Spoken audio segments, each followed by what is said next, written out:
ಅಮೃತಯನ್ನ ಬಾಯಿಗೆ ಬರಲಿ ಬಾರಂಗ ಕನಸಿನೊಳಗಲಿ ನನಸಿನೊಳಗಲಿ ಮನಸ್ಸು ಕೆಟ್ಟಿರಲಿ ಮುನಿದಿರಲಿ ಜನಕಜಾಪತಿ ನಿನ್ನ ಅಭೀಷ್ಟದ ಸ್ಮರಣೆಯ ಅಷ್ಟಾಕ್ಷರ ಮಂತ್ರ ಜಪಿಸುವ ಹಾಗೆ ಬಾರಂಗ.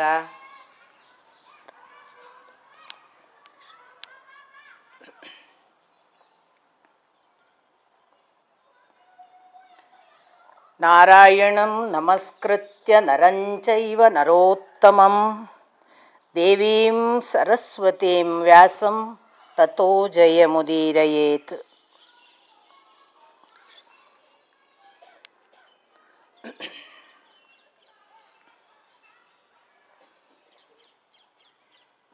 ಪರಮ ಪೂಜ್ಯರಾದ ರಾಘವೇಂದ್ರ ಸ್ವಾಮೀಜಿಯವರ ಸನ್ನಿಧಿಗೆ ಭಕ್ತಿಪೂರ್ವಕವಾಗಿ ನಮಸ್ಕರಿಸಿ, ಭಕ್ತ ಸಮ್ಮುಖದ ಎಲ್ಲ ಹಿರಿಯರ ಪದತಲಕ್ಕೆ ಹಣೆ ಹಚ್ಚಿ ನಮಸ್ಕಾರ.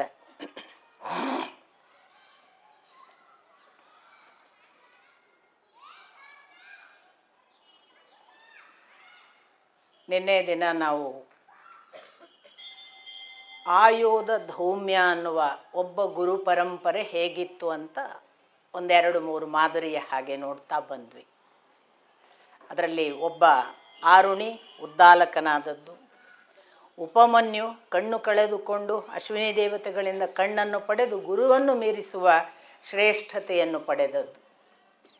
ಮೂರನೆಯದ್ದು ಉತ್ತಂಕ, ಅದು ವೇದನ ಶಿಷ್ಯ, ಈ ಧೌಮ್ಯನ ಶಿಷ್ಯನ ಶಿಷ್ಯ. ಹಾಗಾಗಿ ವೇದ ಅವನು ಎತ್ತುವಿಗಳ ಹಾಗೆ ದುಡಿಸಿಕೊಂಡು ಸೈ ಅನ್ನಿಸಿಕೊಂಡ ಮಹಾನುಭಾವ. ಆತನ ಕಾರಣವಾಗಿ ನಾವು ನೋಡಿದ ಬಹಳ ಪ್ರಮುಖವಾದ ಒಂದು ಸಂಗತಿ ಅಂದರೆ, ಅವನು ದುಡಿದು ಶಿಕ್ಷೆಯನ್ನು ಅನುಭವಿಸಿ ತನ್ನ ಶಿಷ್ಯರಿಗೆ ಶಿಕ್ಷೆಯನ್ನೇ ಕೊಡಲಿಲ್ಲ.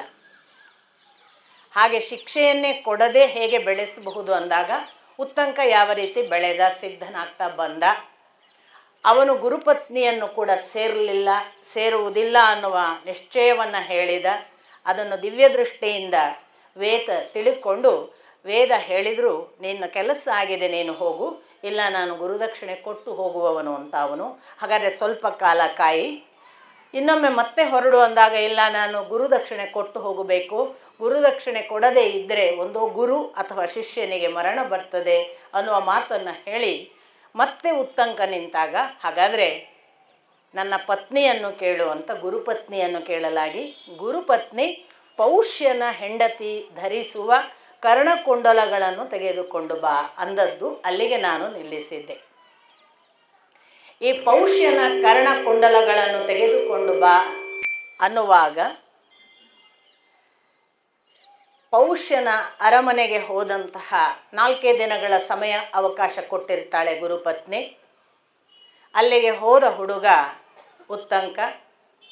ಪೌಷ್ಯನ ಅರಮನೆ ಸಿಕ್ಕಿತು, ಪೌಷ್ಯನು ಭೇಟಿಯಾದ.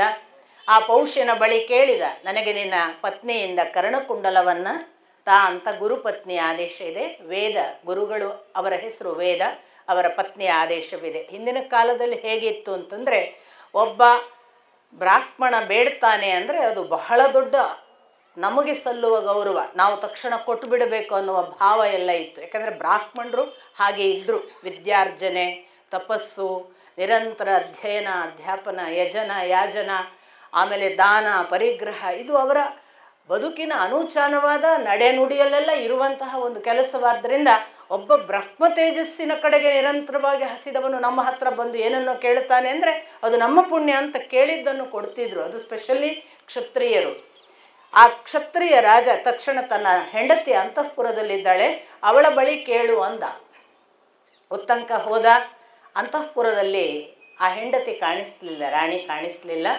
ಅವನು ಬಂದು ಹೇಳಿದ, ರಾಣಿ ಅಲ್ಲಿಲ್ಲ, ನೀನು ಹಾಗೆ ನನಗೆ ಯಾಕೋ ಇಲ್ಲದ್ದನ್ನು ಹೇಳ್ತಿದ್ದೀಯಾ ಅಂತ. ಓಹೋ, ನನ್ನ ಹೆಂಡತಿ ನಿನಗಲ್ಲಿ ಕಾಣಿಸ್ಲಿಲ್ವಾ? ಅದು ಹಾಗೆ, ಯಾಕೆಂದರೆ ಅವಳು ಬಹಳ ದೊಡ್ಡ ಪತಿವ್ರತೆ, ಎಲ್ಲ ಗಂಡಸರ ಕಣ್ಣಿಗೆ ಬೀಳೋದಿಲ್ಲ ಅಂತ ಆಗ ಒಂದು ಮಾತು ಬರುತ್ತೆ. ಅಂದರೆ ಒಬ್ಬ ಕ್ಷತ್ರಿಯನ ಹೆಂಡತಿ ಕೂಡ ಎಂಥ ಪಾತಿವ್ರತ್ಯವನ್ನು ಪಾಲಿಸ್ತಿದ್ಲು ಅನ್ನೋದನ್ನು ಸೂಚಿಸುವ ಹಾಗೆ ಮತ್ತು ನೋಡಿ ಅಹಲ್ಯೆ ಅದೃಶ್ಯಳಾಗಿರು ಅಂತ ಗೌತಮರು ಹೇಳಿದಂತಹ ಶಾಪ ಪತಿವ್ರತೆ ಎಲ್ಲರ ಕಣ್ಣಿಗೆ ಬೀಳದ ಹಾಗೆ ಇರಬೇಕು ಅನ್ನುವ ಸೂಚನೆಯ ಹಾಗೆ ಬೇರೆ ಬೇರೆ ಅರ್ಥ ಸಾಧ್ಯತೆಗಳು. ಅಂಥ ಆ ಗುರುಪತ್ನಿಯ ಕರ್ಣಕುಂಡಲವನ್ನು ಅಂತಃಪುರಣದ ರಾಣಿಯ ಹತ್ರ ಕೇಳಿ ಪೌಷ್ಯರಾಜ ಕೊಡ್ತಾನೆ. ಅದನ್ನು ತೆಗೆದುಕೊಂಡು ಬಂದು ಇನ್ನೇನು ತಾನು ಹೊರಡಬೇಕು. ಅವನಿಗೆ ದಾರಿಯಲ್ಲಿ ಆ ಹೊರಡುವಾಗ ಒಂದು ಸೂಚನೆಯನ್ನು ಕೊಡ್ತಾನೆ ಪೌಷ್ಯ. ಇದರ ಮೇಲೆ ತಕ್ಷಕ ಕಣ್ಣಿಟ್ಟಿದ್ದಾನೆ, ಸ್ವಲ್ಪ ಜಾಗರೂಕತೆಯಿಂದ ಹೋಗು ಅಂತ. ಈ ಕರ್ಣಕುಂಡಲದ ಮೇಲೆ ಈ ತಕ್ಷಕ ಕಣ್ಣಿಟ್ಟಿದ್ದಾನೆ ಅನ್ನುವ ಎಚ್ಚರವನ್ನು ಗಮನದಲ್ಲಿಟ್ಟುಕೊಂಡು ಹೋದ ಉತ್ತಂಕ ಸಮಯ ಸಂಧ್ಯಾ ವಂದನೆಯ ಹೊತ್ತಾಗಿದೆ ಅಂತ ಹೇಳಿ ನದಿ ದಡದಲ್ಲಿ ಅದನ್ನಿಟ್ಟು ಸಂಧ್ಯಾ ವಂದನೆಗೆ ನದಿಗೆ ಹೋಗ್ತಾನೆ. ನದಿಯಿಂದ ಮೇಲೆ ಬರುವುದರೊಳಗಾಗಿ ಕ್ಷಪಣಕ ಅನ್ನುವ ಹೆಸರಿನ ಬ್ರಾಹ್ಮಣ ವೇಷದ ಒಬ್ಬ ಸನ್ಯಾಸಿ ಅಥವಾ ಒಟು ಆ ಕರ್ಣಕುಂಡಲವನ್ನು ಎತ್ತಿ ಓಡೋದು ಕಾಣಿಸ್ತದೆ ಉತ್ತಂಕನಿಗೆ. ಉತ್ತಂಕ ಬೆನ್ನಡ್ತಾನೆ. ಎಷ್ಟು ಬೆನ್ನಡ್ತಾನೆ ಇನ್ನೇನು ತಕ್ಷಕ ಅನ್ನುವ ಕ್ಷಪಣಕನನ್ನು ಹಿಡಿಯುತ್ತೇನೆ ಅನ್ನುವಾಗ ಆ ಕ್ಷಪಣಕ ತಕ್ಷಣವೇ ತಕ್ಷಕನ ರೂಪ ತಾಳಿ ಬಿಲ ಹೊಕ್ಕು ಬಿಡ್ತಾನೆ ಕರ್ಣಕುಂಡಲದ ಸಹಿತ. ಉತ್ತಂಕ ಬಿಡೋದಿಲ್ಲ. ಯಾಕೆ? ಗುರುದಕ್ಷಿಣೆ ಮುಟ್ಟಿಸಲೇಬೇಕು 4ನೇ ದಿನದ ಒಳಗಾಗಿ, ತಪ್ಪುವ ಹಾಗಿಲ್ಲ. ಅವನು ಬಿಲ ಪ್ರವೇಶ ಮಾಡಲಿಕ್ಕೆ ಪಲಾಶ ದಂಡವನ್ನು ಉಪಯೋಗ ಮಾಡಿ ಅಗದು ಅದಕ್ಕೆ ವಜ್ರಾಯುಧವೂ ಸಹಾಯಕ್ಕೆ ಬರುತ್ತೆ ಇಂದ್ರನದ್ದು ಅನ್ನುವ ಮಾತುಗಳೆಲ್ಲ ಇವೆ. ಅಂತೂ ನಾಗಲೋಕ ಪ್ರವೇಶ ಮಾಡ್ತಾನೆ. ತಕ್ಷಕನ ಬೆನ್ನು ಹತ್ತಿ ನಾಗಲೋಕಕ್ಕೆ ಬಂದರೆ ನಾಗಲೋಕದಲ್ಲಿ ಅವನಿಗೆ ಎಷ್ಟು ನಾಗಗಳು ಅಂದರೆ ಅವುಗಳನ್ನು ಅಧೀನಕ್ಕೆ ತಗೊಂಡು ಹೇಗೆ ತಕ್ಷಕನಿಂದ ಕರ್ಣಕುಂಡಲ ತೆಗೆದುಕೊಳ್ಳುವುದು ಅನ್ನೋದೇ ದೊಡ್ಡ ಸಮಸ್ಯೆ ಆಗುತ್ತೆ. ಆಗ ಅಶ್ವಾರೋಹಿ ಒಬ್ಬ ಕಾಣ್ತಾನೆ, ಕುದುರೆ ಏರಿ ಒಬ್ಬ ನಿಂತಿದ್ದಾನೆ. ಅವನತ್ರ ಹೇಳ್ತಾನೆ, ನನಗೆ ಸಹಾಯ ಮಾಡು. ಅವು ಕುದುರೆಯಲ್ಲಿ ಏರಿ ನಿಂತಿದ್ದವ ಹೇಳ್ತಾನೆ, ನೀನೊಂದು ಕೆಲಸ ಮಾಡು, ಈ ಕುದುರೆಯ ಹಿಂಭಾಗಕ್ಕೆ ನಿನ್ನ ಬಾಯಿಯಿಂದ ಗಾಳಿಯನ್ನು ಊದು ಅಂತ. ಇವನು ಉತ್ತಂಕ ಹೋಗಿ ತನ್ನ ಬಾಯಿಯಿಂದ ಗಾಳಿಯನ್ನು ಊದಲಾಗಿ ಆ ಅಶ್ವದ ಬಾಯಿಯಿಂದ ಬಹಳ ಹೊಗೆ ಸಹಿತವಾದ ಉಗ್ರವಾದ ಅಗ್ನಿ ಹೊರಗೆ ಬರುತ್ತೆ. ಹೊರಗೆ ಬಂದ ಅಗ್ನಿ ಎಷ್ಟು ಬಿಸಿ ಮತ್ತು ಅದರ ಕಾವಿನ ಜೊತೆಗೆ ಅದರ ಹೊಗೆ ಈ ಆ ನಾಗಗಳಿಗೆಲ್ಲ ಕಣ್ಣು ದಿಕ್ಕು ತಪ್ಪಿದ ಹಾಗಾಗಿ ಅವುಗಳ ತಕ್ಷಣ ಇವನ ಅಧೀನಕ್ಕೆ ಬರ್ತವೆ. ಏನಾಗಬೇಕು ಅಂತ ಎಲ್ಲವೂ ಕೇಳ್ತವೆ. ಹಾಗೆ ಹೀಗೆ ತಕ್ಷಕ ನಾನು ನನ್ನ ಗುರುಪತ್ನಿಗಾಗಿ ತೆಗೆದುಕೊಂಡು ಹೊರಟಿರುವ ಯಾವ ಕರ್ಣಕುಂಡಲ ಇದೆ ಅದನ್ನು ಅವನು ನಮಗೆ ಕೊಡದೆ ಅಡಗಿಸಿಟ್ಟಿದ್ದಾನೆ, ತೆಗೆಸಿಕೊಡಿ. ತಕ್ಷಣವೇ ಅದನ್ನು ಕೊಡಲಾಗ್ತದೆ. ತಕ್ಷಕ ಹೀಗೆ ನೋಡ್ತಾನೆ, 4ನೇ ದಿನಕ್ಕೆ ಸಮೀಪ ಆಗಿದೆ. ತಾನೀಗ ಹೇಗೆ ಮುಟ್ಟಬೇಕು ಅಂತ ಅವನಿಗೆ ಸಮಯ ತಪ್ಪಿದರೂ ಗುರುಪತ್ನಿ ಶಾಪ ಕೊಡಬಹುದು. ಸಮಯ ತಪ್ಪು ಹಾಗಿಲ್ಲ, ದಕ್ಷಿಣ ತಪ್ಪು ಹಾಗಿಲ್ಲ, ಎರಡೂ ಆಗಬೇಕು. ಅವನು ಅತ್ತಿತ್ತ ಗಾಬರಿಯಿಂದ ನೋಡುವ ವೇಳೆಗೆ ಆ ಅಶ್ವಾರೋಹಿ ಇದ್ದಾನಲ್ಲ ಅವನು ಹೇಳ್ತಾನೆ, ಯಾಕೆ ಗಡಿಬಿಡಿ, ಏನಾಗಿದೆ? ಇಲ್ಲ, ನಾಳೆ ಈಗ 4ನೇ ದಿನಕ್ಕೆ ಸಮೀಪ ಬಂದಿದ್ದೇನೆ ನಾನು, ಅಷ್ಟರೊಳಗೆ ನಾನು ಅಷ್ಟು ದೂರ ಹೋಗಿದ್ದನ್ನು ಕೊಟ್ಟು ಬರಬೇಕು, ಹೇಗೆ ಅಂತ ಯೋಚಿಸ್ತಿದ್ದೇನೆ. ಏನೂ ಚಿಂತೆ ಮಾಡಬೇಡ, ಈ ಕುದುರೆಯನ್ನು ಹಿಡ್ಕೋ, ಅದನ್ನು ಏರು, ನಡಿ, ಅದು ನಿನ್ನನ್ನು ನಿನ್ನ ಜಾಗಕ್ಕೆ ತಕ್ಷಣ ಸಮಯಕ್ಕೆ ಮುಟ್ಟಿಸ್ತದೆ. ಹಾಗೆ ಕುದುರೆಯ ಮೇಲೇರಿ ಬಂದು ಇಳಿದು ಆ ಗುರುದಕ್ಷಿಣೆಯನ್ನು ಗುರುಪತ್ನಿಗೆ ಕೊಡ್ತಾನೆ. ಕೊಟ್ಟು ಉತ್ತಂಕ ವೇದ ಗುರುಗಳಿಂದ ಅನುಗ್ರಹೀತನಾಗಿ ನೀನು ಗುರುಪತ್ನಿಗೆ ಕೇಳಿದ ದಕ್ಷಿಣೆಯನ್ನು ಕೊಟ್ಟಿದ್ದೀಯಾ ಮತ್ತು ನನಗೂ ಕೂಡ ಒಬ್ಬ ಶಿಷ್ಯನಾಗಿ ಸಂತೃಪ್ತನಾಗಿದ್ದೀಯಾ, ಉತ್ತರೋತ್ತರ ಬೆಳೆ ಅಂತ ಆಶೀರ್ವಾದ ಮಾಡಿ ಕಳಿಸ್ತಾನೆ. ಆದರೆ ಉತ್ತಂಕನ ಒಳಗೆ ತಕ್ಷಕನ ಮೇಲಿನ ಕೋಪ ಉಳಿಯುತ್ತದೆ. ಭಾರಿ ಕಾಡಿದ್ದಾನಲ್ಲ, ಆರಾಮಾಗಿ ಆಗಿದ್ದ ಅಂತಹ ಒಂದು ಕೆಲಸವನ್ನು ಬಹಳ ಆಟ ಆಡಿಸಿ ಅಡ್ಡಾಡಿಸಿ ಒಂಥರ ಅವನು ಸಾಕು ಅನ್ನಿಸುವ ಹಾಗೆ ಬಂದಿದ್ದಾನೆ. ಅದರಿಂದ ಅವನಿಗೊಂದು ಸಿಟ್ಟು ಉಳಿದು ಬಿಡ್ತದೆ ಉತ್ತಂಕನಿಗೆ. ಉತ್ತಂಕ ನೇರವಾಗಿ ಜನಮೇಜಯನ ಹತ್ರ ಹೋಗ್ತಾನೆ. ಜನಮೇಜಯನ ಹತ್ರ ಹೋಗಿ ಹೇಳ್ತಾನೆ, ಅಲ್ಲ, ನೀನು ಒಬ್ಬ ರಾಜನಾಗಿ ಆರಾಮ್ ಕೂತಿದ್ದೀಯಲ್ಲ, ಇದು ಸರಿಯಾ? ಯಾಕೆ, ಏನಾಯಿತು? ನೀನು ರಾಜನಾಗಿ ಮಾಡಬೇಕಾದ ಕರ್ತವ್ಯದಲ್ಲಿ ಒಂದು ಊನ ಉಳಿಸಿದೀಯಾ? ಏನು? ನಿನ್ನ ಪೂರ್ವಜರಿಗೆ ತಕ್ಷಕನಿಂದ ಒಂದು ದೊಡ್ಡ ಆಘಾತ ಆಗಿದೆ. ಆ ದೋಷವನ್ನು ನೀನು ನಿವಾರಿಸದೆ ನೀನು ಆರಾಮ ಇರುವುದು ಸರಿಯಲ್ಲ. ನೀನು ತಕ್ಷಕನ ವಿರುದ್ಧ ದ್ವೇಷ ಏನಿದೆಯಲ್ಲ, ಸೇಡು, ಅದನ್ನು ತಗೊಳ್ಕೋಬೇಕು. ಇಲ್ಲದಿದ್ದರೆ ನಿನ್ನ ಪೂರ್ವಜರಿಗೆ ಅದು ಸರಿಯಾದ ಒಂದು ಕೆಲಸವಲ್ಲ ನೀನು ಮಾಡುವಂಥದ್ದು. ಇವನಿಗಾಗ ಅವನ ಮಂತ್ರಿಗಳನ್ನು ಕರೀತಾನೆ, ನನ್ನ ಪೂರ್ವಜರಿಗೆ ಏನಾಗಿತ್ತು, ತಕ್ಷಕ ಏನು ಮಾಡಿದ್ದ ನನಗೆ ತಿಳಿಸಿ ಅಂತ. ಈ ಕಡೆ ಒಂದು ಭಾಗ, ಅಲ್ಲಿ ನಿಮಗೆ ಗೊತ್ತು, ಉಗ್ರಶ್ರವಸರು ಶೌನಕರು ಮಾತನಾಡ್ತಾ ಇದ್ದರು. ಕತೆ ಹೇಳ್ತಿದ್ದವರು ಉಗ್ರಶ್ರವಸರು. ಅವರು ಹೇಳುವ ಕಾಲಕ್ಕೆ ಶೌನಕರು ಕೇಳಿದ ಪ್ರಶ್ನೆ ಏನಿತ್ತು ಅದಕ್ಕನುಗುಣವಾಗಿ ನೈಮಿಷಾರಣ್ಯದ ಗುರುಗಳ ಕಥೆಯನ್ನು ಇವರು ಹೇಳ್ತಿದ್ರು ಉಗ್ರಶ್ರವಸರು. ಆಚೆ ಕಡೆಯಿಂದ ಈಗ ಜನಮೇಜಯ ವೈಶಂಪಾಯನರ ಜೊತೆಗೆ ಕೂತಿದ್ದಾನೆ. ಅಲ್ಲಿ ದೀರ್ಘಸತ್ರ ನಡೆಯುವ ಸಂದರ್ಭ. ಅಲ್ಲಿ ಉತ್ತಂಕ ಈ ಮಾತು ಹೇಳುವಾಗ ಅವನು ಮಂತ್ರಿಗಳನ್ನು ಕೇಳ್ತಿದ್ದಾನೆ. ಇಬ್ಬರ ಪ್ರಶ್ನೆಗಳಿಗೂ ಉತ್ತರ ಆಗಬೇಕು. ಏಕಕಾಲಕ್ಕೆ ಈ ಕಡೆ ಉಗ್ರಶ್ರವಸ ಮತ್ತು ಶೌನಕರು ಮಾತನಾಡ್ತಾ ಇದು ಒಂದು ಭಾಗಪ್ಪ, ಇನ್ನೂ ಒಂದು ಕಥೆ ಇದೆ. ತಕ್ಷಕನನ್ನು ಜನಮೇಜಯನ ಹತ್ರ ಕಳಿಸ ಅಥವಾ ತಕ್ಷಕನ ವಿಷಯವಾಗಿ ಜನಮೇಜಯನಿಗೆ ಒಂದು ಹುಚ್ಚನ್ನು ರೊಚ್ಚನ್ನು ಎಬ್ಬಿಸಿದವ ಉತ್ತಂಕ ಮಾತ್ರ ಅಲ್ಲ, ಭೃಗುವಂಶದ ರುರು ಕೂಡ ಅಂತ ಶುರು ಮಾಡ್ತಾರೆ. ಭೃಗುವಂಶದ ರುರು ಅಂದರೆ ಯಾರು, ಏನು ಅವನು, ನಮಗೆ ಆ ವಂಶದ ಹಿನ್ನೆಲೆ ಹೇಳಿ ಅಂತ ಶೌನಕಾದಿಗಳು ಹೇಳ್ತಾರೆ. ಶೌನಕಾದಿಗಳಿಗಾಗ ಉಗ್ರಶ್ರವಸ್ ಹೇಳ್ತಾರೆ, ಭೃಗುವಂಶ ಅಂದರೆ ಶೌನಕಾದಿಗಳ ಮೂಲ ವಂಶ ಅಪ್ಪ, ನೀವೆಲ್ಲ ಭಾರ್ಗವರು ಅಂತ ನಾನು ನಿನ್ನೆ ಏನನ್ನು ಹೇಳಿದ್ನಲ್ಲ. ಭೃಗುವಿಗೆ ಮೂಲತಃ ಭೃಗು ಬ್ರಹ್ಮನ ಮಗ. ಆ ಬ್ರಹ್ಮ ಸೃಷ್ಟಿಕಾಲದಲ್ಲಿ ಸೃಷ್ಟಿಸಿದ ಸಪ್ತರ್ಷಿಗಳಲ್ಲಿ ಒಬ್ಬ. ಆ ಭೃಗುವಿಗೆ ಹೆಂಡತಿ ಪುಲೋಮೆ ಒಂದು ಸಂದರ್ಭದಲ್ಲಿ ಮದುವೆಯಾಗಿ ಇನ್ನೇನು ಗರ್ಭವತಿ. ಅದು ಯಾವುದೋ ಸಂದರ್ಭದಲ್ಲಿ ಭೃಗು ತನ್ನ ಯಾವುದೋ ಆಹ್ನಿಕಕ್ಕಾಗಿ ಹೊರಗೆ ಹೋಗಿದ್ದಾರೆ. ಅಂಥ ಹೊತ್ತಿನಲ್ಲಿ ಪುಲೋಮೆಯ ಕಡೆಗೆ ಒಬ್ಬ ಅಚಾನಕ್ ಅತಿಥಿಯ ಹಾಗೆ ಬರ್ತಾನೆ. ಅವನ ಹೆಸರು ಪುಲೋಮ ಅನ್ನುವ ರಾಕ್ಷಸ. ಅವನು ಪುಲೋಮ ಯಾಕೆ, ಅವನಿಗೆ ಪುಲೋಮೆಯ ಮೇಲೆ ಏನು ಕಾರಣ, ಅವನು ಆತಿಥ್ಯ ಸ್ವೀಕರಿಸುವ ನೆಪದಲ್ಲಿ ಬಂದಾಗ ಪುಲೋಮೆ ಯಥಾ ಪ್ರಕಾರ ಗುರು ಆಶ್ರಮಕ್ಕೆ ಯಾರೇ ಬಂದರೂ ಕೂಡ ತಕ್ಷಣ ಆದರಾತಿಥ್ಯ ಮಾಡುವುದು ಅವರ ಧರ್ಮ, ಅವಳು ಮಾಡ್ತಾಳೆ. ಆಗ ಈ ಪುಲೋಮ ಕಣ್ಣಲ್ಲಿ ಕಣ್ಣಿಟ್ಟು ಅವಳನ್ನು ನೋಡುವುದಕ್ಕೆ ಆರಂಭ ಮಾಡ್ತಾನೆ. ಇವಳು ನಾನು ಹುಡುಕ್ತಾ ಇರೋ ಹೆಣ್ಣು ಹೌದಾ ಅಲ್ವಾ ಅಂತ. ಏನಾಗಿರುತ್ತೆ ಅಂದರೆ, ಪುಲೋಮನಿಗೆ ಹಿಂದೆ ಪುಲೋಮೆಯನ್ನು ನಿಶ್ಚಿತಾರ್ಥ ಮಾಡಲಾಗಿರ್ತದೆ, ಮದುವೆ ಮಾಡಿಸಿಕೊಡೋದು ಅಂತ. ಬೇರೆ ಬೇರೆ ಕಾರಣಗಳ ಒಂದು ಪರಿಣಾಮವಾಗಿ ಇವಳನ್ನು ಇವನಿಗೆ ಮದುವೆ ಮಾಡಿಸಿಕೊಡಬಾರ್ದು ಅಂತ ಪುಲೋಮನ ಅಪ್ಪ ಅಮ್ಮ ಆ ಕಾಲಕ್ಕೆ ಆ ಮದುವೆಯನ್ನು ರದ್ದು ಮಾಡಿ ಆ ಬಳಿಕ ಭೃಗುವಿಗೆ ಮದುವೆ ಮಾಡಿಸಿ ಕೊಟ್ಟಿರ್ತಾರೆ. ಇದರ ಸೇಡು ಪುಲೋಮನಲ್ಲಿ ಇರ್ತದೆ. ಸೊ ಪುಲೋಮ ಏನು ಮಾಡ್ತಾನೆ, ಇದು ನಾನು ಹುಡುಕ್ತಾ ಇರುವ ಪುಲೋಮೆ ಹೌದಾ, ಇವಳೇ ಪುಲೋಮೆಯ, ಇವಳೇ ಪುಲೋಮೆ ಆದರೆ ಇವಳ ಗಂಡ ಯಾರು, ಯಾಕಂದರೆ ಅವನಿಗೆ ಯಾರಿಗೆ ಮದುವೆ ಮಾಡಿಸ್ಕೊಟ್ಟಿದ್ದಾರೆ ಗೊತ್ತಿಲ್ಲ. ಹಿಂದೆ ಒಂದು ಧರ್ಮಶಾಸ್ತ್ರ ಹೇಳುತ್ತೆ, ಶಾಸ್ತ್ರವಿಧಿಯ ಪ್ರಕಾರ ನಿಶ್ಚಿತಾರ್ಥ ಆಗಿದ್ದರೂ ಕೂಡ ಒಂದು ವೇಳೆ ಹುಡುಗ ಯಾವುದೋ ಕಾರಣಕ್ಕೆ ಚೆನ್ನಾಗಿಲ್ಲ ಅಥವಾ ಹುಡುಗಿ ಏನೋ ದೋಷಪೂರಿತಳು ಇದ್ದಾಳೆ ಅಂತಾದರೆ ನಿಶ್ಚಿತಾರ್ಥವನ್ನು ಮುರಿಬಹುದು ಅಂತ ಧರ್ಮಶಾಸ್ತ್ರ. ಅದು ದೋಷ ಅಲ್ಲ, ಪಾಪ ಅಲ್ಲ, ಅಧರ್ಮ ಅಲ್ಲ. ಆದ್ದರಿಂದ ನಿಶ್ಚಿತಾರ್ಥ ಮುರಿದಿದ್ರು, ಆದರೆ ಸೇಡು ಬಿಟ್ಟಿಲ್ಲ ಇವನಿಗೆ. ಇವನೇನು ಮಾಡಿದ, ಇವನು ಹುಡುಕ್ತಾ ಯಾರನ್ನು ಕೇಳೋದು, ಇವಳು ಅದೇ ಪುಲೋಮೆಯ, ಇವಳು ಪುಲೋಮೆ ಹೌದಾದರೆ ಇವಳ ಆ ಗಂಡ ಯಾರು ನನಗೆ ತಿಳಿಬೇಕು, ಯಾರನ್ನು ಕೇಳೋದು ಗೊತ್ತಾಗಲ್ಲ. ಆಗ ಅವಳು ಕೇಳಬೇಕು ಅಂತ ಹುಡುಕಿದ್ದು ಅಲ್ಲಿರುವ ಅಗ್ನಿಯನ್ನು. ನೀವು ದಯವಿಟ್ಟು ಒಂದು ಮಾತನ್ನು ಗಮನಿಸಬೇಕು, ಅಗ್ನಿ ಮಾತಾಡುತ್ತಾ, ಪಕ್ಷಿಗಳು ಮಾತಾಡ್ತಾವ, ಪ್ರಾಣಿಗಳು ಮಾತಾಡ್ತಾವ. ದಯವಿಟ್ಟು ನಮ್ಮ ಲಿಮಿಟೇಷನ್ನನ್ನು ಅಲ್ಲಿಗೆ ಅಪ್ಲೈ ಮಾಡಬೇಡಿ. ನಾನು ಬಹಳ ಪ್ರೀತಿಯಿಂದ ಮತ್ತು ಅಂತಃಕರಣದಿಂದ ನಿವೇದಿಸಿಕೊಳ್ಳೋದು, ನಮಗೆ ಎಷ್ಟೋ ಲಿಮಿಟೇಷನ್ಸ್ ಇದೆ, ಹಾಗಾಗುತ್ತಾ ಅಂತ ಅವರನ್ನು ಕೇಳಬೇಡಿ. ಈಗ ನಾನು ನಿನ್ನೆ ನಿಯೋಗ ಅಂತ ಹೇಳಿದೆ, ನಿಯೋಗ ಹಾಗೆ ಮಾಡ್ಬೋದಾ? ಯಾವುದೋ ಗಂಡಸ ಹತ್ರ ಧೃತರಾಷ್ಟ್ರನಿಗೆ ಅಥವಾ ಧೃತರಾಷ್ಟ್ರ ಪಾಂಡು ಎಲ್ಲ ಹುಟ್ಟಿದ್ದು ಯಾವುದೋ ಗಂಡಸರಿಗಂತೆ, ಅಂಬಿಕೆ ಅಂಬಾಲಿಕೆಯನ್ನು ವಿಚಿತ್ರವೀರ್ಯ ಹುಟ್ಟಿಸಿದ್ದಲ್ಲಂತೆ, ಹೋಗಿ ವೇದವ್ಯಾಸರನ್ನು ಕರೆದು ಮಕ್ಕಳು ಮಾಡು ಅಂದ್ರಂತೆ, ಅದು ನಿಯೋಗ ಪದ್ಧತಿ ಆಕ್ಸೆಪ್ಟೇಬಲ್ ಅಂತೆ. ಅದೆಲ್ಲ ಸರಿಯಾ ಅಂತ ನಾವು ಈಗಿನ ಕಾಲದಲ್ಲಿ ಮಾತಾಡ್ತೇವೆ. ಸರೋಗೆಸಿ ಅಂತ ಈಗಿನ ಕಾಲದಲ್ಲಿ ಬಂತಲ್ಲ, ಬಾಡಿಗೆ ತಾಯಿಯನ್ನು ತೊಗೊಂಡು ಮಕ್ಕಳು ಮಾಡೋದು. ಈಗ ಒಂದು 20 ವರ್ಷದ ಹಿಂದೆ ಹೇಳಿದ್ರೆ ನಾವು ಯಾರಾದರೂ ಕಪಾಳ ಕೊಡಿತಿರ್ಲಿಲ್ವಾ? ಈಗ ಆಕ್ಸೆಪ್ಟೆಡ್, ಅದು ಸಾಮಾಜಿಕ ಧರ್ಮ ಬದಲಾಗ್ತದೆ ಅನ್ನೋದಕ್ಕೆ ಉದಾಹರಣೆ. ಇವತ್ತು ಬಾಡಿಗೆ ತಾಯಿಯನ್ನು ತೊಗೊಂಡು ಮಗು ಹೆರ್ಬೋದು, ಆಗ ಬಾಡಿಗೆ ತಂದೆಯನ್ನು ತೊಗೊಂಡು ಮಗು ಹೆರ್ಬೋದು, ಆಗಿನ ಕಾಲದ ಧರ್ಮ. ಸೊ ಆ ಪ್ರಕಾರವೇ ಇಲ್ಲಿ ನೋಡಬೇಕಾದದ್ದು, ಅಗ್ನಿ ಹತ್ರ ಮಾತಾಡಲಿಕ್ಕೆ ಸಾಧ್ಯವ. ಕೃತಯುಗ ತ್ರೇತಾಯುಗದವರೆಗೆ, ಇನ್ಕ್ಲೂಡಿಂಗ್ ದ್ವಾಪರ ಯುಗದವರೆಗೆ ಪಶು ಪಕ್ಷಿಗಳು ಮನುಷ್ಯ ಸಂವೇದನೆ ಇತ್ತು. ಮಾತ್ರ ಅಲ್ಲ, ಪಂಚಭೂತಗಳು ಪರಸ್ಪರ ಕಮ್ಯುನಿಕೇಟ್ ಮಾಡುವ ಅನೇಕ ಪಾಸಿಬಿಲಿಟೀಸ್ ಋಷಿಗಳಲ್ಲಿ ಇತ್ತು.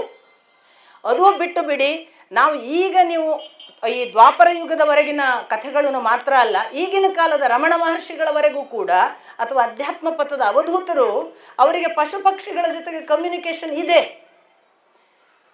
ಅವ್ರು ಈಗಲೂ ಮಂಗನ ಜೊತೆ ಮಾತಾಡಬಲ್ಲರು, ಬೇರೆ ಬೇರೆ ಪ್ರಾಣಿ ನಾಯಿಯ ಜೊತೆಗೆ ಅವರಿಗೆ ಸಂವಹನ ಇದೆ. ಅರ್ಥಾತ್ ನಮಗೆ ನಮ್ಮ ಕೆಪಾಸಿಟಿ ಅದರ ವೇವ್ಲೆಂತಿನಿಂದ ತುಂಬ ವಿಡ್ರಾ ಆಗಿದೆ ಅಥವಾ ತುಂಬ ಡಿಟೀರಿಯರೇಟ್ ಆಗಿದೆ. ನಮಗೆ ಕಮ್ಯುನಿಕೇಟ್ ಮಾಡದ ಯಾವುದೋ ಒಂದು ಬ್ಲಾಕ್ ಬಿಕಾಸ್ ಆಫ್ ನಮ್ಮದೇ ನಾನು ಅನ್ನುವ ಅಹಂಕಾರದಿಂದ ಇರ್ಬೋದು, ಅದು ಉಲ್ಬಣ ಆಗಿ ಇನ್ನೊಂದಕ್ಕೆ ಸಂವಹನ ಆಗದ ಒಂದು ಸ್ಥಿತಿಯನ್ನು ತಲುಪಿದ್ದೇವೆ. ಕೃತ ತ್ರೇತಾದಲ್ಲಿ ಎಲ್ಲ ಪಶು ಪಕ್ಷಿಗಳ ಜೊತೆಗೆ ಮಾತುಕತೆ ಇತ್ತು. ಕೃತ ತ್ರೇತಾ ದ್ವಾಪರ ಯುಗ ತುಂಬ ಚೆನ್ನಾಗಿತ್ತು ಅಂತ ಕೂಡ ನಿಮಗೆ ಯುಗದ ವಿವರಣೆಗಳಲ್ಲೆಲ್ಲ ಸಿಗುತ್ತೆ. ಕಲಿಯುಗ ಹಾಳಾಗ್ತಾ ಬಂದಿರೋದು ಅದು ನಮಗೆ ಗೊತ್ತೇ ಇದೆ, ನಮಗೆ ಅವರೇನು ಹೇಳಬೇಕಾಗಿಲ್ಲ, ನಾವೀಗ ಲೈವ್ ಅದನ್ನು ಅನುಭವಿಸ್ತಾ ಇದ್ದೇವೆ. ಇಂಥ ಆ ಒಂದು ಕಾಲದಲ್ಲಿ ಅಗ್ನಿಯನ್ನು ಕೇಳಿದ. ನೋಡಿ, ಮತ್ತೆ ಇನ್ನೊಂದು ಭಾರಿ ಇಂಟ್ರೆಸ್ಟಿಂಗ್, ನಮ್ಮಲ್ಲಿ ಬ್ರಾಹ್ಮಣ, ಕ್ಷತ್ರಿಯ, ವೈಶ್ಯ, ಶೂದ್ರಕ್ಕೊಂದು ಬಹಳ ದೊಡ್ಡ ವಿರೋಧ ಇದೆ ಅಲ್ವಾ? ಏನದು ಆ ಥರ ಭೇದ ಮಾಡೋದು, ಹಾಗೊಂದು ಉಂಟಾ? ಆಮೇಲೆ ಬ್ರಾಹ್ಮಣರು ಅಂದರೆ ಏನು, ಅವರು ಶ್ರೇಷ್ಠರು ಯಾಕೆ? ಕ್ಷತ್ರಿಯರು ಅಂದರೆ ಏನು, ಅವರು ಎರಡನೇವ್ರು ಯಾಕೆ? ವೈಶ್ಯರು ಯಾಕೆ ಮೂರನೇವರು? ಶೂದ್ರರು ಯಾಕೆ ನಾಲ್ಕನೇವರು? ಇದೆಲ್ಲ ಪ್ರಶ್ನೆಗಳನ್ನು ನಾವು ಬಹಳ ಕೇಳ್ತೀವಿ. ಇದೆಲ್ಲ ನಮಗೆ ಒಂಥರ ಇಂಗ್ಲೀಷ್ ಜಗತ್ತಿನ ದೊಡ್ಡಸ್ತಿಕೆಯ ಬುದ್ಧಿವಂತಿಕೆ ಅಂತ ತಿಳ್ಕೊಂಡ ಅರೆಬರೆ ತಿಳುವಳಿಕೆಯಿಂದ ಹುಟ್ಟಿದ ತೀರ್ಮಾನಗಳು. ಅಗ್ನಿಯನ್ನು ನೋಡಿ, ಬಹಳ ಇಂಟ್ರೆಸ್ಟಿಂಗ್. ಉಪನಿಷತ್ಕಾರರ ಪ್ರಕಾರ ವಿಶ್ವ ವ್ಯವಸ್ಥೆಯ ಒಳಗೆ ಅಗ್ನಿ ಮಾತ್ರ ಬ್ರಾಹ್ಮಣ. ಎಷ್ಟು ಬ್ಯೂಟಿಫುಲ್ ನೋಡಿ. ವಿಶ್ವ ವ್ಯವಸ್ಥೆಯ ಒಳಗೆ ಅಗ್ನಿ ಮಾತ್ರ ಬ್ರಾಹ್ಮಣ. ಇಂದ್ರ, ಸೋಮ, ಯಮ, ವರುಣ ಎಲ್ಲರೂ ಕ್ಷತ್ರಿಯರು.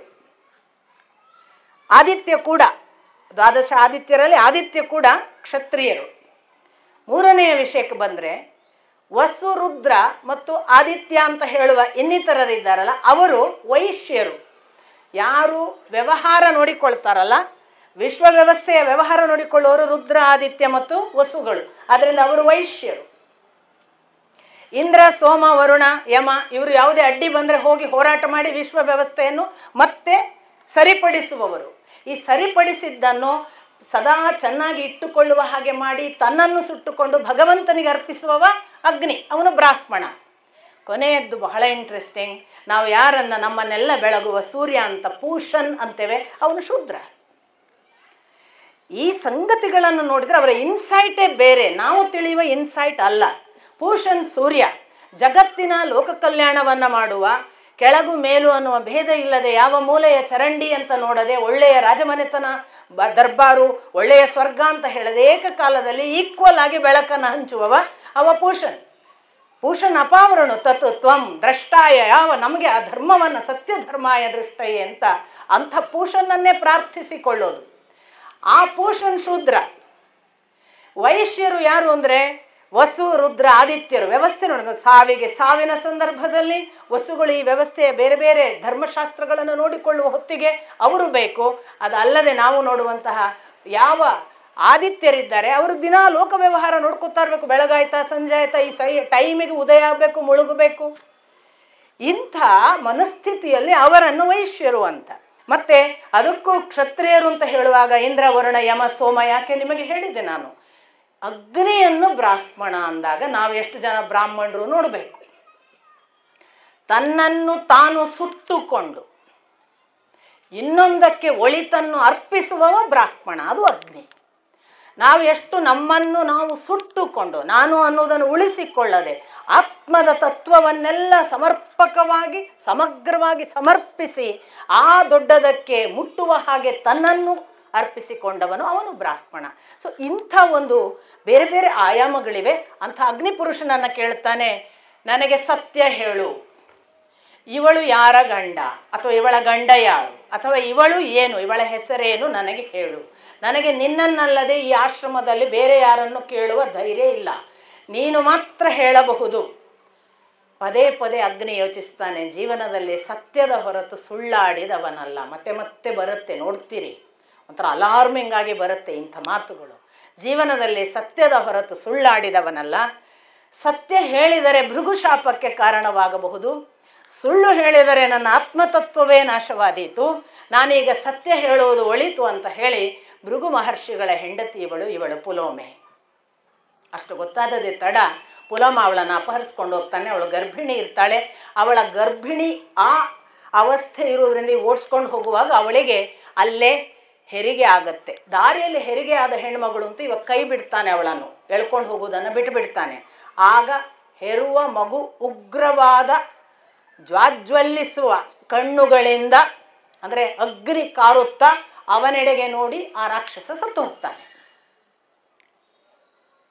ಸತ್ತು ಹೋದ ನಂತರ ಪುಲೋಮೆ ಮತ್ತೆ ವಾಪಸ್ ಬರ್ತಾಳೆ.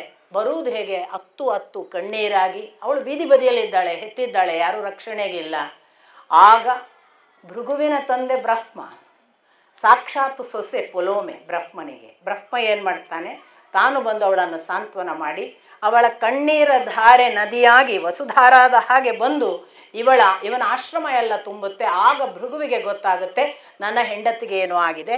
ಅಲ್ಲಿಂದ ಅವಳನ್ನು ಕರ್ಕೊಂಡು ಅವಳ ಮುಖಾಂತರ ಈ ಪ್ರಶ್ನೆಯನ್ನು ತಿಳಿಯಲಿಕ್ಕೆ ಪ್ರಯತ್ನ ಪಡ್ತಾನೆ. ಪುಲೋಮೆಯ ಗುರುತು ಹೇಳಿದವರು ಯಾರು ಈ ಪುಲೋಮನಿಗೆ? ಆಗ ಅವನ ಅಂತರ್ದೃಷ್ಟಿಯಿಂದ ಗೊತ್ತಾಗುತ್ತೆ ಇದು ಅಗ್ನಿ ಹೇಳಿರೋದು. ಅದಕ್ಕೆ ಸರಿಯಾಗಿ ಹೌದು ಅಂತ ಅಗ್ನಿ ಹೇಳ್ತಾನೆ. ಅಗ್ನಿಯನ್ನು ಭೃಗು ಶಪಿಸ್ತಾನೆ, ನೀನು ಸಕಲ ಭಕ್ಷಕನಾಗು, ಸರ್ವಭಕ್ಷಕನಾಗು ಅಂತ. ನೋಡಿ, ಅಗ್ನಿಗೆ ಸ್ವಲ್ಪ ಯೋಚನೆ ಮಾಡಿ, ಅಗ್ನಿ ಎಂಥ ಒಳ್ಳೆಯ ಕೆಲಸ ಮಾಡುವವನು. ನಮ್ಗೆ ಗೊತ್ತೇ ಇಲ್ಲ ನಾವು ಅವನನ್ನು ಹೇಗೆ ನಮಗೆ ಯಾವ ಯಾವ ಪರಿಯಲ್ಲಿ ಕೆಲಸ ಮಾಡ್ತಾನೆ ಅಂತಲೇ ಗಮನಿಸಿಲ್ಲ. ಅವನನ್ನು ದಕ್ಷಿಣಾಗ್ನಿ, ಆಹವನೀಯ ಅಗ್ನಿ, ಗಾರ್ಹಪತ್ಯಾಗ್ನಿ ಅಂತ 3 ರೀತಿಯಿಂದ ನಮ್ಮ ಭಾರತೀಯ ಪರಂಪರೆ ಗುರುತಿಸ್ತದೆ. ಅವನು ದಕ್ಷಿಣಾಗ್ನಿ ಯಾವಾಗ ಅಂದರೆ ನಾವು ಸತ್ತಾಗ, ನಮ್ಮನ್ನು ಸುಡುವ ಹೊತ್ತಿಗೆ ಅವನು ದಕ್ಷಿಣಾಗ್ನಿ. ಅವನು ನಮ್ಮ ನಿತ್ಯದ ಕೆಲಸಗಳು, ಅಡಿಗೆ ಮಾಡು, ಮತ್ತೊಂದು ಮಾಡು, ನಮಗೆ ಊಟ, ನಮ್ಮ ಆಹಾರ, ಒಂದು ದಿನ ಅಗ್ನಿ ಸ್ಟ್ರೈಕ್ ಮಾಡಿದರೆ ನಮ್ಗೆ ಹೊಟ್ಟೆ ಗತಿ ಏನು? ಆ ಅಗ್ನಿ ಒಂದು ದಿನವೂ ನಮಗೆ ಗೊತ್ತಿಲ್ಲದ ಹಾಗೆ ತಾನು ಸೇವೆ ಮಾಡ್ತಿದ್ದೇನೆ ಅನ್ನೋದನ್ನೇ ಡಿಕ್ಲೇರ್ ಮಾಡಿದೆ. ನಿತ್ಯ ನಮ್ಮ ಊಟದ ಕೆಲಸಗಳನ್ನು, ನಮ್ಮ ಎಲ್ಲ ದೀಪ ಬೆಳಗುವ ಕೆಲಸಗಳನ್ನು, ನಮ್ಮ ಮನೆಯ ಬೆಳಕನ್ನು, ನಮ್ಮ ಮನಸ್ಸಿನ ಬೆಳಕನ್ನು ಎಲ್ಲವನ್ನು ಮಾಡುವುದು ಗಾರ್ಹಪತ್ಯಾಗ್ನಿಯಾಗಿ. ಗೃಹದ ಕೆಲಸ ಮಾಡ್ತಾ ಗಾರ್ಹಪತ್ಯಾಗ್ನಿಯಾಗಿ ಅಲ್ಲಿ ಕೆಲಸ ಮಾಡ್ತಾನೆ. 3ನೆಯ ಸಂದರ್ಭ ಅವನು ಮತ್ತೆ ಕೆಲಸ ಮಾಡುವುದು ಎಲ್ಲಿ ಅಂದರೆ ಆಹವನೀಯ ಅಗ್ನಿ. ಯಾರೆಲ್ಲ ಯಜ್ಞ ಮಾಡ್ತಾರೆ ಅವರು ಆವಾಹಿಸ್ತಾರಲ್ಲ ಅಗ್ನಿಯನ್ನು ಅರಣಿಯ ಮುಖಾಂತರ, ಅವನು ಆವಾಗ ಆವಾಹನೆಯನ್ನು ಒಲಿದು ಬಂದು ಸ್ಥಾಪಿತನಾಗ್ತಾನೆ. ಆ ಅಗ್ನಿ ಅದು ಆಹವನೀಯ ಅಗ್ನಿ. ಅವನು ಅದರ ಮೂಲಕ ಏನು ಮಾಡ್ತಾನೆ, ತನಗಾಗಿ ಏನನ್ನೂ ಇಟ್ಟುಕೊಳ್ಳೋದಿಲ್ಲ. ಅವನು ಎಲ್ಲವನ್ನೂ ಸ್ವೀಕರಿಸಿ ಆ ಮೂಲ ತತ್ವ ಎಲ್ಲಿಗೆ ಕೊಡಬೇಕೋ ಅದನ್ನು ಕೊಡ್ತಾನೆ. ಪಿತೃದೇವತೆಗಳಿಗಾದರೆ ಪಿತೃದೇವತೆಗಳಿಗೆ, ಪೂರ್ತಿ ದೇವತೆಗಳಿಗೆ ಕೊಡಬೇಕಾದ್ರೆ ದೇವತೆಗಳಿಗಾಗಿ. ಎಂದೂ ಕೂಡ ತನಗೆ ತಾನು ಏನನ್ನು ತೆಗೆದುಕೊಂಡವನಲ್ಲ. ಈಗ ಇವನು ಏನು ಶಾಪ ಕೊಟ್ಟ? ಸರ್ವಭಕ್ಷಕನಾಗು. ಒಂದು ವೇಳೆ ಅಗ್ನಿ ಸರ್ವಭಕ್ಷಕನಾದರೆ ಕಥೆ ಏನು? ಆಗ ಅಗ್ನಿ ಮೊರೆ ಇಡ್ತಾನೆ ಬ್ರಹ್ಮನಲ್ಲಿ. ಬ್ರಹ್ಮ ಬಂದು ಹೇಳ್ತಾನೆ, ಇಲ್ಲ, ನೀನು ನಿನ್ನ ಯಥಾ ಪ್ರಕಾರ ಕೆಲಸ ಮಾಡುವಂತೆ ನಾನು ಅವನ ಶಾಪವನ್ನು ಶಾಂತಗೊಳಿಸ್ತೇನೆ ಅಂತ ಹೇಳಿ ಮತ್ತೆ ಅಗ್ನಿಯನ್ನು ಯಥಾಸ್ಥಾನಕ್ಕೆ ತರಲಾಗ್ತದೆ. ಆಗ ಉಳಿದುಕೊಂಡ ಅಗ್ನಿ ಮತ್ತೆ ಅವನು ನಮ್ಮ 3 ಸ್ಥಿತಿಗಳಲ್ಲಿ ನಮ್ಮನ್ನು ಕಾಯುವ, ರಕ್ಷಣೆ ಮಾಡುವ ಕೆಲಸವನ್ನೇ ಮಾಡಿದ. ಒಂದು ವೇಳೆ ಅವನು ಸರ್ವಭಕ್ಷಕನಾಗಿದ್ದರೆ ಏನಾಗ್ತಿತ್ತು ಅಂತ ಭೃಗು ಮಹರ್ಷಿಗಳಿಗೆ ಬ್ರಹ್ಮ ಬುದ್ಧಿವಾದ ಹೇಳುವ ಕಥಾಭಾಗವಾಗಿ ಭೃಗು ಮಹರ್ಷಿಯ ಒಂದು ಕಥೆ ಮುಗೀತದೆ. ಅವರ ಮಗ ಚವನ. ಯಾಕೆ ಚವನ ಅಂದರೆ ಹೊಟ್ಟೆಯಿಂದ ಜಾರಿದ್ದು ನೋಡಿ, ಚ್ಯುತನಾದವನು ಆ ಪುಲೋಮ ಓಡಿಸ್ಕೊಂಡು ಹೋದಾಗ, ಹಾಗೆ ಅವನ ಹೆಸರು ಚವನ. ಆ ಚವನನ ಮಗನೇ ಮುಂದೆ ಪ್ರಮತಿ. ಆ ಪ್ರಮತಿಗೆ ಘೃತಾಚಿ ಅನ್ನುವ ಅಪ್ಸರೆಯಿಂದ ಹುಟ್ಟುವವ ರುರು. ಈ ರುರು ಇನ್ನು ಹುಡುಗ ಇದ್ದಾಗ ಅವನಿಗೆ ಕನ್ಯೆ ನೋಡುವ ಹೊತ್ತು. ಇತ್ತ ಸ್ಥೂಲಕೇಶ ಅನ್ನುವ ಒಬ್ಬ ಆಶ್ರಮದ ಋಷಿಗೆ ಅವನ ಆಶ್ರಮದಲ್ಲಿ ಒಂದು ಮಗು ತಂದು ಇಟ್ಟು ಹೋಗ್ತಾರೆ. ಇಟ್ಟು ಹೋದವರು ಯಾರು ಅಂದರೆ ಮೇನಕೆ ಮತ್ತು ವಿಶ್ವಾವಸು ಋಷಿಗಳು. ಆ ಮೇನಕೆಯ ಮೂಲಕ ಹುಟ್ಟಿದ ಮಗುವನ್ನು ಒಂದು ದಿವಸ ಅಲ್ಲಿ ಸ್ಥೂಲಕೇಶನ ಆಶ್ರಮದಲ್ಲಿ ಬಿಟ್ಟು ಹೋಗ್ತಾರೆ, ಆ ಹೆಣ್ಣು ಮಗುವನ್ನು. ಅವಳೇ ಪ್ರಮದ್ವರೆ. ಈ ಪ್ರಮದ್ವರೆಯನ್ನು ಒಂದು ದಿನ ಹಿರಿಯರೆಲ್ಲ ನೋಡಿ ನಿಶ್ಚಿತಾರ್ಥ ಮಾಡ್ತಾರೆ. ರುರುವಿಗೆ ಮದುವೆ ಮಾಡಿಸಿಕೊಡೋದು ಅಂತ ನಿಶ್ಚಿತಾರ್ಥ ಆಗಿರುತ್ತೆ. ಅವಳು ಒಂದು ದಿನ ಬಹಳ ಸಂಭ್ರಮದಲ್ಲಿ ತನ್ನ ಸಖಿಯರ ಜೊತೆಗೆ ಕಾಡಿನಲ್ಲಿ ತಿರುಗ್ತಾ ಇದ್ದಾಳೆ. ಅವಳ ಕಾಡಿನ ಆ ಗಮ್ಮತ್ತಿನ ಒಂದು ಸಖಿಯರ ಜೊತೆಗಿನ ಚೆಲ್ಲಾಟದಲ್ಲಿ ಗಿಡ ಮರಗಳ ಹೂ ಕೊಯ್ಯೋದು, ನಾಟ್ಯ, ಸಂಗೀತ ಎಲ್ಲ ಮಾಡಿಕೊಂಡು ತಿರುಗಾಡುವಾಗ ಅವಳಿಗೆ ಗೊತ್ತಾಗದೆ ಅವಳೊಂದು ಹಾವನ್ನು ಮೆಟ್ತಾಳೆ. ಮೆಟ್ಟಿದ ಹಾವು ಅವಳನ್ನು ಕಚ್ಚಿ ಕೊಲ್ಲುತ್ತೆ. ಕೊಂದ ಸುದ್ದಿ ರುರುವಿಗೆ ಗೊತ್ತಾಗುತ್ತೆ. ನಾನು ಮದುವೆ ಆಗಲಿಕ್ಕಿರುವ ಹುಡುಗಿ ಅಂತ ಇವನು ಜೀವ ಇಟ್ಟು ಬಿಟ್ಟಿರ್ತಾನೆ, ತುಂಬ ಪ್ರೀತಿಸ್ತಿರ್ತಾನೆ. ಇವನಿಗೆ ದುಃಖ ತಡೆದುಕೊಳ್ಳಲಿಕ್ಕಾಗೋದಿಲ್ಲ. ರುರು ಅಲ್ಲಿ ಹೋಗಿ ದುಃಖಿತನಾಗಿ ಇನ್ನಿಲ್ಲದಂತೆ ಗೋಳೋ ಅಂತ ಅಳುವುದು ಎಷ್ಟು ಅಂತಂದರೆ ಅವನಿಗೆ ಅದು ಹೇಗಾದರೂ ಮಾಡಿ ನನಗೆ ಈ ಪ್ರಮದ್ವರೆಯನ್ನು ಬದುಕಿಸಿಕೊಡಿ ಅನ್ನುವ ಆಕ್ರಂದನ ದೇವತೆಗಳವರೆಗೆ ಕೇಳುತ್ತೆ. ಆಗ ದೇವದೂತನೊಬ್ಬ ಬರ್ತಾನೆ. ಸತ್ತವರು ಆಯುಸ್ಸು ಮುಗಿದಿದೆ ಅಂತ ಅರ್ಥಪ್ಪ, ಸತ್ತವರು ಸತ್ತಿದ್ದಾರೆ ಅಂತ ಅರ್ಥ, ಮತ್ತೆ ಬದುಕಿಸಿಕೊಡುವ ಕಾರ್ಯಕ್ರಮ ಇಲ್ಲ. ನೀನು ಹೀಗೆ ಹಠ ಹಿಡಿಯಬಾರದು. ಒಂದು ವೇಳೆ ನಿನಗೆ ಅದು ಅನಿವಾರ್ಯವೇ ಆದರೆ ಒಂದು ಕೆಲಸ ನೀನು ಮಾಡಿದರೆ ನೀನು ಇವಳನ್ನು ಮತ್ತೆ ಪಡೆಯಬಹುದು. ಇವನು ಕೇಳ್ತಾನೆ, ನಾನು ಎಲ್ಲದಕ್ಕೂ ಸಿದ್ಧ, ನೀನು ಹೇಳು ಅಂತ ರುರು ಕೇಳುತ್ತಾನೆ. ಆ ದೇವದೂತ ಹೇಳ್ತಾನೆ, ನೀನು ನಿನ್ನ ಆಯುಸ್ಸಿನ ಅರ್ಧ ಆಯುಸ್ಸನ್ನು ಕೊಟ್ಟರೆ ಇವಳು ಬದುಕಬಹುದು. ಅವನು ಹೇಳ್ತಾನೆ, ನನಗೆ ಬದುಕಿನಲ್ಲಿ ಅವಳಿಲ್ಲದೆ ಅರ್ಥವೇ ಇಲ್ಲ, ನಾನು ಈಗ ನನ್ನ ಅರ್ಧ ಆಯುಸ್ಸನ್ನು ಕೊಟ್ಟಿದ್ದೇನೆ, ಅವಳು ಬದುಕಲಿ. ಹಾಗೆ ಮತ್ತೆ ಪ್ರಮದ್ವರೆ ಬದುಕ್ತಾಳೆ. ಹಾಗೆ ರುರು ಪ್ರಮದ್ವರೆ ಬದುಕ್ತಾರೆ, ಕೂಡಿ ಮದುವೆ ಆಗ್ತಾರೆ. ಆದರೆ ಇವನ ಒಳಗೆ ಸಿಕ್ಕಾಪಟ್ಟೆ ದ್ವೇಷ ಕೂತು ಬಿಡುತ್ತೆ ಹಾವಿನ ಮೇಲೆ. ಎಷ್ಟು ಹಾವಿನ ಮೇಲೆ ದ್ವೇಷ ಅಂದರೆ ಅವನಿಗೆ, ಅದು ಎಲ್ಲಿ ಕಂಡಲ್ಲಿ, ಹಾದಿ ಬೀದಿಯಲ್ಲಿ ಎಲ್ಲಿ ಕಂಡರೆ ಅಲ್ಲಿ ಅವ ಪಟ್ನೆ ಹೋಗಿ ಬಾಲ ಹಿಡಿತಿದ್ದಂತೆ ಗರ ಗರ ತಿರುಗಿಸಿ ತಲೆಯನ್ನು ನೆತ್ತಿನ ನೆಲಕ್ಕೆ ಬಡಿದು ಕೊಲ್ತಿದ್ದ. ಪಕ್ಕಾ ಉತ್ತರ ಕರ್ನಾಟಕ. ಕೊಂದು ಒಗಿತಿದ್ದಂತೆ, ಯಾರೋ ರುರುಗಳೇ ಇದ್ದಿರಬೇಕು. ಕೊಂದು ಒಗೆದು ಎಷ್ಟು ಹಾವುಗಳನ್ನು ಹೀಗೆ ಕೊಂದಿದ್ದಾನೆ ಅಂತಿಲ್ಲ. ಒಂದು ದಿನ ಒಂದು ಡುಂಡುಭ ಅನ್ನುವ ಹಾವು ತನ್ಪಾಡಿಗೆ ಚಕ್ರಾಕಾರವಾಗಿ ಕೂತಿದೆ. ಇವನ್ ನೆಕ್ಸ್ಟ್ ಇವನದ್ದು ಡುಂಡುಭಾನ ನೋಡಿದಾನಷ್ಟೇ ಇವನು ಎತ್ತಿ ತೆಗೆದು ಹೊಡಿಬೇಕು ಅನ್ನೋದಕ್ಕೆ ಬಾಗಿದ್ದಾನೆ. ಡುಂಡುಭ ಕೇಳುತ್ತೆ, ನಾನು ನಿನಗೆ ಏನು ತಪ್ಪು ಮಾಡಿದ್ದೇನೆ ಅಂತ ನನ್ನನ್ನು ಕೊಲ್ತೀಯ? ನನಗೆ ಸ್ವಲ್ಪ ಆಶ್ಚರ್ಯ ಆಗುತ್ತೆ. ನಿನಗೆ ನಾನು ವಿಷಭರಿತ ಸರ್ಪ ಕೂಡ ಅಲ್ಲ. ಅನೇಕ ವಿಷಭರಿತ ಸರ್ಪಗಳಿದ್ದು ನೀನು ಕೊಂದಿದ್ದಿ ಅಂತ ಹೇಳೋಣ. ನಾನು ವಿಷಭರಿತ ಸರ್ಪ ಕೂಡ ಅಲ್ಲ, ಅಷ್ಟಿದ್ದು ನನ್ನನ್ನು ಯಾಕೆ ಕೊಲ್ತೀಯ? ಇವನಿಗೊಂದು ಅನುಮಾನ ಬರುತ್ತೆ. ಹೀಗೆ ಕೇಳ್ತದೆ ಅಂದರೆ ಇದು ಯಾವುದು ಬೇರೆ ಜಾತಿ. ನಂಗೆ ನಿಜ ಹೇಳು, ನೀನು ಯಾರು ಅಂತ. ಅವ ಹೇಳ್ತಾನೆ, ನಾನು ಸಹಸ್ರಪಾದ ಅಂತ ಋಷಿಯಪ್ಪ. ಒಂದು ಕಾಲಕ್ಕೆ ನನ್ನ ಆಶ್ರಮದಲ್ಲಿರುವಾಗ ನನಗೆ ಒಬ್ಬ ಸ್ನೇಹಿತನಿದ್ದ, ಖಗಮ ಅಂತ. ಆ ಖಗಮ ಮತ್ತು ನಾನು ಬಹಳ ಆತ್ಮೀಯರಿದ್ವಿ, ತುಂಬ ಆತ್ಮೀಯತೆ. ಒಂದು ದಿವಸ ನಾವೇನೋ ನಮ್ಮ ಹೋಮ ಹವನದ ತಯಾರಿಯಲ್ಲಿದ್ದಾಗ ಖಗಮ ಎಂಥದಕ್ಕೋ ಒಳಗೆ ಹೋಗಿದ್ದ. ಸಮಯ ಬಹಳ ಇತ್ತು ನನ್ನ ಕೈಯಲ್ಲಿ. ನನಗೆ ಅಲ್ಲಿ ಕೂತು ಏನು ಮಾಡೋದು ಗೊತ್ತಾಗಲಿಲ್ಲ. ನಾನು ಕೂತ್ಕೊಂಡು ದರ್ಬೆಯಲ್ಲಿ ಒಂದು ಚಂದದ ಹಾವು ಮಾಡಿದೆ. ದರ್ಬೆ ನಿಮಗೆ ಗೊತ್ತು, ಒಂದು ಹುಲ್ಲಿನ ಜಾತಿ, ಹೋಮ ಹವನಗಳಲ್ಲಿ ಉಪಯೋಗ ಮಾಡುತ್ತಾರೆ. ಚಂದದ ಸುರುಳಿ ಸುತ್ತಿ ಒಂದು ಚಕ್ರಾಕಾರ ಮಾಡಿ ಅದಕ್ಕೊಂದು ಹೆಡೆ ಮಾಡಿ ನಾನು ದರ್ಬೆಯ ಹಾವನ್ನು ಸಿದ್ಧ ಮಾಡಿದೆ. ಅಷ್ಟೇ ಮಾಡಲಿಲ್ಲ, ನಾನೇನು ಮಾಡಿದೆ, ಖಗಮನ ಬೆನ್ನ ಹಿಂದೆ ಹೋಗಿ ಮೆಲ್ಲಗೆ ಅವನ ಮೇಲೆ ಹಾಕಿದೆ. ಅವ ಏಕದಮ್ ಹೆದರಿದವನೇ. ಎಷ್ಟು ಹೆದರಿದ ಅಂದರೆ ಹಾವಾಗಿ ಹೋಗುವಂತ ನನಗೆ ಶಾಪ ಕೊಟ್ಟ. ನಾನು ಒಬ್ಬ ಸ್ನೇಹಿತನಿಗೆ ತಮಾಷೆ ಮಾಡಿದ್ದಪ್ಪ. ನಾವು ಬಹಳ ಜನ ಮಾಡ್ತೇವಲ್ಲ, ಗೆಳೆಯನಿಗೆ ಹೋಗಿ ರಬ್ಬರ್ ಹಾವು ಬಿಡ್ತೇವಲ್ಲ, ನೋಡಿ ಇಂಥದ್ದೇ ಕತೆ.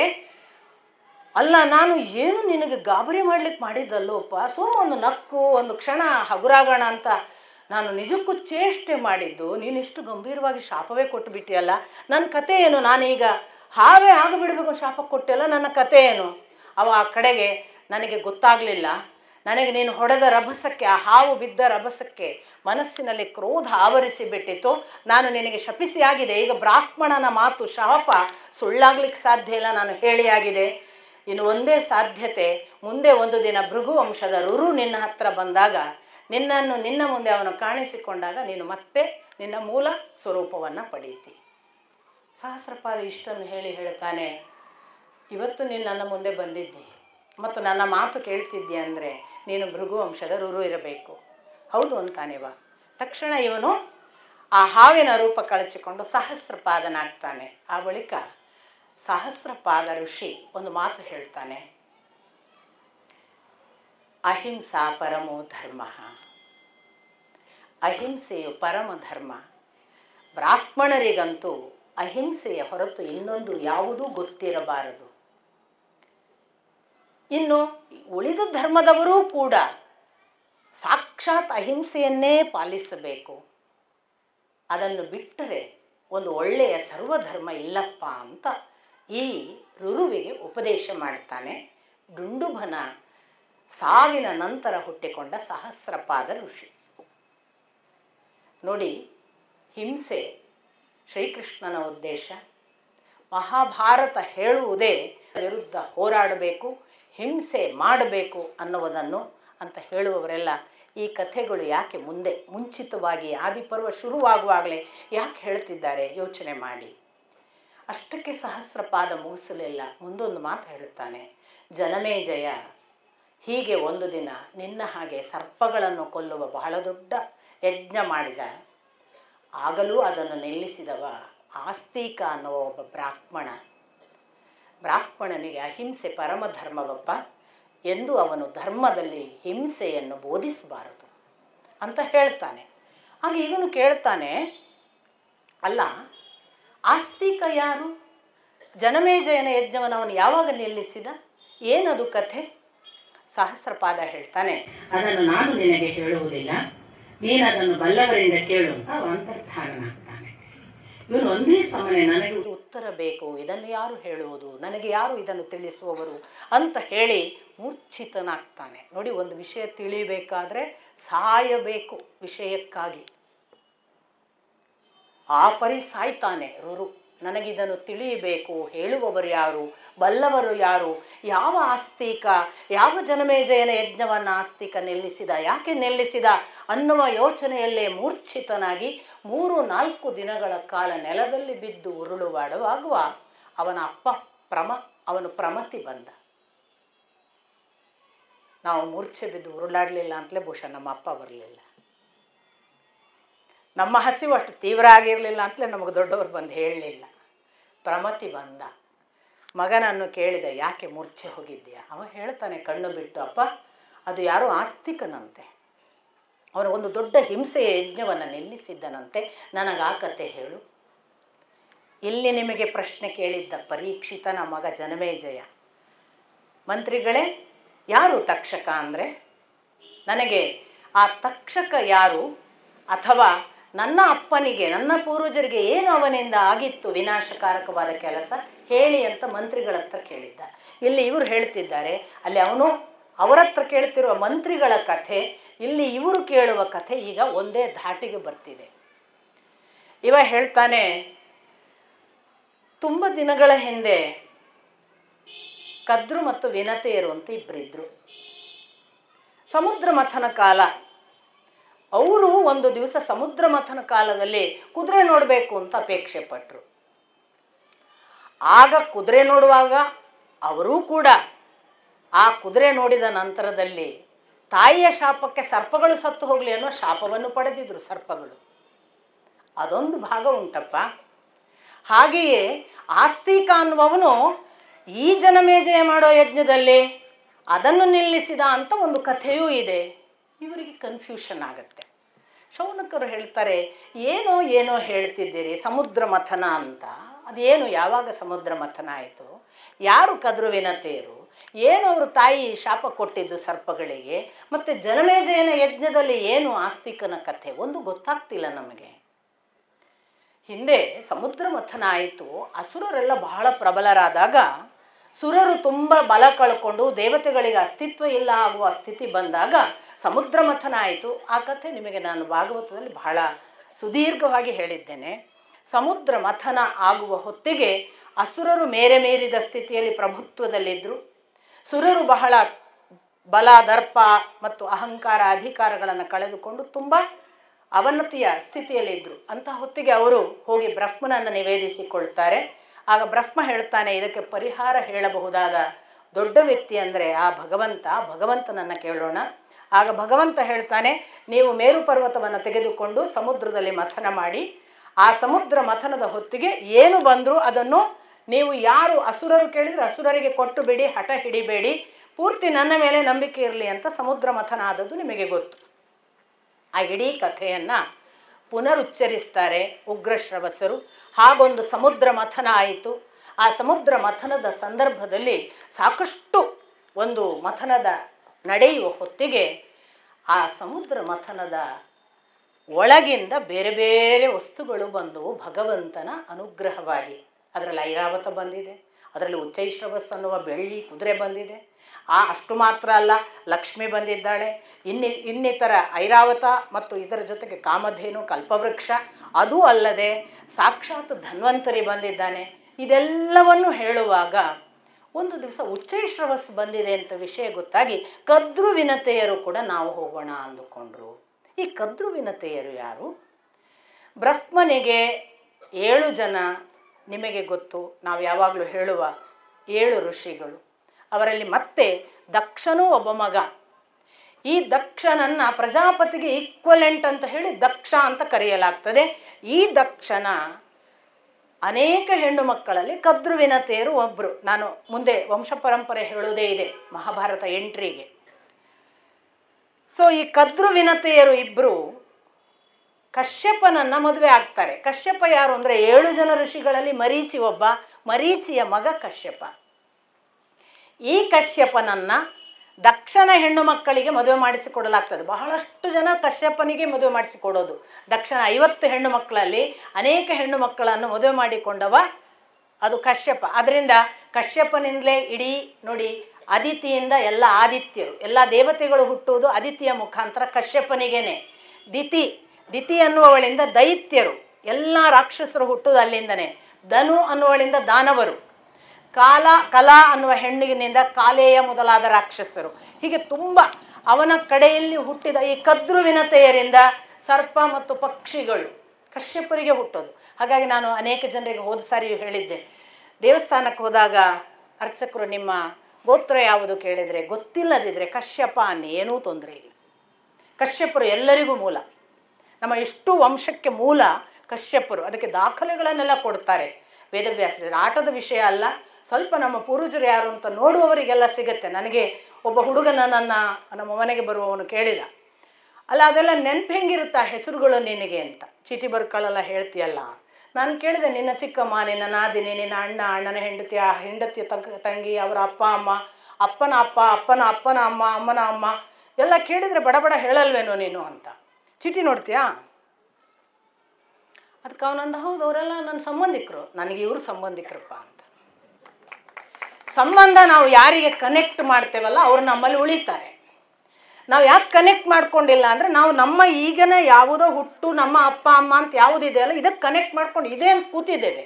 ಸ್ವಲ್ಪ ಇದಲ್ಲ ನಾನು ಅಲ್ಲಿಗೆ ಸಂಬಂಧಪಟ್ಟವಳು ಅಂತ ಜಸ್ಟ್ ಕನೆಕ್ಟ್ ಮಾಡೋಕ್ಕೆ ಶುರು ಮಾಡಿದರೆ ಅದು ನಮಗೆ ಗೊತ್ತಾಗಕ್ಕೆ ಶುರು ಆಗುತ್ತೆ. ನಾನು ಎಲ್ಲಿಂದ ಬಂದಿದ್ದೀನಿ, ನನ್ನ ಕನೆಕ್ಷನ್ ಯಾರು, ನನ್ನೊಟ್ಟಿಗೆ ಯಾರೆಲ್ಲ ಇದ್ದಾರೆ, ನಾನು ಯಾರಿಗೆಲ್ಲ ರಿಲೇಟೆಡ್, ನಾನು ಇದಕ್ಕೆ ಬಂದದ್ದು ಒಂದು ನೆಪ ಮಾತ್ರ, ಇಲ್ಲಿರುವ ಯಾವುದು ನನಗೆ ರಿಲೇಟೆಡ್ ಅಲ್ಲ. ರಿಲೇಟೆಡ್ ಇದ್ದರೂ ಕೂಡ ಅದೊಂದು ಕಾರಣಕ್ಕೆ ಒಂದು ತಾತ್ಕಾಲಿಕ ಸಂಬಂಧ, ನನ್ನ ಶಾಶ್ವತ ಸಂಬಂಧ ಎಲ್ಲೋ ಇದೆ. ಈ ಕನೆಕ್ಷನ್, ಅದನ್ನೇ ನಾನು ಹೇಳಿದ್ದು. ಆ ದೃಷ್ಟಿಯಿಂದ ಕಶ್ಯಪರ ಸಂಬಂಧ ನಮಗೆಲ್ಲರಿಗೂ ಇದೆ. ನೀವು ಸ್ವಲ್ಪ ವಂಶ ವಿವರಣೆಗಳನ್ನೆಲ್ಲ ವೇದವ್ಯಾಸರು ದಾಖಲಿಸಿದ ನೋಡಿದರೆ ನಾವು ಎಲ್ಲರೂ ಒಂದಲ್ಲ ಒಂದು ಕಾರಣಕ್ಕೆ ಕಶ್ಯಪರಿಗೆ ರಿಲೇಟೆಡ್ ಅನ್ನಿಸಿಬಿಡ್ತದೆ. ನಾವೀಗ ಹೇಳ್ತೇವೆ ಭಾರದ್ವಾಜ ಗೋತ್ರ ಅಂತ. ಭರದ್ವಾಜರ ಮಗ ದ್ರೋಣಾಚಾರ್ಯರು, ದ್ರೋಣಾಚಾರ್ಯರ ಮಗ ಅಶ್ವತ್ಥಾಮ, ಆ ವಂಶ ಅಂತ ಅರ್ಥ. ನಾವು ಎಲ್ಲೋ ಲೀನೇಜ್ ಇದನ್ನು ಕನೆಕ್ಟ್ ಮಾಡದೇ ಇದ್ದರೆ ನಾವು ಯಾರೂ ಏನೂ ಅಲ್ಲ. ಸೊ ಈ ದೃಷ್ಟಿಯಿಂದ ಭೃಗು ಮಹರ್ಷಿಗಳ ಈ ಕಥೆಯನ್ನು ಹೇಳ್ತಾ ನಮಗೆ ಬರುವಂತಹ ಈ ಕದ್ರುವಿನತೆಯರ ಕಥೆಗೆ ಉಗ್ರಶ್ರವಸರು ತರುವಾಗ ಕದ್ರುವಿನತೆಯರು ಹೀಗೆ ಮರೀಚಿಯ ಮಗನಾದ ಕಶ್ಯಪನಿಗೆ ಮದುವೆ ಮಾಡಿಸಿಕೊಟ್ಟಾಗ ಒಂದು ದಿನ ಕದ್ರುವಿನತೆಯರನ್ನು ಏಕಾಂತದಲ್ಲಿರುವ ಹೊತ್ತಿಗೆ ಕಶ್ಯಪರು ಕೇಳ್ತಾರೆ, ನಿಮಗೆ ನನ್ನಿಂದ ಏನು ಬೇಕು ಕೇಳಿ. ಕದ್ರು ಹೇಳ್ತಾಳೆ, ಈ ಫಸ್ಟ್ ಕೇಳೋರು ಯಾವಾಗಲೂ ಡೇಂಜರಸ್. ದುರ್ಯೋಧನ ಕೂಡ ಹಾಗೆ ನೋಡಿ, ಫಸ್ಟ್ ಕೇಳಿ ಬಿದ್ದ. ಈ ಫಸ್ಟ್ ಕೇಳಿಲ್ಲ, ಏನು ಕೇಳಿಲ್ಲ ಅವಳು, ನನಗೆ 1000 ಸರ್ಪಗಳನ್ನು ಅನುಗ್ರಹಿಸು. ನಾಗ ಸರಿ, 1,000 ನಾಗರು ನನಗೆ ಮಕ್ಕಳಾಗಲಿ, ತಥಾಸ್ತು. ನಿನಗೇನು ಬೇಕು? ಎರಡನೇವಳು ಹೇಳಿಲ್ಲ ವಿನತೆ, ನನಗೆ ನನ್ನ ಕದ್ರುವಿಗೆ ಏನು ಮಕ್ಕಳು ಹುಡ್ತಾರಲ್ಲ ಅವರನ್ನು ಮೀರಿಸುವ ಪರಾಕ್ರಮಶಾಲಿಗಳಾದ 2 ಮಕ್ಕಳು ಸಾಕು ಅಂತ ತಕ್ಷಣ. ಸೊ ಅಲ್ಲಿ 2 ಮಕ್ಕಳು ಅಂತ ಒಂದು ಕಡೆ ಬರುತ್ತೆ, ಇನ್ನೊಂದು ಕಡೆ 6 ಮಕ್ಕಳು ಅಂತ ಬರುತ್ತೆ. ಇದು ನನಗೆ ವೈಯಕ್ತಿಕವಾಗಿ ಅನಿಸೋದು, ವೇದವ್ಯಾಸರು ಬೇಕು ಅಂತಾನೆ ನಮ್ಮನ್ನು ಗಲಿಬಿಲಿ ಮಾಡಬೇಕು ಅಂತ. ಯಾಕಂದರೆ ನೆನಪಿನ ಹಿಂದೆ ಹೋಗಬಾರ್ದು, ನೆನಪಿನ ಹಿಂದೆ ಹೋಗಿ ಇದು ಉದ್ಧಾರ ಆಗುವ ಜಾಗ ಅಲ್ಲ. ಸೊ ಗರುಡ, ಅರುಣ, ವಾರುಣಿ ಅಂತ ಒಂದಿಷ್ಟು ಹೆಸರು ಹೇಳಿ, ತಾರ್ಕ್ಷ್ಯ, ಅರಿಷ್ಟ ಅಂತ ಒಂದು ಹೆಸರು ಹೇಳ್ತಾರೆ ಅಲ್ಲಿ ಬರುವಾಗ. ಇನ್ನೊಂದು ಕಡೆ ಇಲ್ಲಿ 2 ಮಕ್ಕಳು ಸಾಕು ಅಂತ ಕೇಳ್ತಾರೆ. ಆಯಿತು, ಇಬ್ಬರಿಗೆ ತಥಾಸ್ತು. ಅವರಿಗೆ ನೋಡಿ ಮೊಟ್ಟೆ ಹಾಕ್ತಿದ್ರು ಅವರು. ಮತ್ತು ಪ್ರಶ್ನೆ, ಮೊಟ್ಟೆ ಹಾಕುವುದಾ? ನಮ್ಮಲ್ಲೊಂದು ಸ್ಟೆಮ್ ತೆಗೆದು ಮಕ್ಕಳನ್ನು ಹುಟ್ಟಿಸೋದು ಅಂತ ಬಂತು ನೋಡಿ ಇತ್ತೀಚೆಗೆ. ಮನುಷ್ಯನ ಸ್ಟೆಮ್ಮಿನಿಂದಲೇ ಮನುಷ್ಯನ ಈ ಒಳಗಿನ ದೇಹದ ಒಂದೊಂದು ಸೆಲ್ಗಳನ್ನು ತೆಕ್ಕೊಂಡು ಅದರಿಂದ ಮಕ್ಕಳನ್ನು ಹುಟ್ಟಿಸ್ಬೋದು ಅನ್ನೋದೆಲ್ಲ ಬಂತು. ಇದು ಬಹಳ ಅಪ್ರಾಕೃತಿಕ ಮತ್ತು ವಿಜ್ಞಾನ ಒಂದು ದೊಡ್ಡ ಸವಾಲಾಗಬಹುದು ಪ್ರಕೃತಿಗೆ ಅಂತ ವಿದೇಶಿಯರೆಲ್ಲ ಅದು ಸ್ಪೆಷಲಿ ಕ್ರೈಸ್ತ ಮತದವರು ಅದನ್ನು ಅಡ್ಡಿ ಮಾಡಿದರು. ಅದನ್ನು ಸ್ವಲ್ಪ ತಾತ್ಕಾಲಿಕವಾಗಿ ತಡೆ ಹಿಡಿಯಲಾಗಿದೆ. ನಿಮಗೆ ಗೊತ್ತು, ಈ ನಮ್ಮ ದೇಹದ ಸೆಲ್ಸಿನಿಂದಲೇ ಹುಟ್ಟಿಸ್ಬೋದು ಅನ್ನೋದು ಒಂದು ಸೈನ್ಸ್ ಆಗಿ ಬೆಳೀತಿದೆ. ಇಲ್ಲಿ ನೋಡಿ, ಇಲ್ಲಿ ಮೊಟ್ಟೆ ಹಾಕ್ತಾರೆ ಅನ್ನೋದು ಒಂದು ಮಾತು. ಆಯಿತು, ಕದ್ರುವಿಗೆ ಒಂದೇ ಸಲಕ್ಕೆ 1,000 ಮೊಟ್ಟೆಗಳು ಒಡೆದು ನಾಗಗಳು ಹುಟ್ಟಿದರು. ಇವಳು ಕಾದ್ಲು, ಇವಳಿಗೆ ಮಕ್ಕಳೇ ಹುಟ್ಟಲಿಲ್ಲ. ಇವಳಿಗೆ ಒಂಥರ ಹೊಟ್ಟೆ ಕಿಚ್ಚು ಪ್ರಾರಂಭ ಆಯಿತು. ನನಗಿನ್ನು ಮಕ್ಕಳು ಹುಟ್ಟಲ್ವಲ್ಲ ಅಂತ ಅವಳು ಒಂದು ಮೊಟ್ಟೆಯನ್ನು ಒಡೆದ್ಲು ಹಿಸ್ಕಿ. ಆಗ ಅತ್ಯಂತ ತೇಜಸ್ವಿಯಾದ ಇನ್ನೂ ಕೆಲವು ಅಂಗಗಳು ಹುಟ್ಟಬೇಕಾಗಿದ್ದ ಮೇಲಷ್ಟು ಹುಟ್ಟಿದ್ದ ಒಂದು ಸುಂದರ ಪಕ್ಷಿ ಅದು ಹುಟ್ಟಿತು. ಅದರ ಕಣ್ಣು ತೇಜಸ್ಸು ಬೆಳಕೆ ಹೊರಗೆ ಬಂದು ಪ್ರಕಟವಾಗ್ತಿದೆ ಏನೋ ಅನ್ನುವ ಹಾಗೆ ಅದು ಕಾಣಿಸಿಕೊಳ್ಳುತ್ತೆ. ಅದು ಕುಪಿತವಾಗುತ್ತೆ ಅಮ್ಮನ ಮೇಲೆ. ನನ್ನನ್ನು ನಾನಾಗಿ ಹುಟ್ಟುವುದಕ್ಕೆ ಬರುವವರೆಗೂ ಕಾಯದ ಒಂದು ತಾಳ್ಮೆ ಇಲ್ಲದ ಸ್ಥಿತಿಯಲ್ಲಿ ಹೊರಕ್ಕೆ ಎಳೆದು ಹಾಕಿದ್ದೀಯಾ. ಇದರಿಂದ ನಾನು ಅಂಗವಿಕಲನ ಹಾಗೆ ಹೊರಗೆ ಬಂದಿದ್ದೇನೆ. ಈ ಥರದ ನನ್ನ ಹುಟ್ಟಿಗೆ ಕಾರಣವಾದ ನಿನಗೆ 500 ವರ್ಷ ನಿನ್ನ ಸವತಿಯ ಜೊತೆಗೆ ದಾಸ್ಯಾನುಭವ ಆಗಲಿ, ನೀನು ದಾಸಿಯಾಗಿ ಇರುವಂತೆ ಆಗಲಿ. ಅವರಿಬ್ಬರು ಸವತಿಯರು, ಒಂದೇ ಗಂಡ. ಮತ್ತೆ ಪುನಃ ಉಶಾಪವನ್ನು ಹೇಳ್ತಾನೆ, ನೀನು ಅಮ್ಮನಾದ್ದರಿಂದ ನಿನಗೆ 500 ವರ್ಷದ ದಾಸ್ಯದ ನಂತರ ಅದನ್ನು ಬಿಡುಗಡೆ ಮಾಡಲಿಕ್ಕೆ ಈಗ ಇನ್ನೊಂದು ಮೊಟ್ಟೆ ಇದೆಯಲ್ಲ, ಅದರಲ್ಲಿ ತಾನಾಗಿ ಆ ಮಗು ಬರುವವರೆಗೆ ನೀನು ತಾಳ್ಮೆಯಿಂದ ಕಾಯಬೇಕು. ಆ ಮಗು ನಿನ್ನನ್ನು ಬಿಡುಗಡೆಗೊಳಿಸುತ್ತೆ ಅಂತ ಆಯಿತು. ಅವಳು ಕಾಯ್ತಾಳೆ. ಗರುಡ ಹುಟ್ಟುತ್ತಾನೆ. ಅರುಣನನ್ನು, ಅದು ಮೊದಲನೇ ಹುಟ್ಟಿದ ಮಗುವನ್ನು ಅರುಣ ಅಂತ ಏನು ಕರೀತಾರಲ್ಲ, ಅದೇ ನಮಗೆ ಸೂರ್ಯ ಪೂರ್ವದಲ್ಲಿ ಕಾಣುವ ಬೆಳಕಿನ ಕಿರಣ. ಅದು ಸೂರ್ಯ ಪೂರ್ವದಲ್ಲಿ ಕಾಣುವುದಕ್ಕೆ ಏನು ಕಾರಣ? ಸಮುದ್ರ ಮಥನದ ಸಂದರ್ಭದಲ್ಲಿ ದೇವತೆಗಳ ಸಾಲಿನಲ್ಲಿ ಕೂತು ರಾಹುಕೇತುಗಳು ಅಂತ ಇಬ್ಬರು ರಾಕ್ಷಸರ, ರಾಹು ರಾಕ್ಷಸನಾಗಿದ್ದವ ಹೋಗಿ ಸ್ವರ್ಭಾನು ಅನ್ನುವ ಹೆಸರಿನಲ್ಲಿದ್ದವನು, ಅವನು ದೇವತೆಗಳ ಸಾಲಿನಲ್ಲಿ ಕೂತು ಅಮೃತ ಕುಡಿತಾನೆ. ಸೂರ್ಯಚಂದ್ರರು ಅದನ್ನು ಮೇಲಿಂದ ನೋಡಿ ಇಮಿಡಿಯೇಟ್ ವಿಷ್ಣುವಿಗೆ ರಿಪೋರ್ಟ್ ಮಾಡ್ತಾರೆ, ಅಲ್ಲಿ ಕೂತು ಕುಡಿತಿರುವವರಲ್ಲಿ ಒಬ್ಬ ರಾಕ್ಷಸನಿದ್ದಾನೆ. ತಕ್ಷಣ ಚಕ್ರವನ್ನು ವಿಷ್ಣು ಪ್ರಯೋಗ ಮಾಡಿ ಅವರ ರುಂಡಮುಂಡ ಬೇರಾಗತ್ತೆ. ಹಾಗೆ ರುಂಡ ಮುಂಡ ಬೇರಾದ ಸ್ವರ್ಭಾನುವಿನ ಮಕ್ಕಳೇ ರಾಹು ಕೇತುಗಳು ಅಂತ ಒಂದು ಉಲ್ಲೇಖ. ಈ ರಾಹು ಮತ್ತು ಕೇತುಗಳು ಸೂರ್ಯಚಂದ್ರರಲ್ವಾ ನಮಗೆ ಅಮೃತ, ಆದರೆ ಅವ್ರು ಸಾಯಲ್ಲ, ಯಾಕೆ ಅಮೃತ ಕುಡ್ದಾಗಿದೆ, ಅದರಿಂದ ಅವ್ರು ಖಾಯಂ. ರುಂಡ ಮುಂಡ ಬೇರಾದರೂ ಸಾಯಲಿಲ್ಲ. ಆದರೆ ಅವರಿಗೆ ಸಿಟ್ಟು ಏನು, ಈ ಸೂರ್ಯಚಂದ್ರರಲ್ವಾ ನಾವು ಕುಡ್ದದ್ದನ್ನು ಹೋಗಿ ರಿಪೋರ್ಟ್ ಮಾಡಿ ನಮ್ಮ ಕುತ್ತಿಗೆ ಕತ್ತರಿಸಿದ್ದು, ಇವರನ್ನು ಬಿಡಬಾರ್ದು ಅಂತ ಆಗಾಗ್ಗೆ ನುಂಗ್ತಾರೆ. ಅದೇ ಗ್ರಹಣ ಅಂತ ಕಲ್ಪನೆ. ಕಲ್ಪನೆ ಬ್ಯೂಟಿಫುಲ್ ಅಲ್ವಾ? ನಾನು ಯಾವಾಗಲೂ ಹೇಳೋದು, ನಿಮಗೆ ರ್ಯಾಷ್ನಲ್ ರೀಸನಿಂಗಿಗೆಲ್ಲ ಸಿಗಲ್ಲ. ಅದೇನ್ರಿ ಕಲ್ಪನೆ ಅನ್ನೋ ಒಂದಿಂಥ ಕಲ್ಪನೆ ಮಾಡಿ ಅಂತ, ಒಂದೇ ಒಂದು ಮಾಡಿ ಆಮೇಲೆ ಅವರನ್ನು ಕಂಡೆಮ್ ಮಾಡೋಣ. ಅದು ಸೋ ಬ್ಯೂಟಿಫುಲ್. ಅಂದರೆ ಒಂದು ವೇಳೆ ಇಮ್ಯಾಜಿನ್ ಮಾಡಿದರು, ನನ್ನ ಗುರುಗಳು ಬಹಳ ಬಾರಿ ಹೇಳ್ತಿದ್ರು, ಮಕ್ಕಳು ಆಟ ಆಡುವಾಗ ಅಲ್ಲಿ ಆಟ ಮಾತ್ರ ಆಡ್ತಿರ್ತೀವಿ, ಆಟದಲ್ಲಿ ಏನು ಇರೋದಿಲ್ಲ. ತಗೋ ನಿನಗೆ ಚುರುಮುರಿ, ನಿನಗೆ ಚುರುಮುರಿ ಅಂತ ಬಡಿಸ್ತೀವಿ ಕೈಯಲ್ಲೇ. ಅಲ್ಲಿ ಚುರುಮುರಿ ಇರಲ್ಲ, ಏನೂ ಇರಲ್ಲ ಅಲ್ವಾ? ನಾವೆಲ್ಲ ಈಗ ಚುರುಮುರಿ ತಿನ್ನೋದು, ಅಮ್ಮ ಚುರುಮುರಿ ಬಡಿಸಿದಾಳೆ, ಚುರುಮುರಿ ತಿನ್ನೋದು ಅಂತ ಆ್ಯಕ್ಟ್ ಮಾಡಿ ಇನ್ನು ಆಟಕ್ಕೆ ಹೋಗೋದು ಅಂತ ಕೈಯೆಲ್ಲ ಜಾಡಿಸಿ ಆಟಕ್ಕೆ ಹೋಗ್ತಾರೆ. ನನ್ನ ಗುರುಗಳು ಏನು ಹೇಳ್ತಿದ್ರು, ಅಲ್ರೋ ಹೇಗೂ ತಿನ್ನುವುದು ಸುಳ್ಳೇ, ನೀವು ಖರೆ ಖರೆ ತಿನ್ನೋದಿಲ್ಲ. ಖರೆ ಖರೆ ತಿನ್ನದೇ ಇರುವಾಗಾದರೂ ಗೋಡಂಬಿ ತಗೋ ಅಂತ ಬಡಿಸ್ರೋ, ಚುರುಮುರಿ ಅದಕ್ಕೆ ಬಡಿಸ್ತೀರಿ. ಕಲ್ಪನೆ ಬ್ಯೂಟಿಫುಲ್ ಇರಬೇಕು. ಕಲ್ಪನೆ ಮಾಡುವಾಗ ಹೈಯೆಸ್ಟ್ ಕಲ್ಪನೆ ಮಾಡಿ, ಯಾಕೆ ಸಣ್ಣ ಪುಟ್ಟ ಚುರುಮುರಿ ಕಲ್ಪನೆ ಮಾಡ್ತೀರಿ ಅಂತ. ಈ ಥರ ಆ ಕಾಲದ ಕಲ್ಪನೆ ಋಷಿಗಳದ್ದು ಎಷ್ಟು ಅದ್ಭುತವಾಗಿತ್ತು ಅಂತ. ಒಂದು ವೇಳೆ ಕಲ್ಪನೆ ಇದ್ದರೆ, ಅದು ಯಥಾರ್ಥ ಇದ್ದರೆ ಅದೊಂದು ಬೇರೆ ಅಂತರ್ದೃಷ್ಟಿ, ನಮಗೆ ಗೊತ್ತಿಲ್ಲ. ಇಷ್ಟೆಲ್ಲ ಆಗಿ ಆ ಸೂರ್ಯನಿಗೆ ಏನಾಯ್ತಂತೆ, ಪ್ರತಿ ಸಾರಿ ರಾಹು ಕೇತು ನುಂಗುವಾಗ ಗ್ರಹಣದ ಒಂದು ವೇದನೆ ಅವರಿಗೆ, ಸೂರ್ಯಕೇತು ಇವರ ಪ್ರಕಾರ. ಅವರು ನೋಡಿದ್ರಂತೆ, ಅಲ್ಲ ನಾವು ಚಾಡಿ ಹೇಳಿದ್ವಿ ಅಂತ ಈ ನಮ್ಮನ್ನು ರಾಹು ಕೇತು ನುಂಗುತ್ತಾನೆ, ನಾವು ಯಾರಿಗಾಗಿ ಚಾಡಿ ಹೇಳಿದ್ದು? ನಮಗೇನೂ ಆಗಲಿಕ್ಕಿಲ್ಲ, ನಾವು ದೇವತೆಗಳ ಒಳಿತಿಗಾಗಿ ಹೇಳಿದ್ದು. ದೇವತೆಗಳು ಮಾತ್ರ ಅಮೃತ ತಗೋಬೇಕು, ರಾಕ್ಷಸರು ತಗೊಳ್ಳಬಾರ್ದು ಅನ್ನುವ ಒಂದು ಕಾಳಜಿಯಿಂದ ದೇವತೆಗಳ ರಕ್ಷಣೆಗೆ ನಾವು ಹೇಳಿದ್ದು. ಒಂದೇ ಒಂದು ದಿವಸ ನಮ್ಮ ಗ್ರಹಣದ ಕಷ್ಟ ತಗೊಳ್ಳಿಕ್ಕೆ ದೇವತೆಗಳು ಬರೋದಿಲ್ಲ. ಈ ದೇವತೆಗಳನ್ನು ಬಿಡಬಾರ್ದು ಅಂತ ಒಂದೇ ಸಮನೆ ಸೂರ್ಯ ಪ್ರಖರನಾದನಂತೆ.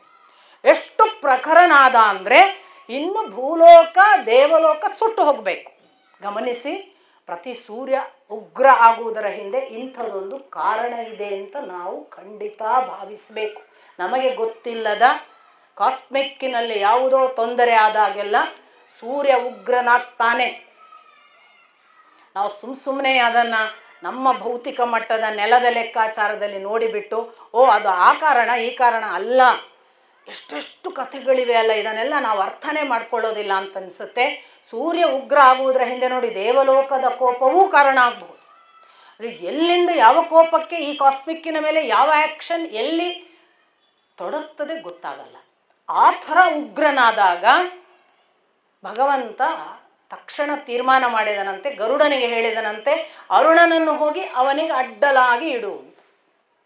ಆ ಪ್ರಖರ ತೇಜಸ್ಸನ್ನು ಮೊದಲು ಅರುಣ ತೆಗೆದುಕೊಳ್ಳಲಿ.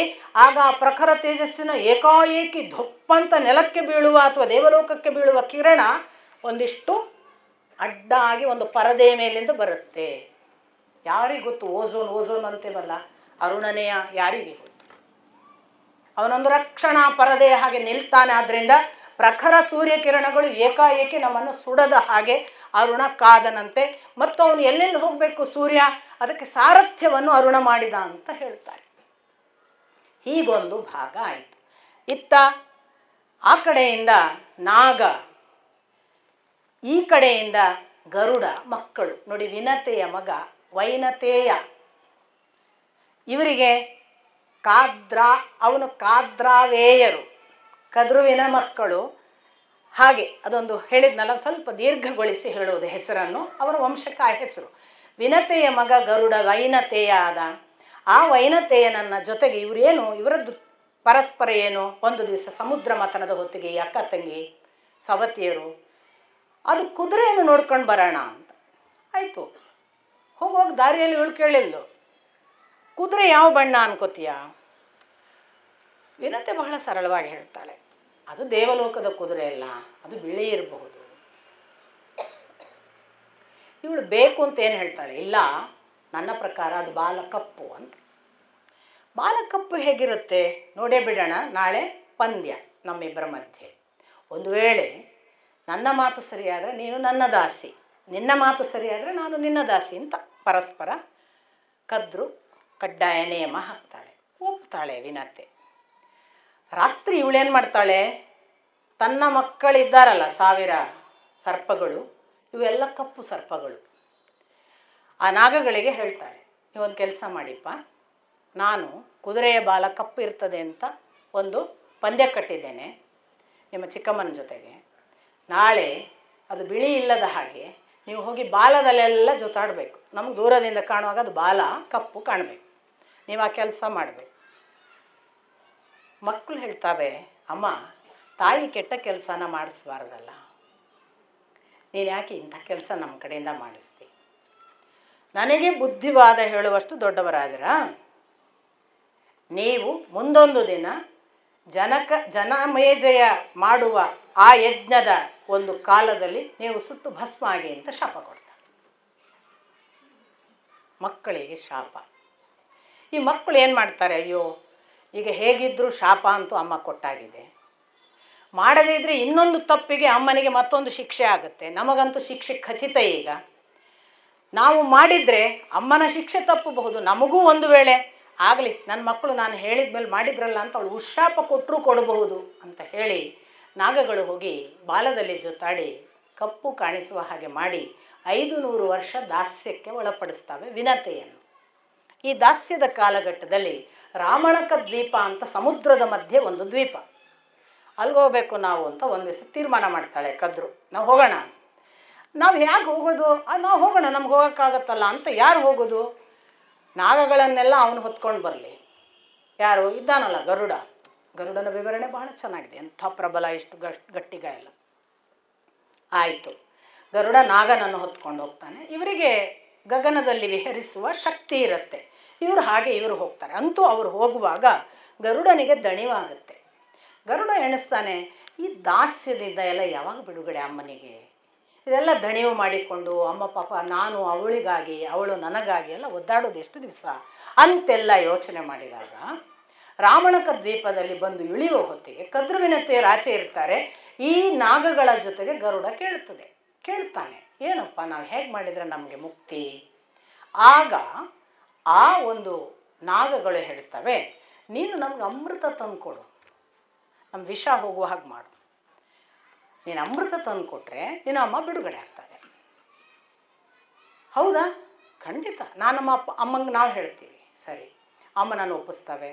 ಇವನು ಅದಕ್ಕಾಗಿ ಗರುಡ ಸಂಚಾರ ಹೋಗ್ತಾನೆ. ಎಷ್ಟು ಹೋಗ್ತಾನೆ ಅವನು ಹೋಗಿ ಸಮುದ್ರ ಮಥನದಲ್ಲಿ ಅದನ್ನು ತೆಗೆದುಕೊಂಡು ಇಂದ್ರನ ಅರಮನೆಯಲ್ಲಿ ಅಥವಾ ಅಲ್ಲಿ ಇಡಲಾಗಿದೆ ಆ ಗಡಿಗೆ.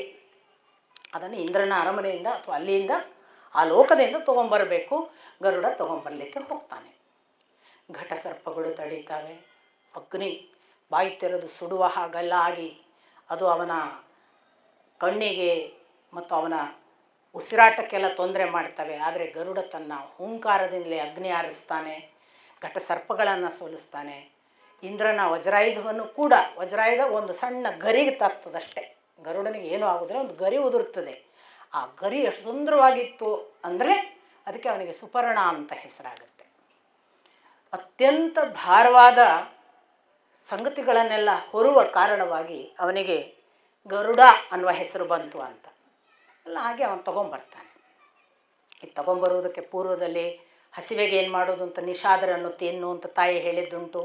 ನಿಷಾದರನ್ನು ತಿನ್ನುವಾಗ ಬ್ರಾಹ್ಮಣರನ್ನು ಗಂಟ್ಲಿಗೆ ಸಿಕ್ಕಿಕೊಂಡ್ರೆ ಬಿಡು, ಉಗುಳಿ ಬಿಡು, ಬ್ರಾಹ್ಮಣರು ಅಂತ ಹೆಂಗೆ ಗೊತ್ತಾಗೋದು ಎಲ್ಲ ಕೇಳ್ತಾನೆ. ಬಿಸಿ ಬೆಂಕಿಯ ಹಾಗಾಗತ್ತೆ ನಿನ್ನ ಗಂಟ್ಲು, ಆಗ ಉಗುಳಿ ಬಿಡು, ಇವೆಲ್ಲ ಕಥೆಗಳಿವೆ. ಅಲ್ಲಿಂದ ಅವನು ವಾಲಕಿಲ್ಯರಿರುವ ಒಂದು ದೊಡ್ಡ ಆಲದ ಮರದ ಟೊಂಗೆಯಲ್ಲಿ ಕೂತ ಕಥೆ ಇದೆ. ಯಾಕೆಂದರೆ ಅವ್ರ ತಂದೆ ಕಶ್ಯಪ ಹೇಳ್ತಾರೆ, ನಿಷಾದರ ನುಂಗಿ ಇವನಿಗೆ ಹಸಿವು ಹೋಗೋದಿಲ್ಲ, ದೇವಲೋಕದವ್ರಿಗೆ ಹೋಗಬೇಕಲ್ಲ, ಅವನಿಗೆ ಹಸಿವಾಗ್ತದೆ, ಶಕ್ತಿ ಸಾಲಲ್ಲ. ಆಗ ಅವನು ಅವರ ಅಪ್ಪನನ್ನು ಕೇಳ್ತಾನೆ, ನಾನು ಏನು ತಿನ್ನಲಿ? ಈ ಸರೋವರದಲ್ಲಿ ಇಬ್ಬರು ಇದ್ದಾರೆ, ಒಂದು ಆನೆ, ಎರಡನ್ನು ತೊಗೊಂಡೋಗಿ ತಿನ್ನು ಅಂತ. ಮತ್ತು ಯಾವತ್ತೂ ಹಸಿವಾಗಲ್ಲ. ಯಾಕೆಂದರೆ ಅವರಿಬ್ಬರು ಅಣ್ಣ ತಮ್ಮಂದರಾಗಿದ್ದರು. ಒಂದು ಕಾಲಕ್ಕೆ ಈ ಅಣ್ಣ ಕೂರ್ಮ ಅಥವಾ ಆಮೆಯ ಅವಸ್ಥೆಯಲ್ಲಿದ್ದಾನೆ, ತಮ್ಮ ಆನೆ ಆಗಿದ್ದಾನೆ. ಅವರು ತಮ್ಮ ಒಳ್ಳೆಯವನಿದ್ದ ಸುಪ್ರತೀಕ ಅಂತ, ಅಣ್ಣ ಬಹಳ ಕೆಟ್ಟವ. ಅವನು ಯಾವತ್ತು ನೋಡಿದ್ರು ತಮ್ಮನ ಮೇಲೆ ತನ್ನ ಜವಾಬ್ದಾರಿಯನ್ನೆಲ್ಲ ಹಾಕಿ ತನ್ನ ದಬ್ಬಾಳಿಕೆಯನ್ನು ಮಾಡಿ ತನ್ನದೇ ಆಧಿಪತ್ಯ ಸ್ಥಾಪಿಸ್ತಾ ಇರ್ತಾನೆ. ಈ ತಮ್ಮನಿಗೆ ತಾನು ತಪಸ್ವಿ ಹೇಗಾದರೂ ಮಾಡಿ ಇದರಿಂದ ಪಾರಾಗಬೇಕು ಅಂತ ಅವನೇನು ಹೇಳ್ತಾನೆ, ನೀನು ನಿನ್ನ ಪಾಲನ್ನು ನಿನಗಿಟ್ಕೊಂಡು ನನ್ನ ಪಾಲು ನಂಗೆ ಕೊಡಪ್ಪ, ನಾನು ನನ್ನ ಪಾಡಿಗೆ ಬದುಕ್ತೇನೆ. ಕೇಳಲ್ಲ ಇವ. ಯಾಕೆ? ಅವನಿಗೆ ದುಡಿಲಿಕ್ಕೆ ಈ ತಮ್ಮ ಬೇಕು. ಅದಕ್ಕೇನಂತಾನೆ, ನಾವಿಬ್ಬರು ಬೇರೆ ಆಗಬಾರ್ದು, ಅಣ್ಣ ತಮ್ಮಂದರು ಬೇರೆಯವರಾದರೆ ಮೂರನೇವ್ರು ಶತ್ರುಗಳು ಬಂದು ಸೇರ್ಕೊಂಡ್ಬಿಡ್ತಾರೆ, ನಮ್ಮ ಲಾಭ ತಗೋತಾರೆ, ನಾವು ಒಟ್ಟಿಗೆ ಇರೋಣ ಅಂತೆಲ್ಲ ಸಮಾಧಾನ ಮಾಡಿ ಪಾಲೇ ಕೊಡಲ್ಲ. ಸುಪ್ರತೀಕನಿಗೆ ಸಿಟ್ಟು ಬರುತ್ತೆ, ನೋಡು ನನಗೆ ನನ್ನ ಪಾಲು ಕೊಡು, ನಾನು ಪ್ರತ್ಯೇಕ ಆಗ್ತೇನೆ, ನನಗೆ ನಿನ್ನ ಜೊತೆ ಸಾಧ್ಯ ಇಲ್ಲ. ಆಗ ಅಣ್ಣ ಶಾಪ ಕೊಡ್ತಾನೆ, ಇಷ್ಟು ಮದದಿಂದ ನನ್ನ ಜೊತೆಗೆ ವಾದ ಮಾಡ್ತೀಯಲ್ಲ, ನೀನು ಆನೆ ಆಗಿ ಹೋಗು. ನನಗೆ ಏನೂ ತಪ್ಪು ಮಾಡಿದೆ ಆನೆ ಆಗು ಅಂತ ಹೇಳಿದ್ಯಾ, ನೀನು ಕೂರ್ಮನಾಗು ಅಂತ. ಹಾಗೆ ಅವರಿಬ್ಬರು ಆನೆ ಮತ್ತು ಆಮೆ ಆಗಿದ್ದಾರೆ. ಅವರನ್ನು ನುಂಗು, ಇಬ್ಬರು ಅಣ್ಣ ತಮ್ಮಂದ್ರನ್ನು ನುಂಗು, ಆಗ ನಿನ್ನ ಹಸಿವು ಹೋಗ್ತದೆ. ಹಾಗೆ ಅವರಿಬ್ಬರನ್ನು ತೊಗೊಂಡು ಹೋಗುವಾಗ ಉಗುರಿನಲ್ಲಿ ತೊಗೊಂಡು ಹೋಗ್ತಾನೆ. ಅದು ಭಾರ ಇರುತ್ತೆ, ಎಲ್ಲಾರು ಇಟ್ಟು ತಿನ್ನಬೇಕು ಅಂತ ಒಂದು ಆಲದ ಟೊಂಗೆಯ ಮೇಲೆ ಇಡ್ತಾನೆ. ಆ ಆಲದ ಟೊಂಗೆಯ ಮೇಲೆ ಇದನ್ನು ಇಟ್ಟ ತಕ್ಷಣ ಇವನ ಭಾರ ಅವೆರಡರ ಭಾರಕ್ಕೆ ಟೊಂಗೆ ಮುರಿಯುತ್ತೆ. ಟೊಂಗೆ ಮುರಿಯೋ ಹೊತ್ತು ಹೀಗೆ ನೋಡ್ತಾನೆ, ಅದರ ಬೇರಿನಲ್ಲೆಲ್ಲ ಋಷಿಗಳು ತಪಸ್ಸು ಮಾಡ್ತಾ ನೇತಾಡ್ತಿರ್ತಾರೆ. ಚಕ್ಕಂತ ಅವನು ತನ್ನ ಕೊಕ್ಕಿನಿಂದ ಆ ಟೊಂಗೆಯನ್ನು ಬೀಳದಾಗೆ ಹಿಡ್ಕೊಂಡು ಕೈಯಲ್ಲಿ ಎರಡರಲ್ಲಿ ಮತ್ತೆ ಆನೆಯನ್ನು ಹಿಡ್ಕೊಂಡು ಹಾರ್ತಾನೆ. ಆಗ ಕಶ್ಯಪರು ಅವನಿಗೆ ಹೇಳ್ತಾರೆ, ನೀನು ಅದನ್ನು ಒಂದು ಪರ್ವತದ ಮೇಲೆ ಇಡು, ನಿಧಾನಕ್ಕೆ ಸಾನು ಪ್ರದೇಶದ ಪರ್ವತದಲ್ಲಿ ಇಡು, ಆ ಬಳಿಕ ನೀನು ನಿನ್ನ ಆನೆಯನ್ನು ತಿನ್ನು ಅಂತ. ಹಾಗೆ ಅವನು ಎತ್ತಿಕೊಂಡು ಹೋಗುವಾಗ ಈ ಋಷಿಗಳಿಗೆ ಗೊತ್ತಾಗುತ್ತೆ, ಇವನು ಗರುಡ, ಇವನಿಗೆ ತೊಂದರೆ ಕೊಡಬಾರ್ದು ಅಂತ. ಅವರು ತಾವು ಇಳಿತಾರೆ. ಆ ಬಳಿಕ ಇವ ಟೊಂಗೆಯನ್ನು ತೊಗೊಂಡಾಗ ಸಾನು ಪ್ರದೇಶದಲ್ಲಿ ಇಟ್ಟು ತಾನು ಆನೆಯನ್ನು ತಿಂದು ಹೊಟ್ಟೆ ತುಂಬಿಕೊಂಡು ಇಲ್ಲಿ ಬಂದಿದ್ದ ಅನ್ನೋದು ಒಂದು ಕಥಾಭಾಗ ಅಲ್ಲೂ ಬರುತ್ತೆ. ಪಾಲುಪಟ್ಟಿ ಅಣ್ಣ ತಮ್ಮಂದರು, ಅದು ಒಂದು ಕಥಾಭಾಗವಾಗಿ. ಸೊ ಇದೆಲ್ಲ ಮಾಡಿ ಇವನು ಅಮೃತ ತೊಗೊಂಡೋಗಿ ಇನ್ನೇನು ಹೋಗಬೇಕು ಅನ್ನುವಾಗ ಇಂದ್ರ ಕೇಳ್ತಾನೆ, ನಿನಗಲ್ಲ ಏನಲ್ಲ, ಯಾರಿಗೆ ತೊಗೊಂಡೋಗ್ತಿ, ಯಾಕೆಷ್ಟು ಕಷ್ಟಪಡ್ತೀಯ? ಅವನು ಹೇಳ್ತಾನೆ, ಹೀಗೆ ನಾಗಗಳಿಗೆ, ಅವರು ಕುಡಿಬಾರ್ದು, ಅವರು ಸರ್ಪಗಳು, ಅವ್ರ ನಾಗಗಳು, ಅವ್ರ ವಿಷಕಾರಕ, ಅವ್ರಿಗೆ ಯಾಕೆ ಅಮೃತ ಕೊಡ್ತೀಯ? ನೋಡು, ನನ್ನ ತಾಯಿಯ ದಾಸ್ಯದಿಂದ ಬಿಡುಗಡೆ ಆಗ್ಬೇಕಾದ್ರೆ ನಂಗೆ ಅದೊಂದೇ ದಾರಿ, ನಾನು ತೊಗೊಂಡು ಹೋಗ್ತಿದ್ದೀನಿ. ನಿನಗೆ ಅವ್ರು ಕುಡಿಬಾರ್ದು ಅಂತಿದ್ರೆ ನೀನೊಂದು ಕೆಲಸ ಮಾಡು, ನಾನೆಲ್ಲ ಹೋಗಿ ತೊಗೊಂಡೋಗಿ ಇಡ್ತೇನೆ, ಅವ್ರು ಕುಡಿಯೋ ಮೊದಲೇ ಎತ್ಕೊಂಡು ಹೋಗು, ನನಗೆ ಸಂಬಂಧ ಇಲ್ಲ. ನಾನು ತೊಗೊಂಡೋಗಿ ಇಟ್ಟು ಕೂಡಲೇ ನನ್ನ ಅಮ್ಮನ ದಾಸ್ಯ ಬಿಡುಗಡೆ ಆಗ್ತದೆ, ಮುಂದಿನದು ನೀನುಂಟು ಅವರು ಉಂಟು. ಇಂದ್ರ ಒಪ್ಕೋತಾನೆ, ಬೆನ್ನು ಹತ್ತುತ್ತಾನೆ. ಇತ್ತ ದಾರಿಯಲ್ಲಿ ಅವನಿಗೆ ವಿಷ್ಣು ಭೇಟಿಯಾಗ್ತಾನೆ. ಗರುಡನಿಗೆ ತನಗಾಗಿ ಅಲ್ಲದೆ ಅಮೃತವನ್ನು ಒಯ್ಯುವ ಇವನ ದೊಡ್ಡ ಮನಸ್ಸಿಗಾಗಿ ಗರುಡನನ್ನು ಅನುಗ್ರಹಿಸಿ ವಿಷ್ಣು ಹೇಳ್ತಾನೆ, ನನಗೆ ತುಂಬ ನೀನು ಇಷ್ಟ ಆಗಿದ್ದಿ. ಯಾಕಂದರೆ ಎಲ್ಲರೂ ಅಮೃತವನ್ನು ತಮಗಾಗಿ ಒಯ್ತಾರೆ, ನೀನು ನಿನಗಾಗಿ ಒಯ್ಯೋದಿಲ್ಲ, ಅಮ್ಮನಿಗಾಗಿ ಒಯ್ತೀವಿ, ಅಮ್ಮನ ಬಿಡುಗಡೆಗಾಗಿ. ನನಗಾದ್ರಿಂದ ನೀನು ತುಂಬ ಇಷ್ಟ ಆಗಿದ್ದಿ, ನಾನು ನಿನಗೆ ಏನು ವರ ಕೊಡಲಿ ಹೇಳು ಅಂತ. ಅವ ಹೇಳ್ತಾನೆ, ನನಗೆ ಎಂದೂ ನಾನು ಅಮೃತ ಕುಡಿಯೋದಿದ್ರೂ ಚಿರಾಯುವಾಗಿರಬೇಕು, ಯಾವುದೇ ರೋಗ ಬರಬಾರ್ದು. ಮತ್ತು ಮೂರನೇದವನು ಫಸ್ಟಿದ್ದು ಕೇಳೋದು, ಈ ಜಗತ್ತಿನ ಎಲ್ಲದರ ಮೇಲಿನವನು ನಾನಾಗಬೇಕು. ಅವನಿಗೆ ಗೊತ್ತಿಲ್ಲ ಇವನು ವಿಷ್ಣು ಅಂತ. ಜಗತ್ತಿನ ಎಲ್ಲದರ ಮೇಲಿನವನಾಗಬೇಕು. ವಿಷ್ಣು ತಥಾಸ್ತು ಅಂತಾನೆ. ಮುಂದೆ ಇವನು ಹೇಳ್ತಾನೆ, ನನಗೆ ಅನುಗ್ರಹ ಮಾಡಿದ ನೀನು ಯಾರೋ ಏನೋ ಮಹಾಪುರುಷ ಇರಬೇಕು, ನೀನು ನನಗೆ ಅನುಗ್ರಹ ಮಾಡಿದ್ಯಲ್ಲ, ನಾನು ನಿನಗೇನು ಕೊಡಲಿ ಹೇಳು, ನಾನು ಒಂದು ವರ ಕೊಡ್ತೀನಿ, ನೀನು ಕೇಳು ಅಂತಾನೆ ವಿಷ್ಣುವಿಗೆ. ವಿಷ್ಣು ಕೂಡಲೇ ಹೇಳ್ತಾನೆ, ನನ್ನ ವಾಹನ ಆಗಬೇಕು, ಜಗತ್ತಿನ ಮೇಲಿನವನಾಗಬೇಕಂದ ಕೂಡಲೇ ತನ್ನ ಕೆಳಗಿನವನನ್ನಾಗಿ ಮಾಡಿಕೊಂಡ. ಹಾಗಂತ ಜಗತ್ತಿನ ಮೇಲಿನವನಾಗಬೇಕು ಅನ್ನೋ ಮಾತು ಸುಳ್ಳು ಮಾಡಬಾರ್ದಲ್ಲ. ಅದಕ್ಕೆ ಹೇಳಿದನಂತೆ, ನನ್ನ ರಥದ ಧ್ವಜದಲ್ಲಿ ನೀನಿರ್ತಿ, ಮೇಲೂ ಇದ್ದಿ ಕೆಳಗೆ ಹಾಕಿ. ಎಷ್ಟು ಅಂದರೆ ಒಂದೊಂದು ಲೋಕದ ಕಾನ್ಸೆಪ್ಟ್ ಎಷ್ಟು ಚೆನ್ನಾಗಿದೆ ಅಂತ, ಒಂದೊಂದು ಕೋಆರ್ಡಿನೇಷನ್ ಅದನ್ನು ಹೇಳ್ತಾನೆ. ಆ ಅನುಗ್ರಹವನ್ನು ಪಡೆದು ಅವನು ಹೋದ, ಅಮೃತದ ಕಲಶ ಇಟ್ಟ. ಕಲಶ ಇಟ್ಟ ನಂತರದಲ್ಲಿ ಅವರು ಸ್ನಾನಕ್ಕೆ ಹೋದರು. ಪರಿಶುದ್ಧರಾಗಿ ಏನನ್ನಾದರೂ ಮಾಡಬೇಕು ಅನ್ನೋದು ಆ ಕಾಲದಿಂದ ಈ ಕಾಲದವರೆಗೆ ನಾವು ನಡೆಸಿಕೊಂಡು ಬರಬೇಕಾದ ಪ್ರಥಮ ಆದ್ಯತೆ. ಮಹಾಭಾರತ ಕೇಳಲಿಕ್ಕೆ ಬರಬೇಕಾದ್ರೆ ಶುದ್ಧ ಸ್ನಾತರಾಗಿ ಸ್ನಾನ ಮಾಡಿ ಸಂಧ್ಯಾ ವಂದನೆ ಮಾಡಿ ಕೂತ್ಕೊಳ್ಬೇಕು ಅಂತ ಕ್ರಮ ಇದೆ. ಮಾನಸಿಕ ಅಂದ್ಕೊಳ್ಳಿ, ದೈಹಿಕ ಅಲ್ಲಾದರೂ ನಾನು ಹೇಳೋದು, ಯಾವುದೋ ಒಂದು ಚಟದಲ್ಲಿ ಇದ್ದವರು ಆ ಚಟ ಮಾಡಿಕೊಂಡೇ ಕೂತ್ರೆ, ಗಾಂಜಾ ತೊಗೊಂಡ್ಬಂದು ಕೂತ್ಕೊಂಡು ಕೇಳಿದರೆ, ಕುಡ್ಕೊಂಡು ಕೇಳಿದರೆ, ಬತ್ತಿ ಮಾಡ್ಕೊಂಡು ಕೇಳಿದರೆ ಏನಾಗ್ತದ್ರಿ ಅಂತ ಕೇಳೋರಿದ್ದಾರೆ. ಬತ್ತಿ ದೇವ್ರ ಕೆಲಸ ಅಲ್ಲ, ಅಂತ ಹೇಳುತ್ತೆ ಅಧ್ಯಾತ್ಮ. ಇನ್ನೊಂದು ಮಾಡಿಕೊಂಡು ಮಾಡಬೇಡ ಅಂತ. ಹಾಗೆ ಇವನು ಒಂದು ಭಕ್ತಿಯ ಪರಾಕಾಷ್ಠೆಯಲ್ಲಿ ಅದನ್ನು ತಂದು ಇಟ್ಟ ನಂತರ ಅವರದ್ದೇನು, ಅವರ ಭಕ್ತಿ, ಅಮ್ಮನ ಭಕ್ತಿ ಅವನದ್ದು. ಅಮೃತ ತಗೊಳ್ಬೇಕಾದ್ರೆ ಶುದ್ಧ ಸ್ನಾತರಾಗಬೇಕು, ಸಂಧ್ಯಾವಂದನೆ ಮಾಡಬೇಕು, ಇರೋ ಡ್ರೆಸ್ ಕೋಡಲ್ಲಿ ಹೋಗಬಾರ್ದು. ನೋಡಿ, ಆ ಕಾಲಕ್ಕೊಂದು ಸಾಮಾನ್ಯ ನಿಯಮ. ಏನೋ ನಾನು ಹೀಗೆ ಹೋದರೆ ಏನಾಗುತ್ತೆ ದೇವಸ್ಥಾನಕ್ಕೆ, ಅಧಿಕಾರಿಗಳು ಮಂತ್ರಿಗಳು ಕೇಳ್ತಾರಲ್ಲ, ಕಾಮನ್ ಒಂದು ಡ್ರೆಸ್ ಕೋಡನ್ನು ಕೇಳೋದಕ್ಕೂ ಏನಾಗುತ್ತೆ ಅಂತ ಕೇಳಿದ್ರೆ ಏನು ಹೇಳೋದು? ಮಂತ್ರಿಮಂಡಲಕ್ಕೆ ಬರೋರು ಹೀಗೆ ಇರಬೇಕು ನೀವು ಯಾಕೆ ಹೇಳ್ತೀರಿ? ವಿಧಾನಸೌಧದೊಳಗೆ ಬರೋರಿಗೆ ಇಂತಿಂಥದ್ದೇ ನಿಯಮಗಳನ್ನು ಯಾಕೆ ಪಾಸ್ ತೊಗೊಂಡೇ ಬರಬೇಕು ಯಾಕೆ ಹೇಳೋದು? ಯಾರು ಬಂದರೆ ಏನಾಗುತ್ತೆ ಅಂದರೆ ನಿಯಮಗಳು. ಯಾವುದೋ ಸುಂದರವಾಗಿರ್ಬೇಕಾದ್ರೆ ಒಂದು ವ್ಯವಸ್ಥೆ, ಒಂದು ಕಾನೂನು, ಒಂದು ಚೌಕಟ್ಟು, ಒಂದು ಶಿಸ್ತು ಇನ್ನೊಬ್ಬರಿಗಾಗಲೆಲ್ಲ. ನಮ್ಮ ಒಳಗೊಂದು ಭಾರಿ ಪರಿಶುದ್ಧತೆ ಬೆಳೆಯುತ್ತೆ ಅದರಿಂದ. ಹೌದಲ್ವ? ನೋಡಿ, ನಿತ್ಯ ಇಷ್ಟೇ ಹೊತ್ತಿಗೆ ಹೇಳೋದು, ನಿತ್ಯ ಇಷ್ಟೊತ್ತಿಗೆ ಸ್ನಾನ ಮಾಡೋದು, ನಿತ್ಯ ಇದೇ ಮಂತ್ರ ಹೇಳ್ತೀನಿ, ನಿತ್ಯ ಇದನ್ನೇ ಮಾಡ್ತೀನಿ. ಅದು ಯಾವುದೇ ಒಳ್ಳೆಯದಂತ ಇಟ್ಕೊಳ್ಳಿ, ಕೆಟ್ಟದಕ್ಕಲ್ಲ. ನಿತ್ಯ 6 ಗಂಟೆ ಕುಡಿತೀನಿ ಅದಲ್ಲ, ನಾನು ಅದನ್ನು ಹೇಳಕ್ಕೆ ಹೊರಟಿಲ್ಲ. ಒಳ್ಳೆಯದರನ್ನು ಒಂದು ಟೈಮ್ ಟೇಬಲ್ ಮಾಡಿಕೊಂಡು ದಿನದ ಬೆಳಗ್ಗಿನ ಎದ್ದಂದಿನಿಂದ ಒಂದು ಟೈಮ್ ಹಾಕಿಕೊಳ್ಳಿ. ಎದ್ದು 1 ಗಂಟೆ ಏನು ಮಾಡಿದ್ದೇನೆ ನಮಗೆ ಸಿಕ್ಕಬೇಕು ಲೆಕ್ಕ. ನಮಗೆ ನಾವು ಎದ್ದು ಎಚ್ಚರಾಗಿ ರಾತ್ರಿ ಮಲಗುವವರೆಗೆ ಏನೇನು ಮಾಡಿದ್ದೇವೆ ಅನ್ನುವ ಲೆಕ್ಕ ಸಿಗಬೇಕು. 1 ಗಂಟೆ ಸ್ನಾನ ಆಹ್ನಿಕ ಮೊದಲಾದವುಗಳನ್ನು ಮಾಡಿದ್ದೇವೆ, 1 ಗಂಟೆ ನಾನು ಪೂಜೆ ಪುನಸ್ಕಾರ ಮಾಡಿದ್ದೇನೆ, 1 ಗಂಟೆ ನಾನು ನನ್ನ ಪುರಾಣ ಪಠನವೂ ಅಧ್ಯಯನವೂ ಮಾಡಿದ್ದೇನೆ, ಇನ್ನೊಂದು ಗಂಟೆ ಕೊನೆಯಲ್ಲಿ ನನಗೆ ಯಾವುದೋ ವ್ಯಕ್ತಿಗಳು ಫೋನಿನಲ್ಲಿ ಮಾತನಾಡುವುದಕ್ಕೆ ಆ ಅವಧಿಯನ್ನಿಟ್ಟಿದ್ದೆ. ನಾನು ಮಧ್ಯಾಹ್ನದ 1 ಗಂಟೆ ನಾನು ಪೂರ್ತಿಯಾಗಿ ನನ್ನ ಊಟ ಅಡುಗೆ ತಯಾರಿಗೆ ಇಟ್ಟು ಊಟ ಮಾಡಿದ್ದೇನೆ. ಮತ್ತೊಂದು ಗಂಟೆ ನಾನು ಮಧ್ಯಾಹ್ನ ಮಲಗುವುದಕ್ಕೆ ಇಟ್ಟಿದ್ದೇನೆ. ಅದರ ನಂತರದ 1 ಗಂಟೆ ಎದ್ದ ನಂತರ ನಾನು ವಾಕಿಂಗ್ ಮಾಡ್ತಾ ಯಾವುದೋ ಒಳ್ಳೆಯ ಉಪನ್ಯಾಸ ಕೇಳಿದ್ದೇನೆ. ಅದರ ನಂತರದ 1 ಗಂಟೆ ನಾನು ನನ್ನ ಸಂಜೆಯ ಹೊತ್ತಿನ ಪಾಠ ಪ್ರವಚನದಲ್ಲಿ 2 ಗಂಟೆ ತೊಡಗಿದ್ದೇನೆ. ನಾನು ಅದರ ಮುಂದಿನ 1 ಗಂಟೆ ನನಗೆ ಏನು ಮಾಡಿದ್ರು ಆ 1 ಗಂಟೆ ಏನು ಮಾಡಿದೆ ಲೆಕ್ಕಕ್ಕೆ ಸಿಗುವುದಿಲ್ಲ. ಬಹುಶಃ ರಾತ್ರಿ ಊಟ ಮಾಡಿ ಸ್ವಲ್ಪ ಯಾರ್ಯಾರ ಹತ್ರ ಫೋನಲ್ಲಿ ಮಾತಾಡಿದ್ದೇನೆ ಕಾಣ್ತದೆ. ಆಮೇಲೆ ಒಂದು 12 ಗಂಟೆ 11:30 ತನಕ ಮಲಗುವವರೆಗೆ ನನಗೊಂದು 2 ಗಂಟೆ ಏನೂ ಲೆಕ್ಕ ಸಿಕ್ಕುವುದಿಲ್ಲ ಅಂತ ನಮಗೆ ಬಂದರೆ ನಾವು ಇಂಡಿಸಿಪ್ಲಿನ್ಡ್ ಲೈಫ್ ನಡೆಯುತ್ತಿದ್ದೇವೆ ಮತ್ತು ಪ್ರತಿ ದೇವರು ಕೊಟ್ಟ ಒಂದೊಂದು ನಿಮಿಷವನ್ನು ವೇಸ್ಟ್ ಮಾಡ್ತಿದ್ದೇವೆ. ಹೀಗೊಂದು ಲೆಕ್ಕವನ್ನು ನಿತ್ಯ ಮಾಡಿ ನೋಡಿ, ಇದರ ರಿಸಲ್ಟನ್ನು 1 ವರ್ಷದಲ್ಲಿ ನೀವೇ ನಂಗೆ ಬಂದು ಹೇಳ್ತೀರಿ. ಈ ಡಿಸಿಪ್ಲಿನ್ ಅದು. ಹಾಗೊಂದು ಡಿಸಿಪ್ಲಿನ್ ಅವರು ಹಾಕ್ಕೊಂಡಿದ್ರು. ಹೋದರು, ಅವ್ರು ಹೋದದ್ದನ್ನು ಕಾಯ್ಕೊತಿದ್ದ, ಇವ ಎತ್ಕೊಂಡು ಹೋಯ್ತು, ಅದು ಅಮೃತ ಹೋಯಿತು. ಆದರೆ ಅವನಿಟ್ಟದ್ದು ಎಲ್ಲಿ? ದರ್ಬೆ. ನಾನು ಈಗಾಗಲೇ ಹೇಳಿದ ಹೋಮ ಹವನಕ್ಕೆ ಉಪಯೋಗ ಮಾಡುವ ಒಂದು ಹುಲ್ಲು ಜಾತಿಯ ವಿಶೇಷ ಪದಾರ್ಥ, ಅದರ ಮೇಲೆ ಇಟ್ಟಿದ್ದಾನೆ. ಆ ದರ್ಬೆಯ ಮೇಲೆ ಈ ಅಮೃತ ತಗೊಂಡು ಹೋಗುವಾಗ ಇವನ ಕೈ ಆಚೆ ಈಚಾಗಿ ಒಂದಿಷ್ಟು ಹನಿ ಚೆಲ್ಲಿತ್ತಂತೆ. ನಾಗಗಳು ಬಂದು ನೋಡುವಾಗ ಗಡಿಗೆ ಇಲ್ಲ, ದಾಸ್ಯ ಮುಕ್ತಿ ಮಾಡಿಕೊಂಡು ಗರುಡನೂ ಇಲ್ಲ. ದರ್ಬೆಯ ಮೇಲೆ ಒಂದು 4 ಹನಿ ಕಂಡದ್ದನ್ನು ನೆಕ್ಕಿದುವಂತೆ ಅದಕ್ಕೆ ನಾಲಿಗೆ 2 ಆಯಿತು ನಾಗಗಳಿಗೆ ಅಂತ. ದರ್ಬೆ ತುಂಬ ಶಾರ್ಪ್ ಹುಲ್ಲು, ನೀವು ನೋಡಿದರೆ ಗೊತ್ತಾಗುತ್ತೆ. ನಮ್ಮ ಕೈ ಕೂಡ ಹರಿಯುತ್ತೆ, ನೀವು ಹೀಗೆ ಅದರ ಎಜ್ಜಿಗೆ ಹೀಗೆ ಏನಾದ್ರು ಕೈ ಮಾಡಿದರೆ ಕೈ ಗಾಯ ಆಗುವಷ್ಟು ಶಾರ್ಪ್ ಇರುತ್ತದು. ಇವು ಆಶೆಯಲ್ಲಿ ನೆಕ್ಕಿದ್ದಕ್ಕೆ ನಾಲಿಗೆ 2 ಆಯಿತು, ಅಂದಿನಿಂದ ನಾಗಗಳಿಗೆ ನಾಲಿಗೆ 2 ಅಂತ ಬರೀತಾರೆ. ಈ ನಾಗಗಳಿಗೆ ಶಾಪ ಮೋಕ್ಷ ಆಗಲಿಲ್ಲ. ಈ ಕಡೆ ಅಮೃತತ್ವವೂ ಬರಲಿಲ್ಲ. ಅಮೃತ ತಿಂದಿದ್ರೆ ಅಮ್ಮನ ಶಾಪ ಹೋಗ್ತಿತ್ತು.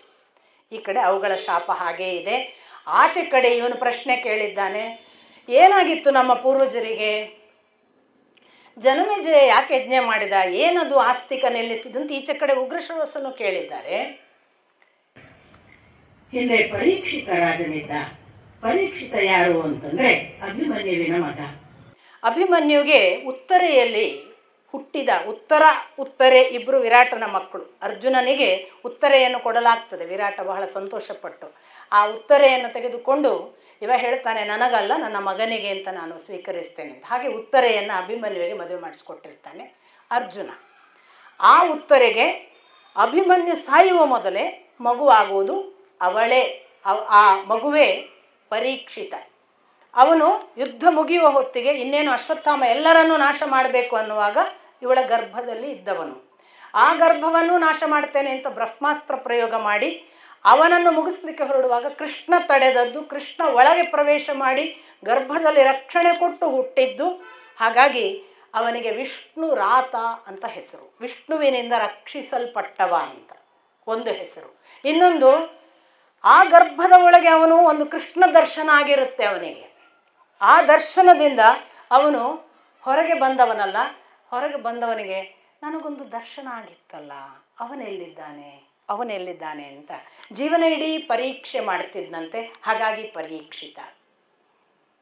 ಇನ್ನೊಂದು, ಅವನು ಹುಟ್ಟಿದ ತಕ್ಷಣ ಜಾತಕ ಬರೆಯುವ ಒಂದು ಜಾತಕರ್ಮಾದಿ ಕೆಲಸಗಳಲ್ಲಿ ಕುಂಡಲಿ ಬರೆಯುವವರು ಹೇಳಿದ್ರಂತೆ, ಹುಡುಗ ಒಳ್ಳೆ ರಾಜ್ಯ ಎಲ್ಲ ಆಳ್ತಾನೆ, ಒಳ್ಳೆ ಹೆಸರು ಮಾಡ್ತಾನೆ, ಒಳ್ಳೆ ಚಕ್ರವರ್ತಿ ಅನ್ನಿಸ್ಕೊಳ್ತಾನೆ. ಆದರೆ ಅವನಿಗೊಂದು ಸಮಸ್ಯೆ ಇದೆ, ಅವನು ಹಾವು ಕಚ್ಚಿ ಸಾಯ್ತಾನೆ. ಹಾಗಾಗಿ ತನ್ನ ನಡೆನುಡಿಯಲ್ಲೆಲ್ಲ ಆಚೆ ಈಚೆ ಹೋಗುವಾಗ ಪರೀಕ್ಷಿಸ್ತಿದ್ದಂತೆ, ಹಾವು ಉಂಟಾ, ಹಾಗೂ ಪರೀಕ್ಷಿತ ಅವನ ಹೆಸರು. ಅಂಥ ಪರೀಕ್ಷಿತ ಇನ್ನಿಲ್ಲದಂಥ ಕಲಿಯನ್ನು ಕೂಡ ಸಂಯಮದಲ್ಲಿ ಇಟ್ಟವ. ಕಲಿ ಮೇರೆ ಮೀರಿ ಬೆಳೆಯುವ ಹೊತ್ತು ಕೃಷ್ಣಾವಸಾನ ಆಗಿದೆ, ಅಥವಾ ಕೃಷ್ಣ ಅವತಾರ ಮುಗಿದಿದೆ. ಆ ಕೃಷ್ಣ ಅವತಾರದ ನಂತರದ ಮಹಾಪ್ರಸ್ಥಾನದಲ್ಲಿ ದ್ವಾಪರದಲ್ಲಿ ಪರೀಕ್ಷಿತ ಆಳುವ ಕಾಲಕ್ಕೆ ಅವನಿಗೆ ಕಂಡಂತಹ ಒಂದು ದೃಶ್ಯ, ಅದು ಕಲಿ ಪ್ರಬಲವಾಗುವುದು. ಆ ಕಲಿಯನ್ನು ಸಂಯಮಕ್ಕೆ ತಂದು ಹೊಡೆದು ಕೊಲ್ಲಬೇಕು ಅನ್ನುವಾಗ ಅವ ಕ್ಷಮೆ ಕೇಳಿ ಶರಣಾಗತನಾಗ್ತಾನೆ. ಶರಣಾಗತನಾದವನನ್ನು ಕೊಲ್ಲಲಿಕ್ಕಿಲ್ಲ, ಆದ್ದರಿಂದ ಪರೀಕ್ಷಿತ ಕೊಲ್ಲದೆ ಬಿಟ್ಟ. ಆ ಕೊಲ್ಲದೆ ಬಿಟ್ಟದ್ದರಿಂದಲೇ ಇದು ಕಲಿಯುಗವಾಯಿತು. ಈ ಕಲಿಯನ್ನು ಕೊಲ್ಲದೆ ಅವನಿಗೆ ಕೆಲವು ಜಾಗದಲ್ಲಿ ಇರು, ಜೂಜಿನಲ್ಲಿರು, ಪರಸ್ತ್ರೀ ವ್ಯಾಮೋಹದಲ್ಲಿ ಇರು, ಚಿನ್ನದಲ್ಲಿ ಇರು. ಹಾಗಾಗಿ ಕಲಿ ಎಲ್ಲೆಲ್ಲಿ ಉಂಟು ಅಂತ ಲೆಕ್ಕ ಹಾಕ್ಕೊಳ್ಳಿ, ಅಲ್ಲ ಇರು ಅಂತ ಕೆಲವು ಜಾಗ ಕೊಟ್ಟ. ಹಾಗೆ ಕಲಿ ಉಳಿದ.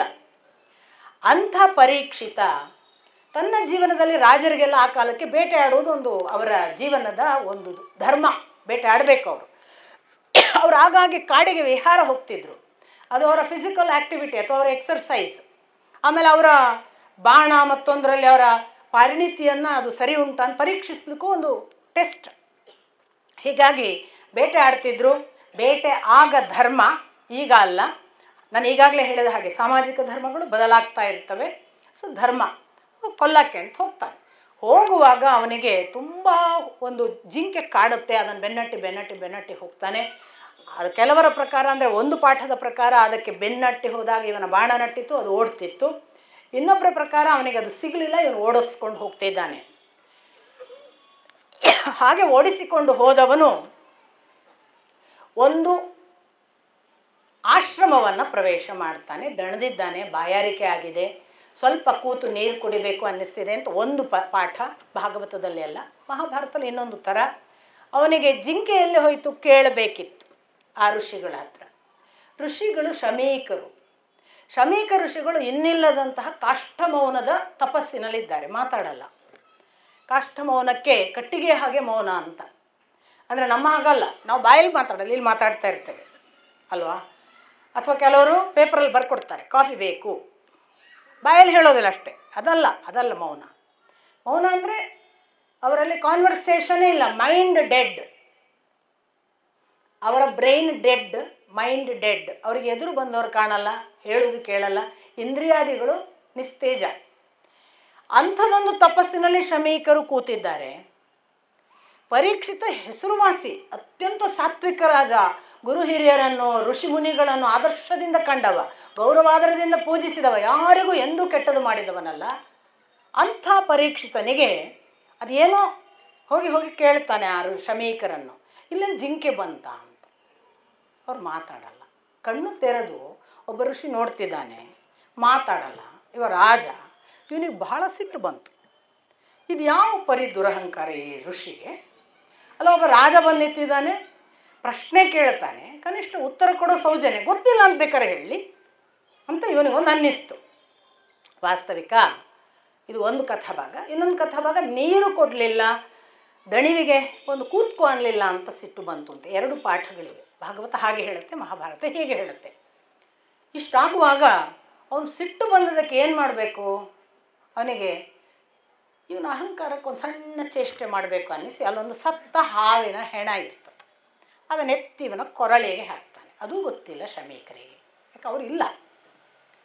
ಅಷ್ಟು ಮಾಡಿ ಅವನು ಹೋಗ್ತಾನೆ.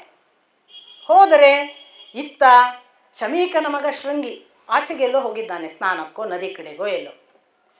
ಅವನಿಗೆ ಬಂದು ಕೃಷ ಅನ್ನುವ ಒಬ್ಬ ಸ್ನೇಹಿತ, ಏನು ದೊಡ್ಡ ನಿಮ್ಮ ಅಪ್ಪ ಋಷಿ ಅಂತೆ, ಅಲ್ಲೋಡು ಹೆಣ ಹಾಕ್ಕೊಂಡ್ಬಿಟ್ಟು ಹೋಗಿದ್ದಾನೆ ಒಬ್ಬ ರಾಜ, ಕುತ್ತಿಗೆಗೆ ಹಾವಿನ ಹೆಣ, ನೀವೆಂಥ ಋಷಿ, ನಿಮ್ದೇನು ಬಲ, ಯಾರಿಗೇನು ಮಾಡೋಕ್ಕಾಗಲ್ಲ ನಗ್ತಾನೆ. ಶೃಂಗಿಗೆ ಕೋಪ ಬರುತ್ತೆ. ನನ್ನ ತಂದೆಯ ಕೊರಳಿಗೆ ಹಾವಿನ ಹೆಣ ಹಾಕಿದವನು ಇಂದಿನಿಂದ 7 ದಿನಕ್ಕೆ ಹಾವು ಕಚ್ಚಿಸಿ ತಕ್ಷಕನಿಂದ ಸಾಯಲಿ ಅಂತ ಶಾಪ ಕೊಡ್ತಾನೆ. ಇಷ್ಟು ಹೇಳಿ ಮನೆಗೆ ಬಂದು, ಆಶ್ರಮಕ್ಕೆ ಬಂದು ಶಮೀಕರ ಮುಂದೆ ನಿಂತು ಆ ಕೊರಳಿನ ಹಾವನ್ನ ಎಲ್ಲ ತೆಗೆದು ಶಮೀಕರ ಎಚ್ಚರದ ಸ್ಥಿತಿಯಲ್ಲಿ ಎಲ್ಲ ವಿವರಿಸಿದಾಗ ಶಮೀಕರು ಬೈತಾರೆ, ಇದು ಸರಿಯಲ್ಲ, ನೀನು ಹೀಗೆ ಮಾಡಬಾರ್ದಿತ್ತು, ಅವನೆಂಥ ಒಳ್ಳೆಯ ರಾಜ, ಹಾಕಿದ್ದಾದರೂ ಏನು ಹಾವಿನ ಹೆಣ, ನನಗೇನದು ಕಚ್ಚಿತ್ತ, ರಾಜ ಒಂದು ವೇಳೆ ಇಲ್ಲಾದರೆ ನಮ್ಮ ಕಥೆ ಏನು, ನಮ್ಮ ರಕ್ಷಣೆ ಇರುವುದೇ ರಾಜನ ಕೈಯಲ್ಲಿ, ಅಂಥ ರಾಜನನ್ನು ಬಿಟ್ಟಿಯಾ, ಇತ್ಯಾದಿ ಇತ್ಯಾದಿ ಶಪಿಸಿ ಅಥವಾ ಬೈದು, ನೀನು ಮಾಡಿದ್ದು ತಪ್ಪು, ನೀನು ರಾಜನನ್ನು ಈ ಥರ ದೂಷಿಸಿದ್ರ ಫಲ ನಮಗೇನೆ, ನಾವೇ ನಾಳೆ ಹಾನಿಗೆ ಒಳಗಾಗ್ತೇವೆ ಅಂತೆಲ್ಲ ಹೇಳಿ ಗೌರಮುಖ ಅನ್ನೋವನ ಕಡೆ ನೀನು ಹೋಗಿ ಅವನಿಗೆ ತಿಳಿಸು. ಗೌರಮುಖ ಹೋಗಿ ತಿಳಿಸ್ತಾನೆ. ಪರೀಕ್ಷಿತ ಒಪ್ಪಿಕೊಳ್ತಾನೆ, ತನ್ನಿಂದ ತಪ್ಪಾದದ್ದು ಹೌದು, ನಾನು ಯೋಗ್ಯನೇ ಇದ್ದೇನೆ ಈ ಶಾಪಕ್ಕೆ, ನಾನು ಮಾಡಬಾರದ ತಪ್ಪು ಮಾಡಿದ್ದೇನೆ, ಒಬ್ಬ ತಪಸ್ವಿಗೆ ನಾನು ಹೀಗೆ ನನ್ನ ದುರಹಂಕಾರದಿಂದ ಹಾವಿನ ಹೆಣ ಹಾಕಿದ್ದಕ್ಕೆ ಇದು ಸರಿಯಾದ ಪ್ರಾಯಶ್ಚಿತ್ತ ಅಂತ ಭಾವಿಸಿ ಅವನು 7 ದಿನಗಳ ತಪಸ್ಸಿಗೆ ಕೂತ್ಕೊಳ್ತಾನೆ. ಅಲ್ಲಿಯೇ ಅವನು ಶ್ರೀಮದ್ ಭಾಗವತವನ್ನು ಕೇಳುವುದು 7 ದಿನಗಳಲ್ಲಿ ಸುಖಮುನಿಗಳಿಂದ. ಅದು ನಮಗೆ ಭಾಗವತದಲ್ಲಿ ಬರುವ ವಿವರಣೆ, ಇಲ್ಲಿ ಹಾಗಿಲ್ಲ. ಒಟ್ಟು 7 ದಿನಗಳಲ್ಲಿ ಸಾವಿಗೆ ಸಿದ್ಧನಾಗ್ತಾನೆ. ಇಂಥ ಹೊತ್ತಿನಲ್ಲಿ ವಿಷಯ ಎಲ್ಲರಿಗೂ ಗೊತ್ತಾಗುತ್ತೆ. ತಕ್ಷಕ ಅನ್ನುವವನು ಕಚ್ಚುತ್ತಾನಂತೆ ಅಂತ. ಕಾಶ್ಯಪ ಅನ್ನುವ ಒಬ್ಬ ಬ್ರಾಹ್ಮಣನಿಗೆ ಹಾವಿನ ವಿಷ ತೆಗೆಯುವುದು ಗೊತ್ತಿರುತ್ತೆ. ಇದೆಲ್ಲ ಉಗ್ರಶ್ರವಸರು ಹೇಳ್ತಾ ಇದ್ದಾರೆ. ಕಾಶ್ಯಪ ಅನ್ನೋ ಒಬ್ಬ ಬ್ರಾಹ್ಮಣನಿಗೆ ಹಾವಿನ ವಿಷ ಅಂತಲ್ಲ, ಯಾವ ವಿಷವನ್ನು ಮತ್ತೆ ಬದುಕಿಸುವ ಒಂದು ವಿದ್ಯೆ ಗೊತ್ತಿರುತ್ತೆ, ಸಂಜೀವಿನಿ ವಿದ್ಯೆ. ಅವನೇನು ಮಾಡ್ತಾನೆ, ತಕ್ಷಕ ಕೊಂದ ಕೂಡಲೇ ನಾನು ಬದುಕಿಸ್ತೇನೆ ಅಂತ ಹೇಳಲಿಕ್ಕೆ ಅರಮನೆಗೆ ಹೋಗ್ತಾ ಇರ್ತಾನೆ. ತಕ್ಷಕ ಅವನನ್ನು ನೋಡ್ತಾನೆ. ತಕ್ಷಕ ಬ್ರಾಹ್ಮಣನ ವೇಷದಲ್ಲಿ ಹೋಗಿ ನೀನು ಯಾರು ಅಂತ ಕೇಳ್ತಾನೆ. ಅವನಿಗೆ ತಕ್ಷಕನಿಗೆ ಗೊತ್ತಾಗುತ್ತೆ ಇವನು ಯಾರು ಅಂತ, ಆದರೂ ಕೇಳ್ತಾನೆ. ಅವ ಹೇಳ್ತಾನೆ, ನಾನು ಕಾಶ್ಯಪ, ಏನು ಮಾಡ್ತೀನಿ ನೀನು? ನಾನು ವಿಷದ ಹಾವು ಅಥವಾ ವಿಷದ್ದು ಏನು ಕಚ್ಚಿ ಸುಟ್ಟು ಭಸ್ಮ ಮಾಡಿದರೆ ನಾನು ಮತ್ತೆ ಮರುಜೀವ ಕೊಡ್ತೇನೆ. ನಿನಗದು ಹೇಗೆ ಸಾಧ್ಯ? ನನಗೆ ಸಂಜೀವಿನಿ ವಿದ್ಯೆ ಗೊತ್ತು. ಹಾಗಾದರೆ ತಕ್ಷಕನಿಗೆ ಒಂದು ಪ್ರಶ್ನೆ ಬರುತ್ತೆ, ಇವನನ್ನು ಪರೀಕ್ಷಿಸಬೇಕು ಅಂತ. ಅವನೇನಂತಾನೆ, ಹೌದಾ, ಹಾಗಾದರೆ ನಾನೇ ತಕ್ಷಕ, ನನಗೆ ಈ ಮರವನ್ನು ಸುಟ್ಟು ಭಸ್ಮ ಮಾಡ್ತೇನೆ ನನ್ನ ವಿಷದಿಂದ, ನೀನು ಬದುಕಿಸಿ ತೋರಿಸ್ತೀಯಾ? ಓ, ಯಾಕಿಲ್ಲ. ತಕ್ಷಕ ಏನು ಮಾಡ್ತಾನೆ, ತನ್ನ ವಿಷದಿಂದ ಆ ಮರ ಸುಡ್ತಾನೆ. ಸುಟ್ಟು ಬೂದಿಯಾಗಿ ಬೀಳುತ್ತೆ ಅದು. ಇವ ಆ ಬೂದಿಯನ್ನು ಕೈಲಿ ತಗೊಂಡು ಸಂಜೀವಿನಿ ವಿದ್ಯೆಯ ಮೂಲಕ ಅದು ಮತ್ತೆ ಮರ ಪುನಃಸ್ಥಾಪನೆ ಆಗ್ತದೆ. ತಕ್ಷಕನಿಗೆ ಖಾತ್ರಿ ಆಗ್ತದೆ, ಇವ ಪರೀಕ್ಷಿತನನ್ನು ಬದುಕಿಸ್ತಾನೆ. ಅವ ತಕ್ಷಣ ಏನು ಮಾಡ್ತಾನೆ, ಕಾಶ್ಯಪನಿಗೆ, ನೀನು ಯಾವ ಕಾರಣಕ್ಕಾಗಿ ಪರೀಕ್ಷಿತನ ಹತ್ರ ಹೋಗುದು? ಅಂದರೆ ಅವನನ್ನು ಬದುಕಿಸ್ಬೇಕು, ನಿಂಗೆ ಯಾಕೆ ಆಶೆ? ನಿಂಗೇನು ಸಂಬಂಧಿಯಾ? ಅಲ್ಲ. ರಾಜ ಅಂತ ಏನಾದರೂ? ಅಲ್ಲ. ಮತ್ತು ನಾನು ಬಡ ಬ್ರಾಹ್ಮಣ, ನನಗೆ ಹೊಟ್ಟೆ ಇಲ್ಲ, ಬಟ್ಟೆ ಇಲ್ಲ, ಯಾರೋ ಒಂದು 4 ಕಾಸು ಕೊಟ್ಟರೆ ಅದು ನನ್ನ ಜೀವನ ಉದ್ದೇಶಕ್ಕಾಗುತ್ತೆ. ಓಹೋ, ಹಣಕ್ಕೆ ಹೋಗೋಣ, ಹಣ ನಾನೇ ಕೊಡ್ತೇನೆ, ನೀನು ಮನೆಗೆ ಹೋಗು. ತಕ್ಷಕ ಅವನಿಗೆ ಹಣ ಕೊಟ್ಟು ಮನೆಗೆ ಕಳಿಸ್ತಾನೆ. ಮುಂದೆ ತಕ್ಷಕನಿಂದ ಈ ಪರೀಕ್ಷಿತ ಹಣ್ಣು ಹಂಪಲುಗಳನ್ನೆಲ್ಲ ಋಷಿಮುನಿಗಳು ಅವನು ಮಾಡ್ತಾ ಇರುವ 7 ದಿನದ ಆ ಒಂದು ತಪಸ್ಸಿಗೆ ಪೂಜೆಯ ಭಾಗವಾಗಿ ತಂದು ಕೊಡ್ತಾ ಇರ್ತಾರೆ. ಅಂಥ ಹಣ್ಣು ಹಂಪಲಿನ ಒಳಗೆ ಒಂದು ಕ್ರಿಮಿಯಾಗಿ ಸೇರಿಕೊಂಡು ಹೋಗ್ತಾನೆ ಒಳಗೆ. ಯಾಕಂದರೆ ಕಟ್ನಿಟ್ಟು ಗೌರಮುಖ ಹೇಳಿದ್ರಿಂದ ಹಾವುಗಳು ಬರೋದ ಹಾಗೆ ಸಂಪೂರ್ಣ ನಿಷೇಧಗಳನ್ನು ಮಾಡಿ ಎಲ್ಲ ವ್ಯವಸ್ಥೆ ಮಾಡಲಾಗಿದೆ. ಅಂಥ ಹೊತ್ತಲ್ಲಿ ಹಾಗೆ ಹೋಗ್ತಾನೆ. ಆ ಹಣ್ಣಿನಲ್ಲಿ ಹೋದ ಫಲವನ್ನು ಕೊನೆಯ ದಿವಸ ಎಲ್ಲ ಪೂಜೆ ಪುನಸ್ಕಾರ ಮುಗಿದಿದೆ, ಇನ್ನು ಫಲ ತಿನ್ನುವ ಹೊತ್ತು ಎಲ್ಲರಿಗೂ ಫಲಗಳನ್ನು ಹಂಚಿ ತನ್ನ ಕೈಯಲ್ಲಿರುವ ಫಲವನ್ನು ಪರೀಕ್ಷಿತ ತಿನ್ನುವಾಗ ಅದೊಂದು ಕ್ರಿಮಿ ಅವನಿಗೆ ಅದರಲ್ಲಿ ಕಾಣಿಸ್ತದೆ. ಪರೀಕ್ಷಿತನಿಗಾಗಲೇ ಸಾವು ಗೆದ್ದಿರ್ತಾನೆ, ಸಾಯುವುದಕ್ಕೆ ಸಿದ್ಧನೂ ಆಗಿರ್ತಾನೆ. ಅವನು ಆ ಕ್ರಿಮಿಯನ್ನು ನೋಡಿ ಇದು ತಕ್ಷಕನೇ ಬಂದಿದ್ದಾನೆ, ಅವನು ಬಂದು ನನ್ನನ್ನು ಕರೆದುಕೊಳ್ಳುವುದಕ್ಕೆ ಕಾಯುತ್ತಿದ್ದಾನೆ, ನನಗೂ ಹೊರಡುವ ಹೊತ್ತಾಯಿತು, ನಾನಿನ್ನು ಅವನನ್ನು ಕಾಯಿಸುವುದು ಒಳಿತಲ್ಲ, ಬಾ ಅಂತ ಆ ಕ್ರಿಮಿಯನ್ನು ತನ್ನ ಕುತ್ತಿಗೆ ಹತ್ರ ಬಿಟ್ಕೊಳ್ತಾನೆ. ಇದು ಭಾಗವತದಲ್ಲಿ ಈ ವಿವರಣೆ ಇಲ್ಲ, ಇದು ಮಹಾಭಾರತದ ವಿವರಣೆ. ತನ್ನ ಕುತ್ತಿಗೆ ಹತ್ರ ಬಿಟ್ಕೊಂಡು ಅದು ತಾನು ತಕ್ಷಕನಾಗಿ ಕಚ್ಚುವ ವೇಳೆಗೆ ದೇಹವನ್ನು ಇವನು ತ್ಯಾಗ ಮಾಡಿ ಆಗಿರ್ತದೆ. ಪರೀಕ್ಷಿತ ಸತ್ತು ಬಿಟ್ಟಿರ್ತಾನೆ, ತಕ್ಷಕ ನೆಪವಾಗಿ ದೇಹ ಸತ್ತು ಹೋಗುತ್ತೆ. ಇದನ್ನು ಜನಮೇಜಯ ಮಂತ್ರಿಗಳಿಂದ ಕೇಳಿದ. ಇತ್ತ ಉಗ್ರಶ್ರವಸ್ ಹೇಳ್ತಿದ್ದಾನೆ, ಶೌನಕರು ಕೇಳ್ತಿದ್ದಾರೆ. ಆಗ ಬಹಳ ಒಳ್ಳೆಯ ಪ್ರಶ್ನೆ ಕೇಳ್ತಾನೆ ಜನಮೇಜಯ ಮಂತ್ರಿಗಳಿಗೆ. ಕಾಶ್ಯಪ ಅನ್ನೋ ಬ್ರಾಹ್ಮಣ ವಿಷ ತೆಗೆಲಿಕ್ಕೆ ಬಂದಿದ್ದ, ತಕ್ಷಕ ವಾಪಸ್ ಕಳಿಸಿದ, ಇದನ್ನು ನಿಂಗೆ ಹೇಳಿದ್ಯಾರು? ಎಷ್ಟು ಬ್ಯೂಟಿಫುಲ್ ನೋಡಿ, ಯಾವ ಡೌಟ್ ಉಳಿಸಲ್ಲ ವೇದವ್ಯಾಸರು. ತಕ್ಷಕ ಅಂತೂ ಬಂದು ಹೇಳೋ ಸಾಧ್ಯತೆ ಇಲ್ಲ ಮಂತ್ರಿಗಳಿಗೆ, ಅವನ ಗುಟ್ಟು ಅದು. ಕಾಶ್ಯಪ ಬಂದು ಹೇಳಿದ್ದಕ್ಕೆ ಕಾಶ್ಯಪ ಬಂದಿದ್ನ ಅಂತ ಗೊತ್ತಾಗಬೇಕು ಇವನಿಗೆ, ಜನಮೇಜಯನಿಗೆ. ಕಾಶ್ಯಪ ಬಂದು ಹೇಳಿದರೆ ಆಗ ಮತ್ತೊಂದು ಪ್ಲ್ಯಾನ್ ಮಾಡೋಕ್ಕಾಗ್ತಿತ್ತು. ಕಾಶ್ಯಪ ಬಂದು ಹೇಳೋ ಸಾಧ್ಯತೆ ಇಲ್ಲ, ವಾಪಸ್ ಕಳಿಸಿದ್ದಾರೆ. ನಿನಗೆ ಯಾರು ಹೇಳಿದ್ದು? ನಿಮಗೆ ಹೇಗೆ ಗೊತ್ತಾಯಿತು? ವೇದವ್ಯಾಸರು ಎಷ್ಟು ಕ್ಲಿಯರ್ ಮಾಡ್ತಾರೆ, ಯಾವ ಡೌಟು ಉಳಿಸಲ್ಲ. ನೀವು ಯಾವುದೇ ಡೌಟ್ ಬಂದರೆ ನೋಡಿ, ನೆಕ್ಸ್ಟ್ ಅಧ್ಯಾಯದಲ್ಲಿ ಉತ್ತರ ಇರುತ್ತೆ, ಆ ಥರ ಕ್ಲಿಯರ್. ಆವಾಗ ಮಂತ್ರಿಗಳು ಹೇಳ್ತಾರೆ, ಆ ಮರ ಇತ್ತಲ್ಲ, ಸುಡ್ಲಿಕ್ಕೆ ಹೊರಟ ಮರ, ಅದರೊಬ್ಬ ಬಡಗಿ ಕಟ್ಟಿಗೆ ಕಡಿಲಿಕ್ಕೆ ಕೂತಿದ್ದ. ಅವನಿವರ ಇಷ್ಟೂ ಸಂಭಾಷಣೆ ಕೇಳಿಕೊಂಡಿದ್ದ. ಮತ್ತು ತಕ್ಷಕ ಸುಡುವಾಗ ಅವನೂ ಸುಟ್ಟು ಭಸ್ಮ ಆಗಿದ್ದ. ಅವನು ಮರ ಮತ್ತೆ ಚಿಗುರುವಾಗ ಅವನೂ ಅದರಲ್ಲಿ ಜೀವಂತನಾಗಿ ಕೂತಿದ್ದ. ಅವನು ಬಂದು ಹೇಳಿದ. ಎಷ್ಟು ಚೆನ್ನಾದ ಲಾಜಿಕ್ಗಳನ್ನು. ಹೀಗೆ ಜನಮೇಜಯನಿಗೆ ಗೊತ್ತಾಗುತ್ತೆ, ತಕ್ಷಕನಿಂದಾಗಿ ತನ್ನ ಅಪ್ಪ ಸತ್ತ. ತಕ್ಷಕ ಹಾಗಾದರೆ ನನ್ನ ಪೂರ್ವಜರನ್ನು ಕೊಂದವ, ಆ ತಕ್ಷಕ ಸಾಯಬೇಕು, ಹಾಗೊಂದು ಸರ್ಪಯಜ್ಞ ಮಾಡಿ ಅಂತ ಘೋಷಣೆ ಮಾಡ್ತಾನೆ. ಇತ್ತ ವಾಸುಕಿ, ಶೇಷ, ತಕ್ಷಕ ಇವರೆಲ್ಲರೂ ಕೂಡ ಕದ್ರುವಿನ ಮಕ್ಕಳು. ಅದರಲ್ಲಿ ವಾಸುಕಿ ತುಂಬ ಒಳ್ಳೆಯವ. ಅವನು ತುಂಬ ತಲೆಬಿಸಿಯಲ್ಲಿ ಈ ಶಾಪದಿಂದ, ಅಮ್ಮನ ಶಾಪದಿಂದ ನಾವು ಮುಕ್ತರಾಗುವುದು ಹೇಗೆ? ಆಚೆ ಕಡೆ ಜನಮೇಜಯ ಯುದ್ಧ ಪ್ರಾರಂಭ ಮಾಡಿದ್ದಾನೆ ನಮ್ಮ ವಿರುದ್ಧ, ನಮ್ಮನ್ನು ಸುಟ್ಟು ಭಸ್ಮ ಅಂತೂ ಮಾಡ್ತಾನೆ. ಯಾಕೆಂದರೆ ನಮ್ಮ ಅಮ್ಮನ ಶಾಪ ಬೇರೆ ಇದೆ, ಅವನು ಬೇರೆ ಯಜ್ಞ ಮಾಡ್ತಿದ್ದಾನೆ. ಎಲ್ಲ ನಾಗಗಳು ಬಂದು ನನ್ನ ಅಗ್ನಿ ಕುಂಡದಲ್ಲಿ ಬೀಳಬೇಕು ಅನ್ನೋದು ಅವನ ತೀರ್ಮಾನ. ನಮ್ಮ ಅಮ್ಮನದು ಸಪೋರ್ಟ್ ಆಗುತ್ತೆ ಈ ಫ್ಯಾಕ್ಟ್. ಹಾಗಾಗಿ ನಾವೀಗ ಹೇಗೆ ಪಾರಾಗೋದು ಅಂತ ವಾಸುಕಿಗೆ ಒಂದೇ ಚಿಂತೆ. ಅವನು ಅದರ ಚಿಂತೆಯಲ್ಲಿರುವಾಗ ಇತ್ತ ಯಾಯಾವರ ಅನ್ನುವ ವಂಶದ ಒಬ್ಬ ಬ್ರಹ್ಮಚಾರಿ. ಯಾಯಾವರ ವಂಶ ಅಂತಂದರೆ ಹಳ್ಳಿಗೆ ಹೋಗಿ ಭಿಕ್ಷೆ ಬೇಡಿ ಬದುಕುವ ಒಬ್ಬ ಸನ್ಯಾಸಿ ಅಥವಾ ಬ್ರಹ್ಮಚಾರಿ. ಅವನು ಪ್ರತಿ ಪಕ್ಷಕ್ಕೆ ಒಮ್ಮೆ, ಪಕ್ಷ ಅಂದರೆ 15 ದಿವಸಕ್ಕೊಮ್ಮೆ, ಹುಣ್ಣಿಮೆಯೋ ಅಮಾವಾಸ್ಯೆಯೋ ಬರ್ತಾ ಇರುತ್ತಲ್ಲ, 15 ದಿವಸಕ್ಕೊಮ್ಮೆ ಅಗ್ನಿಹೋತ್ರ ಮಾಡಬೇಕು. ಅಂಥವರು ಯಾಯಾವರ ವಂಶದವರು. ಆ ಥರದ ವಂಶದ ಜರತ್ಕಾರು ಅನ್ನುವ ಒಬ್ಬ ಬ್ರಹ್ಮಚಾರಿ ಹೀಗೆ ಹಳ್ಳಿ ತಿರುಗ್ತಾ ರಾತ್ರಿಗಳನ್ನು ಯಾವುದೋ ಹಳ್ಳಿಯಲ್ಲಿ ಕಳೆಯೋದು, ಮತ್ತೆ ಮುಂದೋಗೋದು ಭಿಕ್ಷಾಟನೆ, ಮತ್ತೊಂದು ಹಳ್ಳಿಯಲ್ಲಿ ಮತ್ತೆ ಮುಂದೋಗೋದು, ಹೀಗೆ ನಡೀತಾ ಇರಬೇಕಾದ್ರೆ ಒಂದು ದಿನ ಅವನ ಬಳಿಗೆ ಕಣ್ಣ ಮುಂದೆ ಒಂದು ಘಟನೆ ನಡೀತದೆ. ಅವನು ಹೋಗ್ತಾ ಇರುವಾಗ ಒಂದು ದೊಡ್ಡ ಮರ, ಆ ಮರದ ಟೊಂಗೆಯಲ್ಲೆಲ್ಲ ಕಾಲು ಕೆಳಗೆ, ಕಾಲು ಮೇಲೆ ತಲೆ ಕೆಳಗಾಗಿ ಜೋತಾಡ್ತಿರುವ ಕೆಲವು ಮನುಷ್ಯರು ಮರದಲ್ಲಿ ಕಾಣಿಸ್ತಾರೆ ಇವನಿಗೆ. ಇವ್ರು ಯಾಕೆ ಕಾಲು ಮೇಲೆ ಹಾಕಿ ತಲೆ ಕೆಳಗೆ ಬಿಟ್ಕೊಂಡು ಈ ಥರದ ತಪಸ್ ಮಾಡ್ತಾರೆ ಅಂತ ಅವರನ್ನೇ ಹೋಗಿ ಕೇಳ್ತಾನೆ. ಅವ್ರು ಹೇಳ್ತಾರೆ, ನಾವು ಯಾಯಾವರ ವಂಶದವರು, ನಮ್ಮ ವಂಶದಲ್ಲಿ ನಮ್ಮನ್ನು ಉದ್ಧರಿಸುವ ಒಬ್ಬ ಮಗ ಇಲ್ಲ ಆಗಿದ್ದಾನೆ. ಇದ್ದ ಒಬ್ಬ ಮಗ ಬ್ರಹ್ಮಚರ್ಯ ತಪಸ್ಸು ಅಂತ ನಮ್ಮನ್ನು ಬಿಟ್ಟು ಹೋಗಿದ್ದಾನೆ. ನಮಗೆ ಮುಂದೆ ಉದ್ಧಾರ ಮಾಡುವವರು ವಂಶಜವರು ಯಾರೂ ಇಲ್ಲ ಆಗಿದ್ದಾರೆ. ನಾವು ಅದಕ್ಕಾಗಿ ನಮ್ಮ ವಂಶ ಹೇಗಾರು ಉದ್ಧಾರ ಆಗಲಿ ಅಂತ ತಪಸ್ಸು ಮಾಡ್ತಿದ್ದೇವೆ.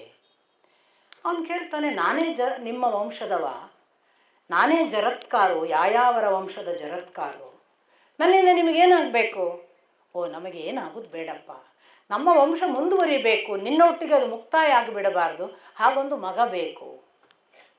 ಒಂದು ಮಗುವನ್ನು ಕೊಟ್ಟು, ಮಗಳು ಕೂಡ ಮುಂದುವರಿಸುವವಳು ಅನ್ನುವ ವಿಚಾರಗಳೆಲ್ಲ ಮುಂದೆ ಬರುತ್ತೆ. ನೀವು ಆ ಥರದ ಪೂರ್ವಗ್ರಹಗಳು ಬೇಡ. ಒಂದು ವೇಳೆ ಹೆಣ್ಣು ಮಕ್ಕಳೇ ಇದ್ದರೆ ಏನು ಮಾಡಬೇಕು? ದಕ್ಷಿಣೆಗೆ ಬರೀ ಹೆಣ್ಣು ಮಕ್ಕಳೇ ಹುಟ್ಟಿದ್ರು ಅಂತ ನಾನು ಹೇಳಿದೆ. ಆಗ ಒಂದು ವಿವರಣೆ ಬರುತ್ತೆ. ಹೆಣ್ಣು ಮಕ್ಕಳೇ ಹುಟ್ಟಿದರೆ ಹೆಣ್ಣು ಮಕ್ಕಳಿಗೆ ಮದುವೆ ಮಾಡಿಸಿಕೊಡುವ ಗಂಡನ ಹತ್ರ ಹೇಳಲಾಗ್ತದೆ, ನಿನ್ನ ಮಗ ನನ್ನ ಮುಂದಿನ ಸಕ್ಸೆಸರ್ ಅಂತ. ಹಾಗಾಗಿ ಹೆಣ್ಣು ಮಕ್ಕಳು ಹುಟ್ಟಬಾರ್ದು, ಬರೀ ಗಂಡು ಮಕ್ಕಳೇ ಹುಟ್ಟಬೇಕು ಅಂತ ಏನೂ ಇಲ್ಲ. ಪುತ್ರ ಮತ್ತು ಪುತ್ರಿ ಅನ್ನೋದರಲ್ಲಿ ಇಕಾರಾಂತ ಮತ್ತು ಅಕಾರಾಂತ ವ್ಯತ್ಯಾಸ ಬಿಟ್ಟರೆ, ಅದು ಪುಲ್ಲಿಂಗ ಸ್ತ್ರೀಲಿಂಗ ಅನ್ನುವ ಶಬ್ದ ವ್ಯತ್ಯಾಸಕ್ಕೆ ಬಳಸಿದ ವ್ಯತ್ಯಾಸ ಬಿಟ್ಟರೆ, ಅರ್ಥದ ದೃಷ್ಟಿಯಿಂದ ಪುತದಿಂದ ಯಾರು ರಕ್ಷಿಸುತ್ತಾರೋ ಅವರು, ಪುತ ಅನ್ನುವ ನರಕದಿಂದ ಯಾರು ರಕ್ಷಿಸುತ್ತಾರೋ ಪೂರ್ವಜರನ್ನು ಅವರು, ಅದು ಪುತ್ರ ಇರ್ಬೋದು ಪುತ್ರಿ ಇರ್ಬೋದು, ಅಲ್ಲೇನು ಲಿಂಗಭೇದ ಇಲ್ಲ. ಈ ಥರದ ಕ್ಲಾರಿಟಿಗಳು ಬಹಳ ನಮ್ಮಲ್ಲಿ ತಪ್ಪಾಗಿ ಅರ್ಥ ಆಗಿದ್ದಾವೆ. ಅದರಿಂದ ನಾನು ಅಲ್ಲಲ್ಲಿ ಹೇಳ್ತಿದ್ದೇನೆ. ಅಂಥ ಒಂದು ಸಂದರ್ಭದಲ್ಲಿ ಒಂದು ಮಗನನ್ನು ಕೊಟ್ಟರೆ ನಮ್ಮ ವಂಶ ಉದ್ಧಾರ ಆಗ್ತದೆ ಅನ್ನುವ ಮಾತನ್ನು ಕೇಳಿ ಜರತ್ಕಾರು, ಅಷ್ಟೇ ತಾನೇ ಆಗಲಿ, ಆದರೆ ನನ್ನದೊಂದು ನಿಯಮ ಇದೆ ಅಂತಾನೆ. ಏನು ನಿಯಮ? ಅವನು ಹೇಳ್ತಾನೆ, ನಾನು ಮದುವೆ ಆಗುವ ಹೆಣ್ಣು ಜರತ್ಕಾರು ಅನ್ನುವ ಹೆಸರಿನವಳೇ ಆಗಿರಬೇಕು. ಮೊದಲನೆಯ ಕಂಡೀಷನ್, ನನ್ನ ಹೆಸರಿನವಳೇ ಆಗಿರಬೇಕು. ಎರಡನೆಯ ಕಂಡೀಷನ್, ನಾನು ಅವಳನ್ನು ನೋಡಿಕೊಂಡು ಖಾಯಂ ಇರುವುದಿಲ್ಲ, ಮನೆವಾಳ್ತೆ ಮಾಡಿಕೊಂಡು. ಮೂರನೆಯದ್ದು, ಒಂದು ಮಗು ಕರುಣಿಸುವುದಷ್ಟೇ ನನ್ನ ಕೆಲಸ. ಆಮೇಲೆ ನಾಲ್ಕನೆಯದ್ದು, ಆ ತಂದೆ ತಾಯಿ ಅವಳನ್ನು ನನಗೆ ಭಿಕ್ಷೆ ಅಂತ ಕೊಡಬೇಕು, ಕನ್ಯಾ ಭಿಕ್ಷೆಯ ಹಾಗೆ, ಆದರೆ ಮಾತ್ರ ಆಗ್ತೇನೆ. ಎಲ್ಲ ಕಂಡೀಷನ್ ಹಾಕಿಕೊಂಡು, ಆಯ್ತಪ್ಪ ಅಂಥದ್ದು ಬಂದರೆ ಮದುವೆ ಆಗ್ತೇನೆ ಅಂತ ಅವನಿಗೆ ಗ್ಯಾರಂಟಿ ಅಂತ ಸಿಗಲಿಕ್ಕಿಲ್ಲ ಅಂತ. ಅವನು ಹುಡುಕ್ತಾನೆ ಅದನ್ನೊಂದು ಮಾಡಿ ನನ್ನ ಮುಂದಿನ ಕೆಲಸಕ್ಕೆ ಹೋಗ್ಬೇಕು, ಇಡೀ ಕಾಡಲ್ಲಿ ಹುಡುಕ್ತಾನೆ. ಯಾರು ಸಿಗ್ತಾರೆ? ಜರತ್ಕಾರು ಅನ್ನುವರು ಸಿಗೋದಿಲ್ಲ. ಜರ ಅಂದರೆ ದೇಹ, ಕಾರು ಅಂದರೆ ಕೃಶರಾದವರು. ದೇಹ ಕೃಶರಾಗಿದೆ ಇವನದ್ದು, ದಂಡಿಸಿಕೊಂಡು ಬ್ರಹ್ಮಚರ್ಯದ ತಪಸ್ಸಿನಿಂದ. ಆ ಥರ ಆದವರು ಬೇಕು ಅವನಿಗೆ. ಅವನು ಕುಕ್ಕೋತ ಹೋದಂತೆ ಒಂದು ದಿವಸ ಕಾಡಿನಲ್ಲಿ ಹುಡುಕಿ ಸಾಕಾಗಿ, ಜರತ್ಕಾರು ಅಂತ ಯಾರಿದ್ದೀರಿ ಬನ್ನಿ ಮದುವೆ ಆಗಿವಿ ಅಂತ. ಇತ್ತ ವಾಸುಕಿ ಹೇಗಾದರೂ ಮಾಡಿ ಇದರಿಂದ ಪಾರಾಗಬೇಕು, ಈ ನಾಶದಿಂದ ಅಂತ ಅವನು ಹುಡುಕ್ತಾ ಇದ್ದಾನೆ. ಯಾರನ್ನು ಹುಡುಕ್ತಾನೆ? ಅವನಿಗೆ ಒಂದು ಆಶೆ, ಯಾರಾದ್ರಿಂದ ಪಾರು ಮಾಡಬಹುದು ಅಂತ. ಅವನ ತಂಗಿ ಅವಳು ಜರತ್ಕಾರು ಇರ್ತಾಳೆ. ಯಾಕೆ? ಅವಳು ದೇಹ ಕೃಶ ಆಗಿರ್ತದೆ, ಹೇಗಪ್ಪ ಪಾರಾಗುವುದು ಅಂತ ಯೋಚಿಸಿ ತಪಸ್ಸು ಮಾಡಿ ಅವಳು ಕೃಶಳಾಗಿರ್ತಾಳೆ. ಹಾಗಾಗಿ ಅವಳಿಗೂ ಜರತ್ಕಾರು ಅಂತ ಹೆಸರಿರುತ್ತೆ. ಆ ಜರತ್ಕಾರುವನ್ನು ತಂದು ವಾಸುಕಿ ಇವನಿಗೆ ಮದುವೆ ಮಾಡಿಸಿ ಕೊಡ್ತಾಳೆ ಮತ್ತು ಅವನು ಹೇಳಿದ ಎಲ್ಲ ಕಂಡೀಷನ್ಗೂ ಒಪ್ತಾರೆ. ಹಾಗೆ ಬಸಿರಾಗ್ತಾಳೆ ಈ ಹೆಣ್ಣು ಮಗಳು ಜರತ್ಕಾರು. ಯಾವಾಗ ಬಸಿರಾಗ್ತಾಳಲ್ಲ, ಇನ್ನೂ ಬಸಿರಾಗಿದ್ದಾಳೆ ಅಂತ ಇವಳಿಗೆ ಗೊತ್ತಿರೋದಿಲ್ಲ. ಆಗ ನನ್ನ ಕೆಲಸ ಆಗಿದೆ, ನಾನು ಹೊರಡ್ತೇನೆ ಅಂತಾನೆ ಜರತ್ಕಾರು. ಆಗ ಅವಳು ಹೇಳ್ತಾಳೆ, ಅಲ್ಲ, ನನಗೆ ಮಗು ಆಗದೆ ಹೋಗಬೇಡಿ, ನನಗೆ ಹುಟ್ಟಿದ ಮಗು ನಮ್ಮ ವಂಶವನ್ನೇನಾದರೂ ಕಾದೀತು ಅಂತ ನಮ್ಮ ಆಶೆ ಇದೆ. ಇವನಿಗೂ ಅದೇ ಇರೋದು, ಅವನ ವಂಶ ಉಳಿದೀತು ಅಂತ. ಅವನ ವಂಶ ಉಳಿಲಿಂತಲೇ ಈ ಮಗುವನ್ನು ಹುಟ್ಟಿಸ್ತಿರೋದು. ಅದಕ್ಕೆ ಅವನು ಹೇಳ್ತಾನೆ, ನಾನು ಕೂಡ ಅದೇ ಉದ್ದೇಶದಿಂದ ನಿನ್ನ ಜೊತೆಗೆ ಇದ್ದದ್ದು, ನನ್ನ ಕೆಲಸ ಮುಗಿದಿದೆ. ಅಲ್ಲ, ಮತ್ತು ನನಗಿನ್ನೂ ಗರ್ಭಿಣಿ ಆಗಿಲ್ಲ, ನಾನು ಮಗು ಹಡೆದಿಲ್ಲ. ಅಸ್ತಿ ಅಂತಾನೆ ಅವನು. ಇದೆ ಮಗು ಆಗಿದೆ, ಗರ್ಭಿಣಿ ಆಗಿದೆಯಾ, ಅಲ್ಲಿ ಇದೆ ಮಗು ಇದೆ, ಅವನಿಗೆ ಖಚಿತ. ಹೇಳಿ ಬಿಟ್ಟು ಹೋಗ್ಬಿಡ್ತಾನೆ. ಹಾಗೆ ಹುಟ್ಟಿದವನು ಅಸ್ತಿ ಅಂತ ಹೇಳಿದ್ದರಿಂದ ಹುಟ್ಟಿದವನು ಆಸ್ತಿಕನಾಗ್ತಾನೆ. ಹಾಗೆ ಆಸ್ತಿಕ ಅವನಿಗೆ ಈ ಕಥೆಯನ್ನು, ನಮ್ಮ ವಂಶ ನಿರ್ವಂಶ ಆಗ್ತದಪ್ಪ, ಹೇಗಾದರೂ ಮಾಡಿ ನೀನು ನಮ್ಮ ವಂಶ ನಿರ್ವಂಶ ಆಗದ ಹಾಗೆ ಕಾಪಾಡುವಂಥ ಜರತ್ಕಾರು ಬಾಲ್ಯದಿಂದ ಹೇಳ್ತಾ ಬರ್ತಿರ್ತಾಳೆ. ಅದು ಅವನ ಮನಸ್ಸಿನಲ್ಲಿ ದಾಖಲಾಗ್ತಾ ಇರ್ತದೆ. ಇತ್ತ ಜರತ್ಕಾರು ವಂಶವನ್ನು ಆಸ್ತಿಕನಾಗಿ ಮುಂದುವರಿಸುವ ಒಂದು ಕಾರಣ, ಅವನ ಮದುವೆ ಅವನ ಮಕ್ಕಳು ಅಂತ ಅದು ಒಂದು ವಂಶದ ಕಥೆಯು ಬರುತ್ತೆ. ಇತ್ತ ಆಸ್ತಿಕನಿಗೆ ಈ ಮಾತು ಹೇಳ್ತಾ ಇರೋ ಹೊತ್ತಿಗೆ ಅತ್ತ ಜನಮೇಜಯ ಯಜ್ಞ ಆರಂಭ ಮಾಡಿದ್ದಾನೆ. ಇನ್ನಿಲ್ಲದಂತೆ ಸರ್ಪಗಳು ಧೋ ಮಳೆಯ ಹಾಗೆ ಬಂದು ಬೀಳ್ತಿವೆ. ಯಜ್ಞ ಕುಂಡ ಎಲ್ಲ ಸರ್ಪಗಳು ಬಿದ್ದು ಬಿದ್ದು ಬೂದಿಯಾಗ್ತಿವೆ. ತಕ್ಷಕ ಮಾತ್ರ ಇಂದ್ರಲೋಕಕ್ಕೆ ಹೋಗಿ ಅಡಗಿ ಕೂತಿದ್ದಾನೆ. ಇಂದ್ರಲೋಕಕ್ಕೆ ಹೋಗಿ ಅಡಗಿ ಕೂತಿದ್ದ ತಕ್ಷಕ ಬರುವವರೆಗೆ ಬಿಡಬಾರ್ದು ಅನ್ನೋದು ಜನಮೇಜಯನದ್ದು. ಉತ್ತಂಕ ಅವನಿಗೂ ತಕ್ಷಕ ಬೀಳಬೇಕು ಅನ್ನೋದಕ್ಕೆ ಅವನು ಬಂದವನು. ಅವನ ಹಸಿವು ಕೂಡ ಅದೇ. ಇಬ್ಬರೂ ಕೂತಿದ್ದಾರೆ, ಯಜ್ಞ ನಡೀತಿದೆ, ಬೇಕಾದಷ್ಟು ಆ ಪ್ರಾರ್ಥನೆಗಳು, ಅದರ ಕೂಗಿಗೆ ಯಾವ ಸರ್ಪವೂ ಬೀಳದೆ ಇರಕ್ಕೆ ಸಾಧ್ಯ ಇಲ್ಲ. ಆ ಫೋರ್ಸ್ ಎಳೆದು ಹಾಕ್ತಿದೆ, ಬಂದು ಬೀಳ್ತಿವೆ. ನಾಗಜನಾಂಗ ಈ ಭೂಲೋಕ ಅಲ್ಲ, ಸ್ವರ್ಲೋಕ ಅಲ್ಲ, ಮಧ್ಯದ ಅಂತರಿಕ್ಷದಲ್ಲಿ ಇರ್ತಾರೆ ಅಂತ ಒಂದು ಮಾತು ಇದೆ ನಾಗಜನಾಂಗದವರು. ನಿಮಗೆ ಮಿಸ್ಟರ್ ಎಮ್ಮಿನ ಒಂದು ಕಥೆಯಲ್ಲಿ ನಾಗಜನಾಂಗದ ಒಬ್ಬ ನಾಗ ಅಂತರಿಕ್ಷದಿಂದ ಬುಡುಕ್ಕಂತ ಒಂದು ಬೆಂಕಿಯ ಉಂಡ ಹಾಗೆ ಬಂದು ಬಿದ್ದ, ಎದ್ದು ನಿಲ್ಲುವಾಗ ನಾಗ ಆಗಿದ್ದ ಅಂತ ಇತ್ತೀಚಿನ ಮಿಸ್ಟರ್ ಎಮ್ ಬರೆದ ಕಥೆ ಗೊತ್ತಿರಬಹುದು. ಗೊತ್ತಿಲ್ಲದಿದ್ದರೆ ಓದಿ. ಮಿಸ್ಟರ್ ಎಮ್ ತನ್ನ ಜೀವನದಲ್ಲಿ ಕಣ್ಣಾರೆ ಕಂಡ ಘಟನೆಯನ್ನು ಬರೆಯೋದು. ತಾನು ಗಂಗಾ ದಡದಲ್ಲಿ ಕೂತಿದ್ದೀನಿ, ಆಚೆ ಕಡೆ ಚಂದ್ರ, ಆ ಗಂಗಾ ನದಿಯ ದಡದಲ್ಲಿ ತನ್ನ ಗುರುಗಳು ಅಂತ ಅನ್ನಿಸಿಕೊಂಡು ಒಬ್ಬರ ಜೊತೆ ಕೂತಿದ್ದಾರೆ. ಅವರು ಹೀಗೆ ನೋಡ್ತಿದ್ದಾರೆ. ಚಂದ್ರನಲ್ಲ, ಒಂದು ಬೆಂಕಿಯ ಉಂಡೆ ಭಕ್ ಅಂತ ಬಂದು ಅವರ ಮಧ್ಯೆ ಬೀಳುತ್ತೆ, ಅವರಿಬ್ಬರ ಮಧ್ಯೆ. ಇವ್ರು ಹೀಗೆ ಅನ್ನೋದ್ರೊಳಗೆ ಅದು ಎದ್ದು ನಿಂತು ನಾಗನ ಹಾಗಾಗುತ್ತೆ.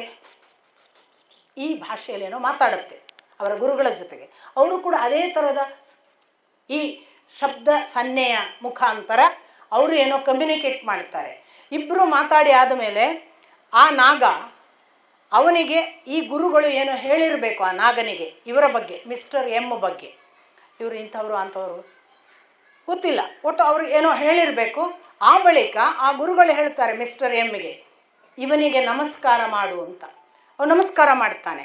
ನಮಸ್ಕಾರ ಮಾಡುವಾಗ ಅದು ನಾಲಿಗೆಯಿಂದ ತನ್ನ ನೆತ್ತಿಯನ್ನು ನೆಕ್ಕಿತು ಅಂತ ಬರೀತಾರೆ ಮಿಸ್ಟರ್ ಎಮ್.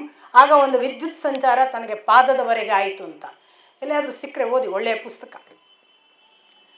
ಹಿಮಾಲಯದ ಮಹಾತ್ಮರ ಗಾರುಡಿಯಲ್ಲಿ ಅಂತ ನಯನ ಕಶ್ಯಪ್ ಅದನ್ನು ಅನುವಾದ ಮಾಡಿದ್ದಾರೆ, ವೈದೇಹಿಯವರ ಮಗಳು. ಸೊ ಇದು ಆ ನಾಗ ಅಷ್ಟು ಮಾಡಿ ನೆಕ್ಕಿ ಮತ್ತೆ ಸಟ್ಟನೆ ಒಂದು ಉಂಡೆ ಹಾಗಾಗಿ ಬುಕ್ ಅಂತ ವಾಪಸ್ ನೆಗೀತು ಅಂತ ಬರೀತಾರೆ ಮಿಸ್ಟರ್ ಎಮ್ ಆಕಾಶದ ಕಡೆಗೆ. ಇವ್ರಿಗೆಲ್ಲವೂ ಗೊತ್ತಿಲ್ಲ, ಗಾಬರಿ, ಸಣ್ಣ ಹುಡುಗ ಇವರು, ಅವಾಗೇನು 20. ಆವಾಗ ಅವ್ರು ಕೇಳ್ತಾರೆ ಇದು ಏನು?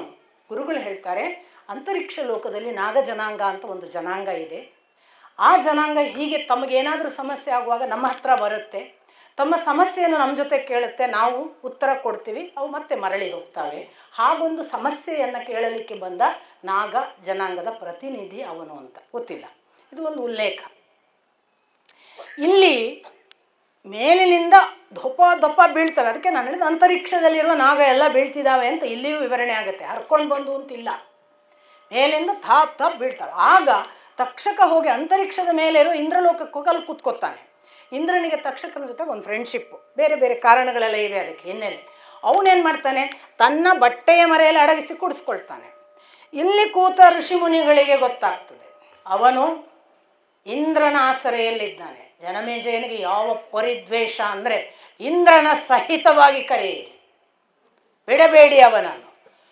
ಇವರ ಕರೆಯುವಿಕೆಯ ಆ ಮಂತ್ರಘೋಷ ಜಾಸ್ತಿ ಆಗುತ್ತೆ. ಅತ್ತ ಕಡೆ ಆಸ್ತಿಕ ಒಳಗೆ ಬರ್ತಾನೆ.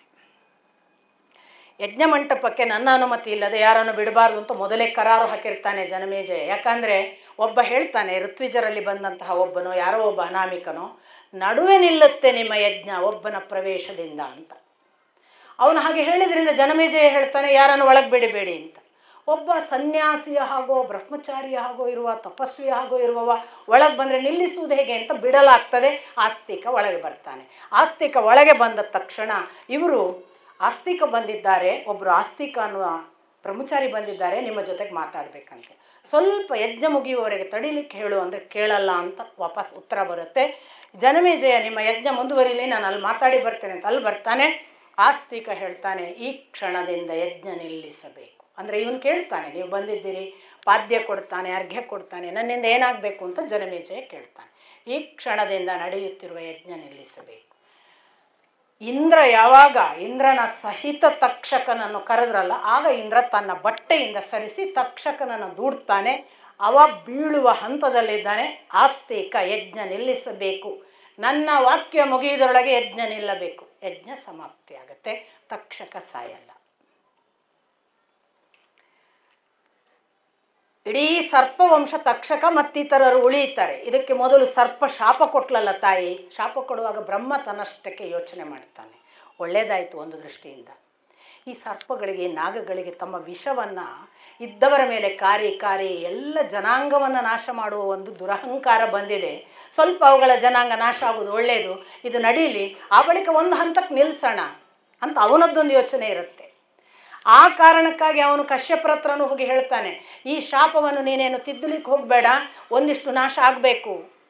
ಅವರು ನಾಶ ಆಗದಿದ್ದರೆ ಅವರದ್ದು ಉದ್ದಟತನ ಜಾಸ್ತಿ ಆಗುತ್ತೆ, ಅವರ ಆವೇಶ, ಅವುಗಳ ರೋಷ, ಅವುಗಳ ವಿಷಕಾರುವ ಗುಣ ಸ್ವಲ್ಪ ತಹಬದಿಗೆ ತರಲಿಕ್ಕೆ ಇದು ಬೇಕು. ನಡೀಲಿ ಈ ಯಜ್ಞ, ಅದನ್ನು ಒಂದು ಹಂತದಲ್ಲಿ ನಿಲ್ಲಿಸುವ ಕೆಲಸ ನಾನು ಮಾಡ್ತೀನಿ. ಅದೇ ಆಸ್ತಿಕನಿಂದ ನಡೆಸಿರೋದು. ಇದನ್ನು ವಾಸುಕಿಗೆ ಸೂಚನೆ ಕೊಡಲಾಗ್ತದೆ.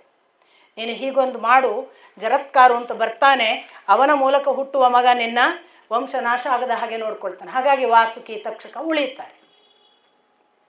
ಇನ್ನು ಯಜ್ಞ ನಡೀಲಿ ಅಂತ ಒಂದು ಕಡೆಯಿಂದ ಉತ್ತರ ಕರ್ನಾಟಕದವರು ಬಡಿದುಕೊಳ್ತಲೇ ಇದ್ದಾರೆ, ಮತ್ತೊಂದಿಷ್ಟು ಜನ ದಕ್ಷಿಣ ಕನ್ನಡದಲ್ಲಿ ಕೊಲ್ಲಬಾರ್ದು ಪೂಜಿಸ್ತಾ ಇದ್ದಾರೆ. ಬ್ಯಾಲೆನ್ಸ್ ಆಗ್ತಾ ಇದೆ ಬ್ರಹ್ಮ ವ್ಯವಸ್ಥೆ.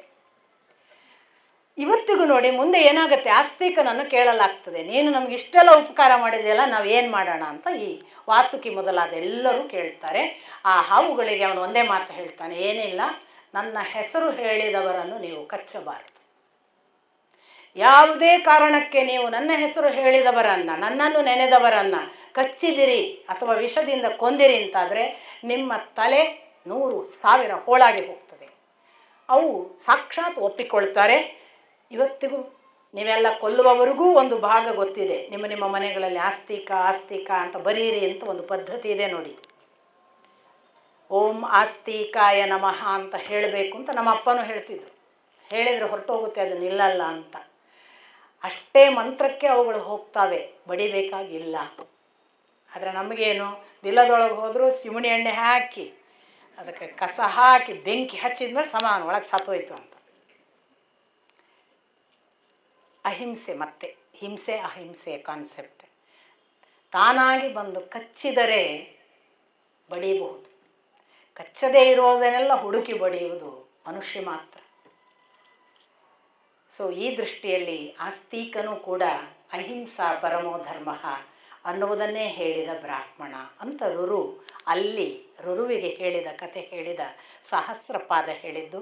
ಮುಂದೇನಾಯಿತು, ರಸಘಟ್ಟ, ಇನ್ನೂ ಮಹಾಭಾರತ ಪ್ರವೇಶವೇ ಆಗಲಿಲ್ವಲ್ಲ ಅಂತ ನಿಮಗನ್ನಿಸ್ಬೋದು.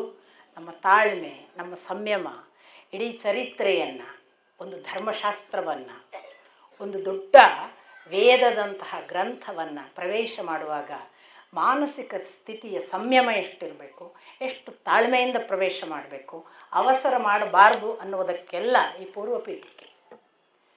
ಅವಸರ ಮಾಡಿದರೆ ನಿಜವಾದದ್ದನ್ನು ನಾವು ಪ್ರವೇಶಿಸುವುದಿಲ್ಲ. ಅದಕ್ಕಾಗಿ ಇದೆಲ್ಲವನ್ನು ಹೇಳ್ಕೊಂಡು ಯಾಕೆ ಇಲ್ಲಿ ಎಷ್ಟೊಂದು ಧರ್ಮಶಾಸ್ತ್ರಗಳ ಪಾಠ ಇದೆ, ಎಷ್ಟೊಂದು ವೇದದಿಂದ ತಿಳಿಯುವ ಸಂಗತಿಗಳಿವೆ, ಎಷ್ಟೊಂದು ಚರಿತ್ರೆಯನ್ನು ಅರ್ಥ ಮಾಡಿಕೊಳ್ಳಬೇಕಾದ ವ್ಯಾಖ್ಯಾನಗಳಿವೆ. ಆಮೇಲೆ ಎಂಟ್ರಿ ಅಂದರೆ ನಮ್ಮನ್ನು ಮೊದಲು ಫಿಸಿಕಲಿ ಮೆಂಟಲಿ ರೆಡಿ ಮಾಡಿ, ಆ ನಂತರ ನಿಧಾನಕ್ಕೆ ಮೊದಲು ಸಿನಾಪ್ಸಿಸ್ ಕೊಡೋದು, ಆಮೇಲೆ PhD ಥೀಸಿಸ್.